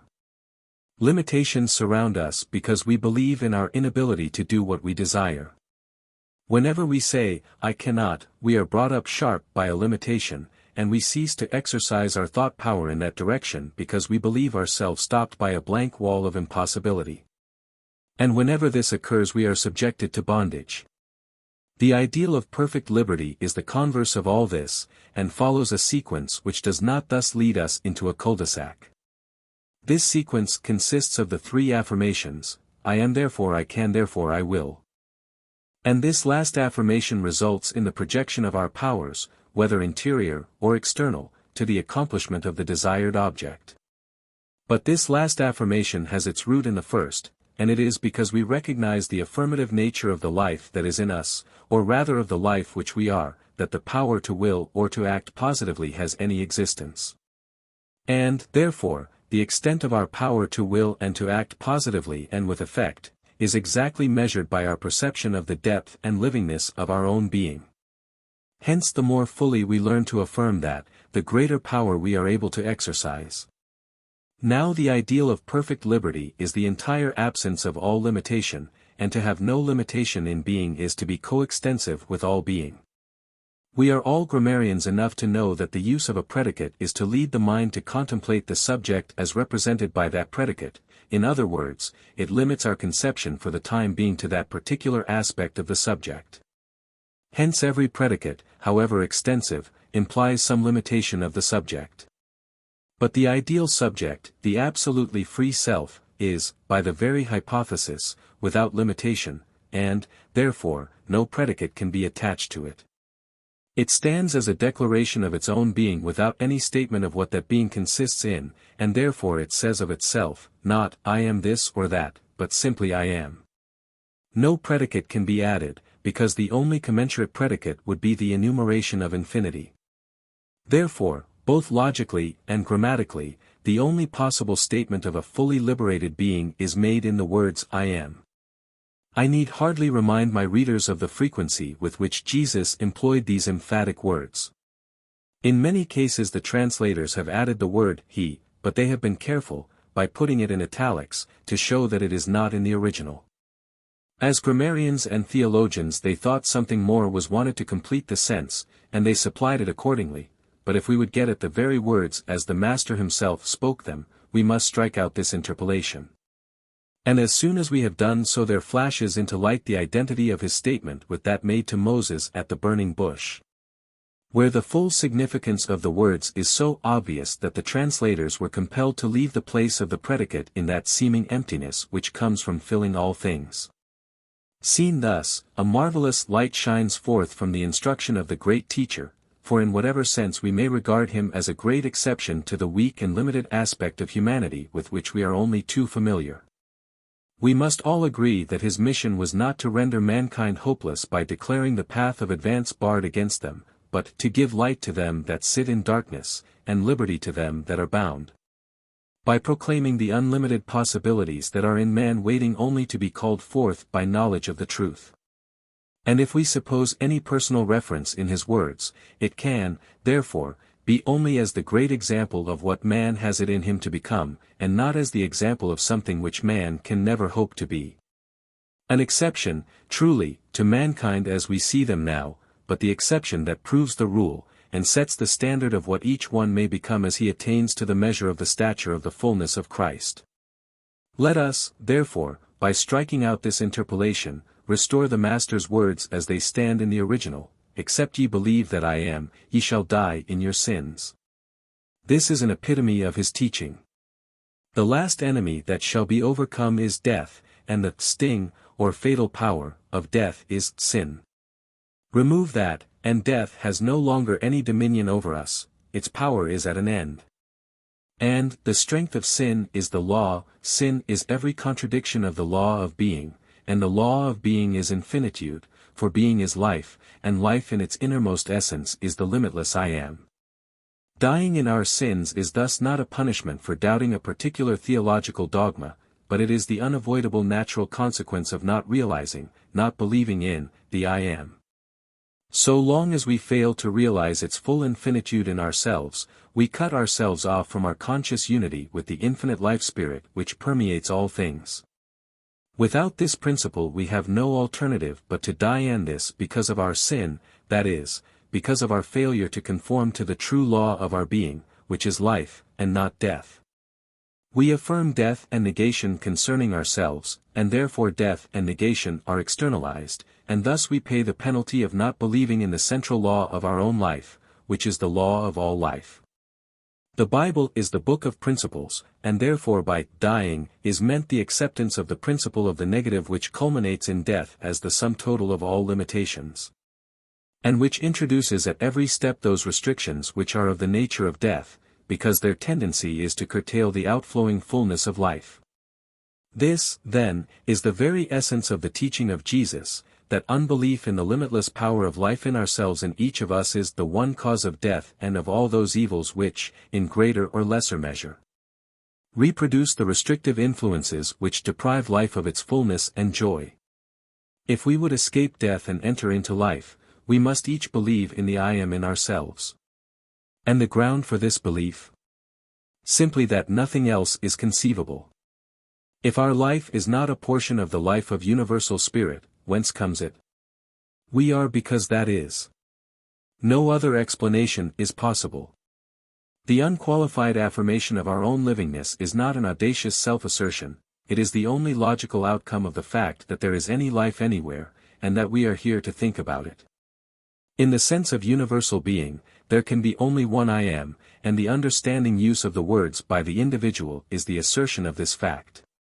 The forms of manifestation are infinite, but the life which is manifested is one, and thus every thinker who recognizes the truth regarding himself finds in the I am both himself and the totality of all things. And thus he comes to know that in utilizing the interior nature of the things and persons about him, he is, in effect, employing the powers of his own life. Sometimes the veil which Jesus drew over this great truth was very transparent. To the Samaritan woman he spoke of it as a spring of life forever welling up in the innermost recesses of man's being. And again, to the multitude assembled at the temple, he spoke of it as a river of life forever gushing from the secret sources of the Spirit within us. Life, to be ours at all, must be ourselves. An energy which only passed through us, without being us, might produce a sort of galvanic activity, but it would not be life. Life can never be a separate entity from the individuality which manifests it. And therefore, even if we conceive the life principle in a man so intensified as to pulsate with what might seem to us an absolutely divine vitality, it would still be no other than the man himself. Thus Jesus directs us to no external source of life, but ever teaches that the kingdom of heaven is within, and that what is wanted is to remove those barriers of ignorance and ill will which prevent us from realizing that the great I Am, which is the innermost spirit of life throughout the universe, is the same I Am that I am, whoever I may be. On another memorable occasion Jesus declared again that the I Am is the enduring principle of life. It is this that is the resurrection and the life.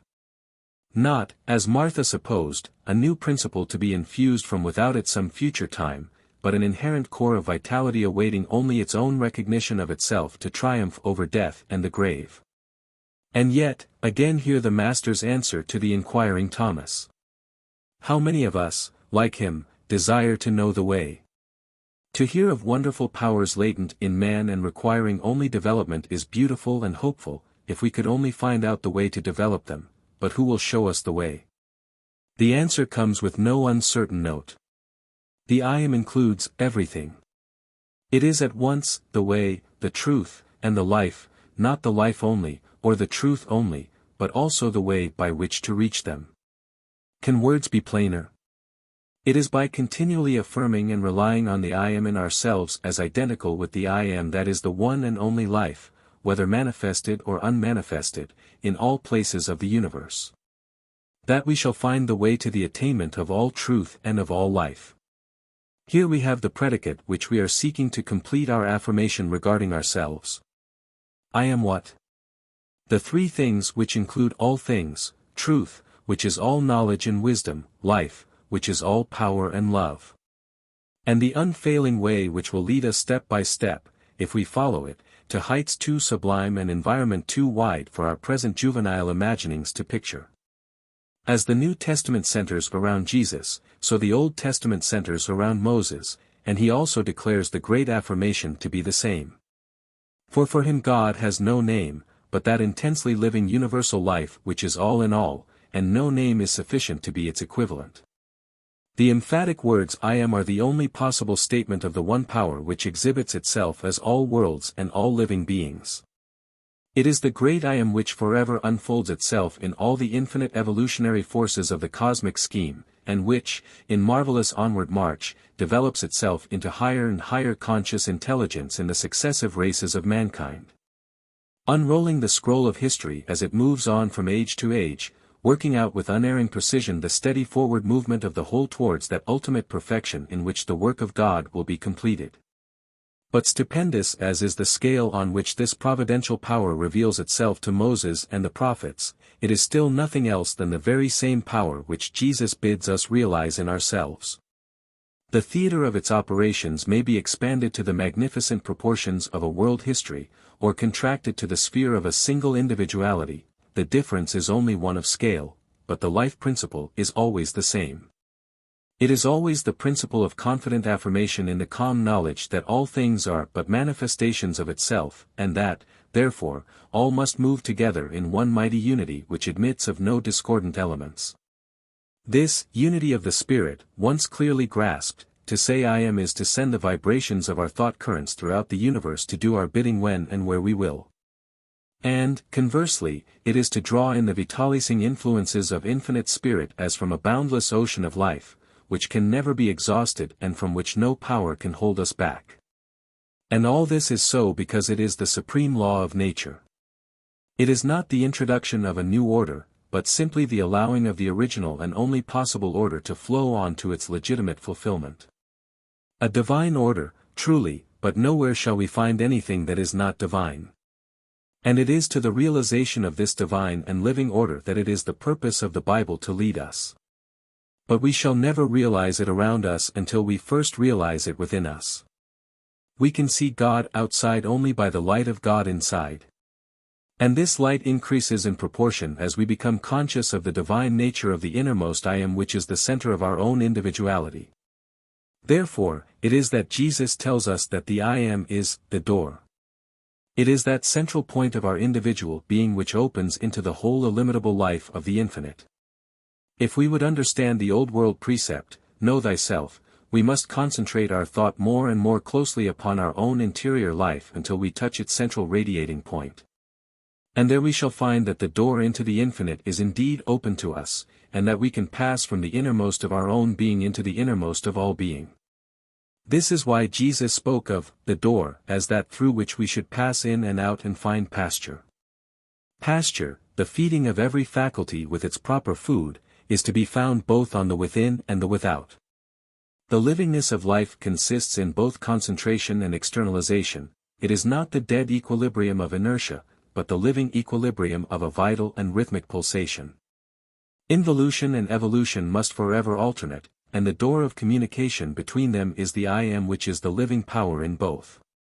Thus it is that the great affirmation is the secret of life, and that to say I am with a true understanding of all that it implies is to place ourselves in touch with all the powers of the infinite. This is the universal and eternal affirmation to which no predicate is attached, and all particular affirmations will be found to be only special differentiations of this all-embracing one. I will this or that particular thing because I know that I can bring it into externalization, and I know that I can because I know that I am, and so we always come back to the great central affirmation of all being. Search the scriptures and you will find that from first to last they teach only this, that every human soul is an individualization of that universal being, or all spirit, which we call God, and that spirit can never be shorn of its powers. But like fire, which is its symbol, must always be fully and perfectly itself, which is life in all its unlimited fullness. In assigning to affirmation, therefore, the importance which it does, the New Thought movement is at one with the teaching of Jesus and Moses and of the entire Bible. And the reason is clear. There is only one truth, and therefore careful seeking can bring men only to the same truth, whether they be Bible writers or any other. The Bible derives its authority from the inherent truth of the things it tells of, and not vice versa. And if these things be true at all, they would be equally true even though no Bible had ever been written. But, taking the great affirmation as our guide, we shall find that the system taught by the Bible is scientific and logical throughout, and therefore any other system which is scientifically true will be found to correspond with it in substance, however it may differ from it in form. And thus, in their statements regarding the power of affirmation, the exponents of the New Thought broach no newfangled absurdity, but only reiterate a great truth which has been before the world, though very imperfectly recognized, for thousands of years. 3. The Father. If, as we have seen, the Son is the differentiating principle of spirit, giving rise to innumerable individualities, the Father is the unifying principle by which these innumerable individualities are bound together into one common life. And the necessity for recognizing this great basis of the universal harmony forms the foundation of Jesus' teaching on the subject of worship. Woman, believe me, the hour cometh, when neither in this mountain, nor yet at Jerusalem, shall ye worship the Father.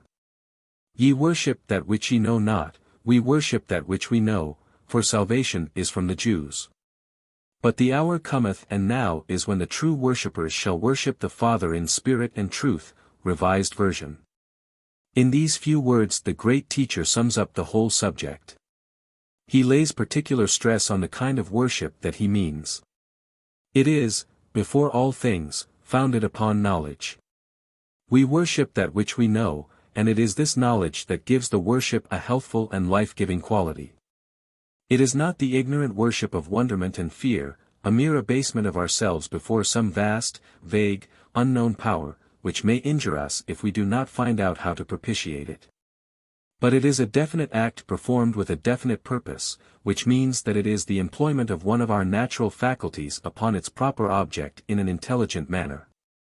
The ignorant Samaritan worship is better than no worship at all, for at least it realizes the existence of some center around which a man's life should revolve. Something to prevent the aimless dispersion of his powers for want of a centripetal force to bind them together. And even the crudest notion of prayer, as a mere attempt to induce God to change his mind, is at least a first step towards the truth that full supply for all our needs may be drawn from the infinite. Still, such worship as this is hampered with perplexities, and can give only a feeble answer to the atheistical sneer which asks, what is man, that God should be mindful of him, a momentary atom among unnumbered worlds? Now the teaching of Jesus throws all these perplexities aside with the single word, knowledge. There is only one true way of doing anything, and that is knowing exactly what it is we want to do, and knowing exactly why we want to do it. All other doing is blundering. We may blunder into the right thing sometimes, but we cannot make this our principle of life to all eternity. And if we have to give up the blunder method eventually, why not give it up now, and begin at once to profit by acting according to intelligible principle? The knowledge that, the Son, as individualized spirit, has his correlative in, the Father, as universal spirit, affords the clue we need. In whatever way we may attempt to explain it, the fact remains that volition is the fundamental characteristic of spirit. We may speak of conscious, or subconscious or superconscious action. But in whatever way we may picture to ourselves the condition of the agent as contemplating his own action, a general purposeful life-ward tendency becomes abundantly evident on any enlarged view of nature, whether seen from without or from within. And we may call this by the general name of volition. But the error we have to avoid is that of supposing volition to take the same form in universal spirit as in individualized spirit. The very terms universal and individual forbid this. For the universal, as such, to exercise specific volition, concentrating itself upon the details of a specific case, would be for it to pass into individualization, and to cease to be the absolute and infinite. It would be no longer the Father, but the Son. It is therefore exactly by not exercising specific volition that the Father continues to be the Father, or the great unifying principle.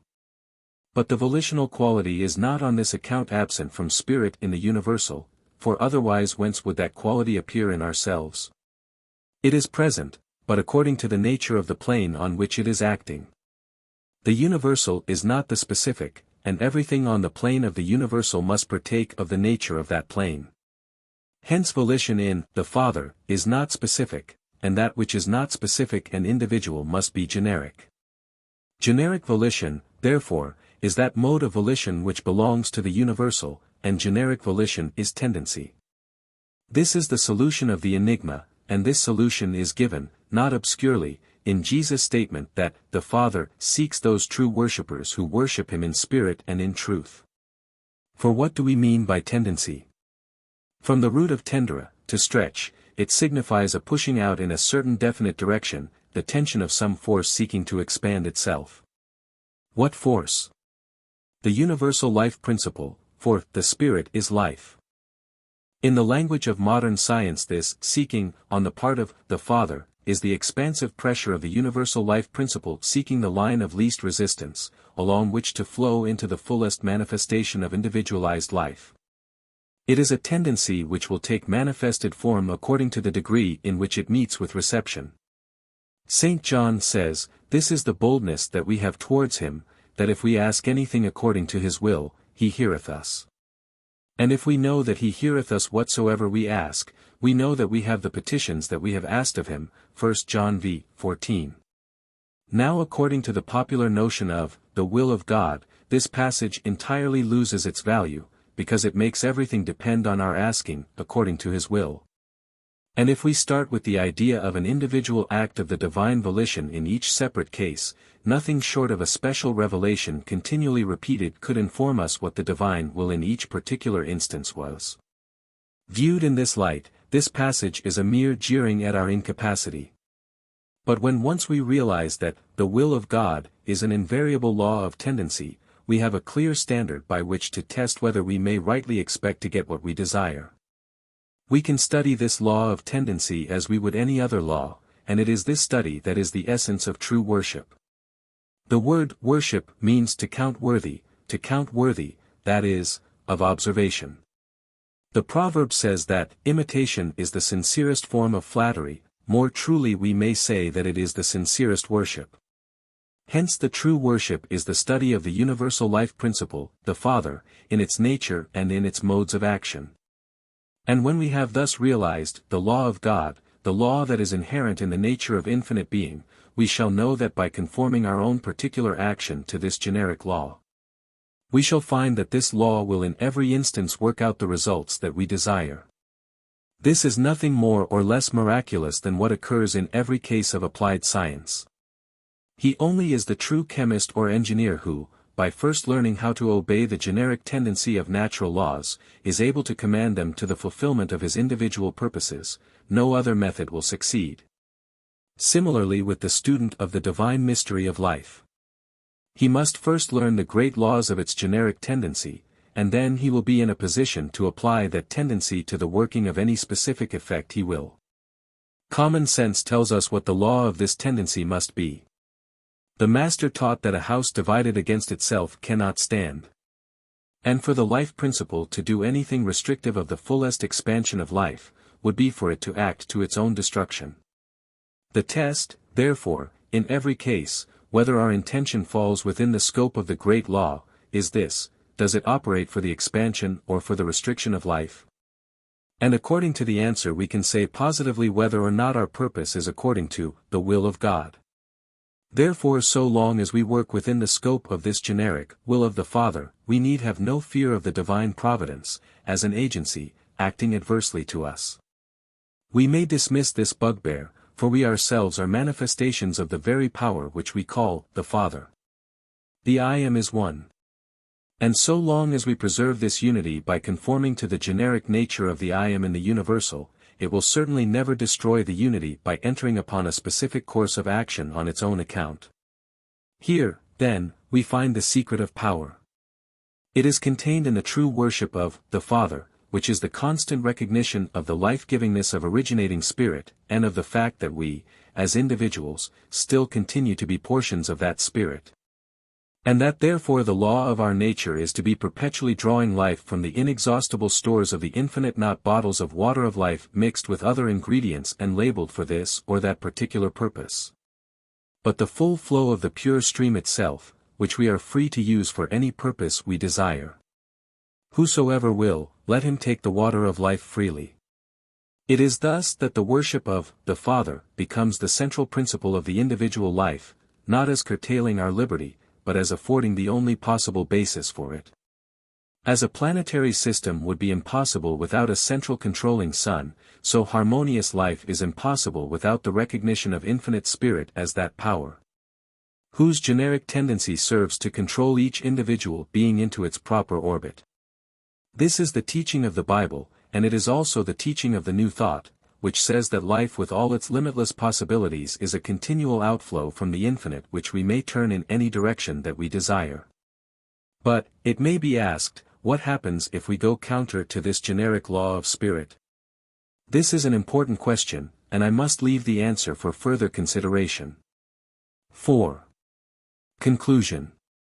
I concluded my last chapter with the momentous question, what happens if we go counter to the generic law of Spirit? What happens if we go counter to any natural law? Obviously, the law goes counter to us. We can use the laws of nature, but we cannot alter them. By opposing any natural law we place ourselves in an inverted position with regard to it, and therefore, viewed from this false standpoint, it appears as though the law itself were working against us with definite purpose. But the inversion proceeds entirely from ourselves, and not from any change in the action of the law. The law of spirit, like all other natural laws, is in itself impersonal. But we carry into it, so to speak, the reflection of our own personality, though we cannot alter its generic character. And therefore, if we oppose its generic tendency towards the universal good, we shall find in it the reflection of our own opposition and waywardness. The law of spirit proceeds unalterably on its course, and what is spoken of in popular phraseology as the divine wrath is nothing else than the reflex action which naturally follows when we put ourselves in opposition to this law. The evil that results is not a personal intervention of the universal spirit, which would imply its entering into specific manifestation, but it is the natural outcome of the causes that we ourselves have set in motion. But the effect to ourselves will be precisely the same as if they were brought about by the volition of an adverse personality, though we may not realize that in truth the personal element is our own. And if we are at all aware of the wonderfully complex nature of man, and the various interweavings of principles which unite the material body at one end of the scale to the purely spiritual ego at the other, we shall have some faint idea of on how vast a field these adverse influences may operate, not being restricted to the plane of outward manifestation, but acting equally on those inner planes which give rise to the outer and are of a more enduring nature. Thus the philosophic study of spirit, so far from affording any excuse for laxity of conduct, adds an emphatic definiteness to the Bible exhortation to flee from the wrath of God. But, on the other hand, it delivers us from groundless terrors, the fear lest our repentance should not be accepted, the fear lest we should be rejected for our inability to subscribe to some traditional dogma. The fear of utter uncertainty regarding the future, fears which make life bitter and the prospect of death appalling to those who are in bondage to them. The knowledge that we are dealing with a power which is no respecter of persons, and in which is no variableness, which is, in fact, an unalterable law, at once delivers us from all these terrors. The very unchangeableness of law makes it certain that no amount of past opposition to it, whether from ignorance or willfulness, will prevent it from working in accordance with its own beneficent and life-giving character as soon as we quit our inverted position and place ourselves in our true relation towards it. The laws of nature do not harbor revenge, and once we adapt our methods to their character, they will work for us without taking any retrospective notice of our past errors. The law of spirit may be more complex than that of electricity, because, as expressed in us, it is the law of conscious individuality. But it is none the less a purely natural law, and follows the universal rule, and therefore we may dismiss from our minds, as a baseless figment, the fear of any divine power treasuring up anger against us on account of bygones. If we are sincerely seeking to do what is right now, the new causes which we put in motion now will produce their proper effect as surely as the old causes did, and thus by inaugurating a new sequence of good we shall cut off the old sequence of evil. Only, of course, we cannot expect to bring about the new sequence while continuing to repeat the old causes, for the fruit must necessarily reproduce the nature of the seed. Thus we are the masters of the situation, and, whether in this world or the next, it rests with ourselves either to perpetuate the evil or to wipe it out and put the good in its place.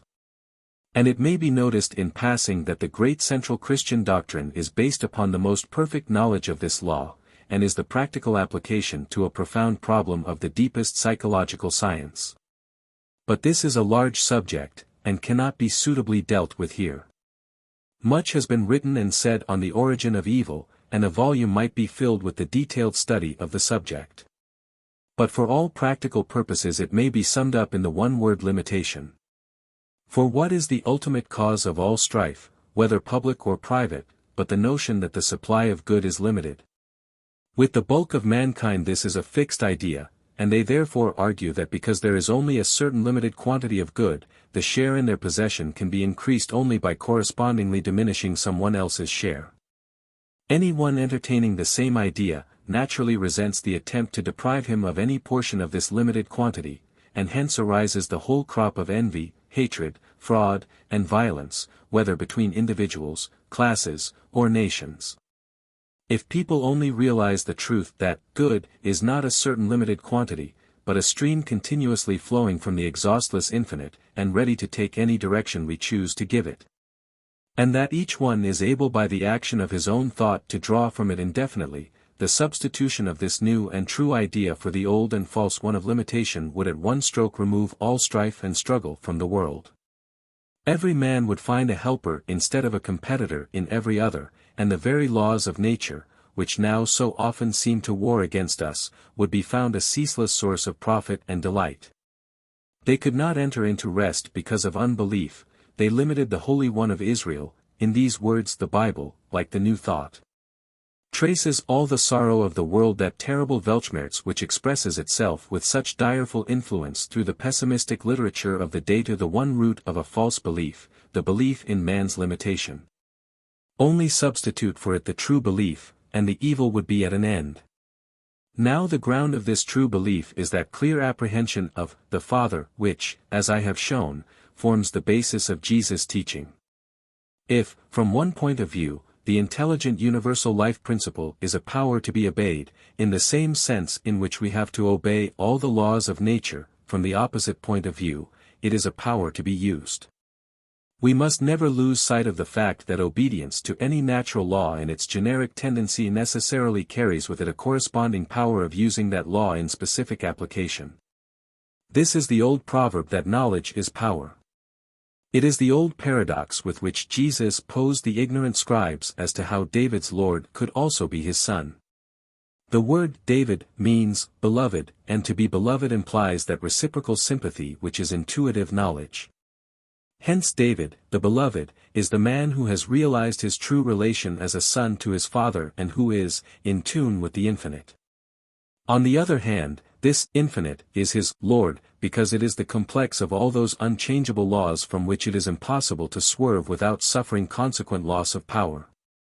And on the other, this knowledge of the innermost principles of all being puts him in possession of unlimited powers which he can apply to any specific purpose that he will. And thus he stands towards them in the position of a father who has authority to command the services of his son. Thus David's Lord becomes by a natural transition his son. And it is precisely in this that the principle of sonship consists. It is the raising of man from the condition of bondage as a servant by reason of limitation to the status of a son by the entire removal of all limitations. To believe and act on this principle is to believe on the Son of God, and a practical belief in our own sonship thus sets us free from all evil, and from all fear of evil it brings us out of the kingdom of death into the kingdom of life. Like everything else, it has to grow, but the good seed of liberating truth once planted in the heart is sure to germinate. And the more we endeavor to foster its growth by seeking to grasp with our understanding the reason of these things and to realize our knowledge in practice, the more rapidly we shall find our lives increase in living this a joy to ourselves, a brightness to our homes, and a blessing expanding to all around in ever-widening circles.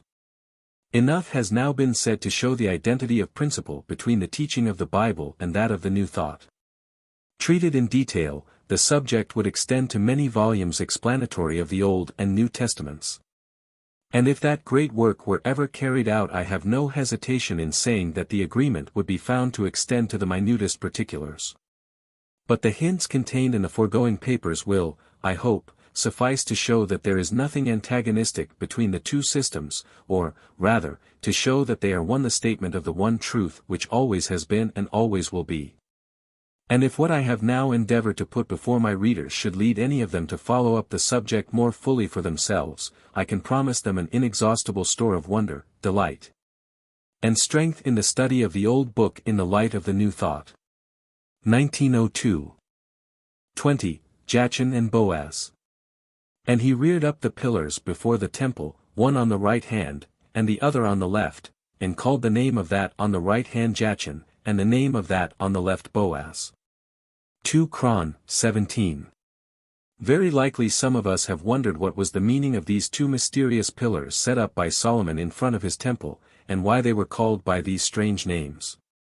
And then we have dropped the subject as one of those inexplicable things handed down in the Bible from old time which, we suppose, can have no practical interest for us at the present day.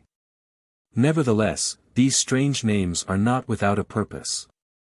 They contain the key to the entire Bible and to the whole order of nature, and as emblems of the two great principles that are the pillars of the universe.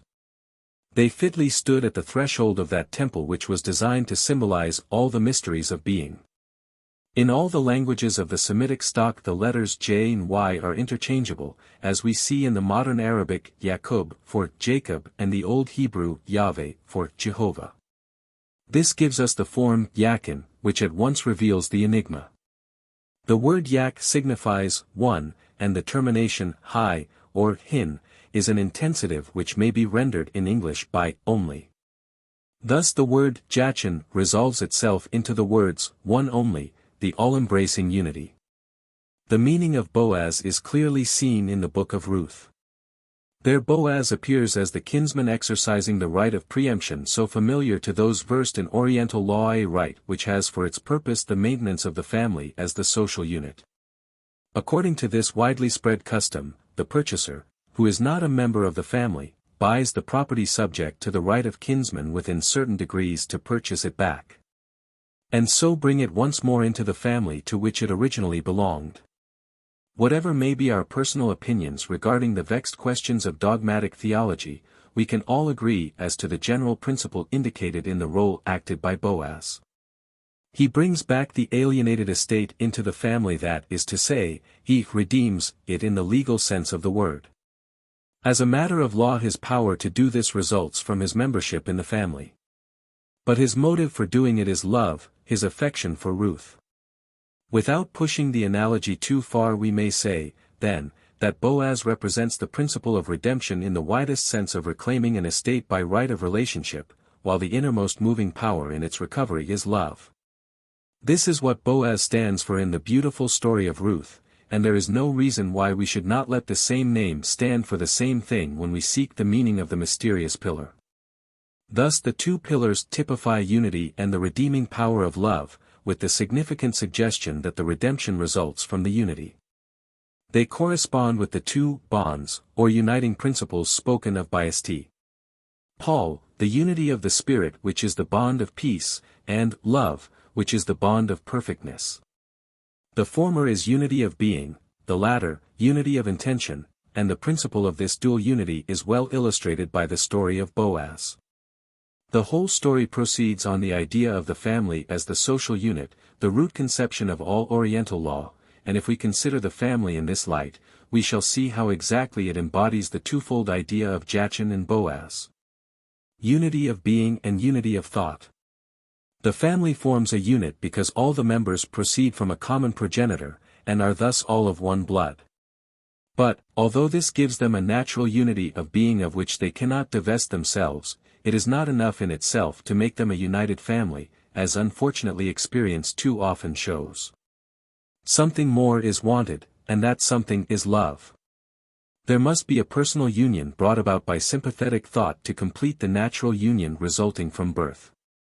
The inherent unity must be expressed by the individual volition of each member, and thus the family becomes the ideally perfect social unit, a truth to which St.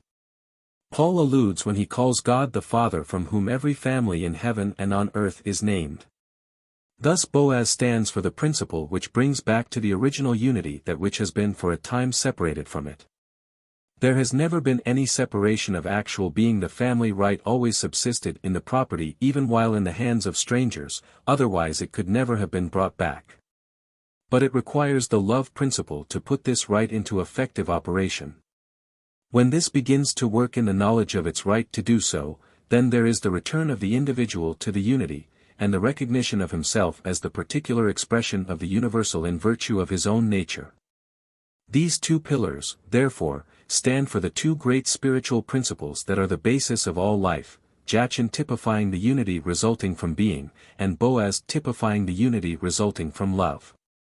In this dual unity we find the key to all conceivable involution or evolution of spirit, and it is therefore not without reason that the record of these two ancient pillars has been preserved in our scriptures.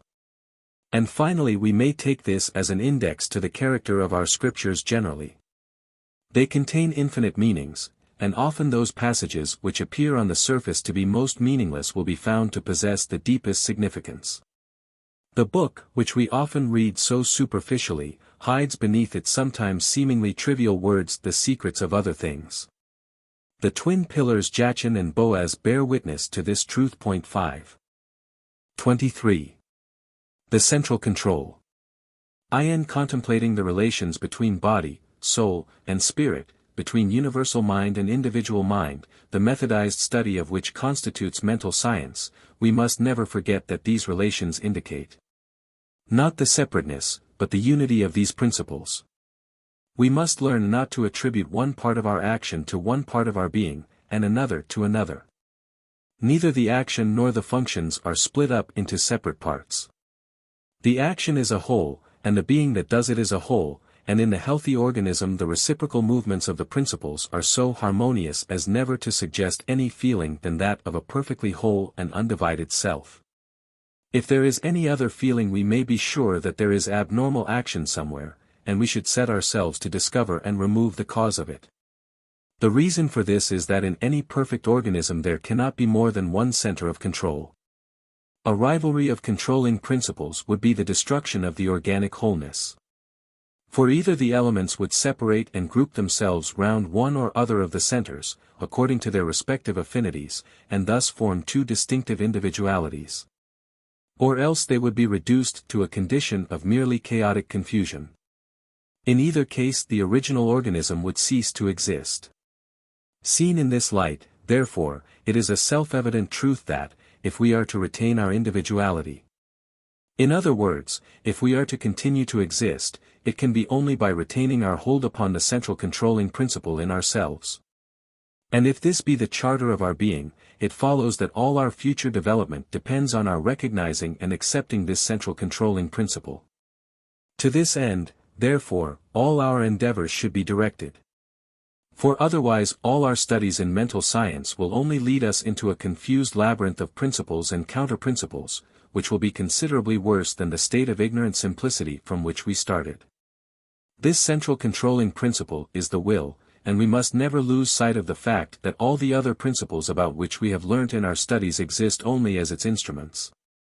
The will is the true self, of which they are all functions, and all our progress consists of our increased recognition of the fact. It is the will that says, I am. And therefore, however exalted, or even in their higher developments apparently miraculous, our powers may be, they are all subject to the central controlling power of the will. When the enlightened will shall have learnt to identify itself perfectly with the limitless powers of knowledge, judgment, and creative thought which are at its disposal, then the individual will have attained to perfect wholeness. And all limitations will have passed away forever. And nothing short of this consciousness of perfect wholeness can satisfy us. Everything that falls short of it is in that degree an embodiment of the principle of death, that great enemy against which the principle of life must continue to wage unceasing war, in whatever form or measure it may show itself. Until death is swallowed up in victory. There can be no compromise. Either we are affirming life as a principle, or we are denying it, no matter on how great or how small a scale, and the criterion by which to determine our attitude is our realization of our own wholeness. Death is the principle of disintegration. And whenever we admit the power of any portion of our organism, whether spiritual or bodily, to induce any condition independently of the intention of the will, we admit that the force of disintegration is superior to the controlling center in ourselves, and we conceive of ourselves as held in bondage by an adversary. From which bondage the only way of release is by the attainment of a truer way of thinking. And the reason is that, either through ignorance or carelessness, we have surrendered our position of control over the system as a whole, and have lost the element of purpose, around which the consciousness of individuality must always center. Every state of our consciousness, whether active or passive, should be the result of a distinct purpose adopted by our own free will, for the passive states should be quite as much under the control of the will as the active. It is the lack of purpose that deprives us of power. The higher and more clearly defined our purpose, the greater stimulus we have for realizing our control over all our faculties for its attainment. And since the grandest of all purposes is the strengthening and ennobling of life, in proportion as we make this our aim we shall find ourselves in union with the Supreme Universal Mind. Acting each in our individual sphere for the furtherance of the same purpose which animates the ruling principle of the Great Whole, and, as a consequence, shall find that its intelligence and powers are at our disposal. But in all this there must be no strain. The true exercise of the will is not an exercise of unnatural force. It is simply the leading of our powers into their natural channels by intelligently recognizing the direction in which those channels go. However various in detail, they have one clearly defined common tendency towards the increasing of life whether in ourselves or in others, and if we keep this steadily in view, all our powers, whether interior or exterior, will be found to work so harmoniously together that there will be no sense of independent action on the part of any one of them. The distinctions drawn for purposes of study will be laid aside, and the self in us will be found to be the realization of a grand ideal being, at once individual and universal, consciously free in its individual wholeness and in its joyous participation in the life of the universal whole. 24. What is higher thought? Resolution passed October, 1902, by the Kensington Higher Thought Center. That the center stands for the definite teaching of absolute oneness of creator and creation, cause and effect, and that nothing which may contradict or be in opposition to the above principles be admitted to the Higher Thought Center platform. By oneness of cause and effect is meant, that effect, man, does consist only of what cause is, but a part, individual personality, is not therefore coextensive with the whole. This resolution is of the greatest importance. Once admit that there is any power outside yourself, however beneficent you may conceive it to be, and you have sown the seed which must sooner or later bear the fruit of fear, which is the entire ruin of life, love and liberty. There is no via media. Say we are only reflections, however accurate, of the life, and in the admission we have given away our birthright. However small or plausible may be the germ of thought which admits that we are anything less in principle than the life itself, it must spring up to the ultimate ruin of the life principle itself. We are it itself. The difference is only that between the generic and the specific of the same thing. We must contend earnestly, both within ourselves and outwardly, for the one great foundation, and never, now on to all eternity, admit for a single instant any thought which is opposed to this, the basic truth of being. The leading ideas connected with higher thought are, I, that man controls circumstances, instead of being controlled by them, and, 2, as a consequence of the foregoing, that whatever teaches us to rely on power borrowed from a source outside ourselves is not higher thought. And that whatever explains to us the infinite source of our own inherent power and the consequent limitless nature of that power is higher thought. This avoids the use of terms which may only puzzle those not accustomed to abstract phraseology, and is substantially the same as the resolution of October, 1902.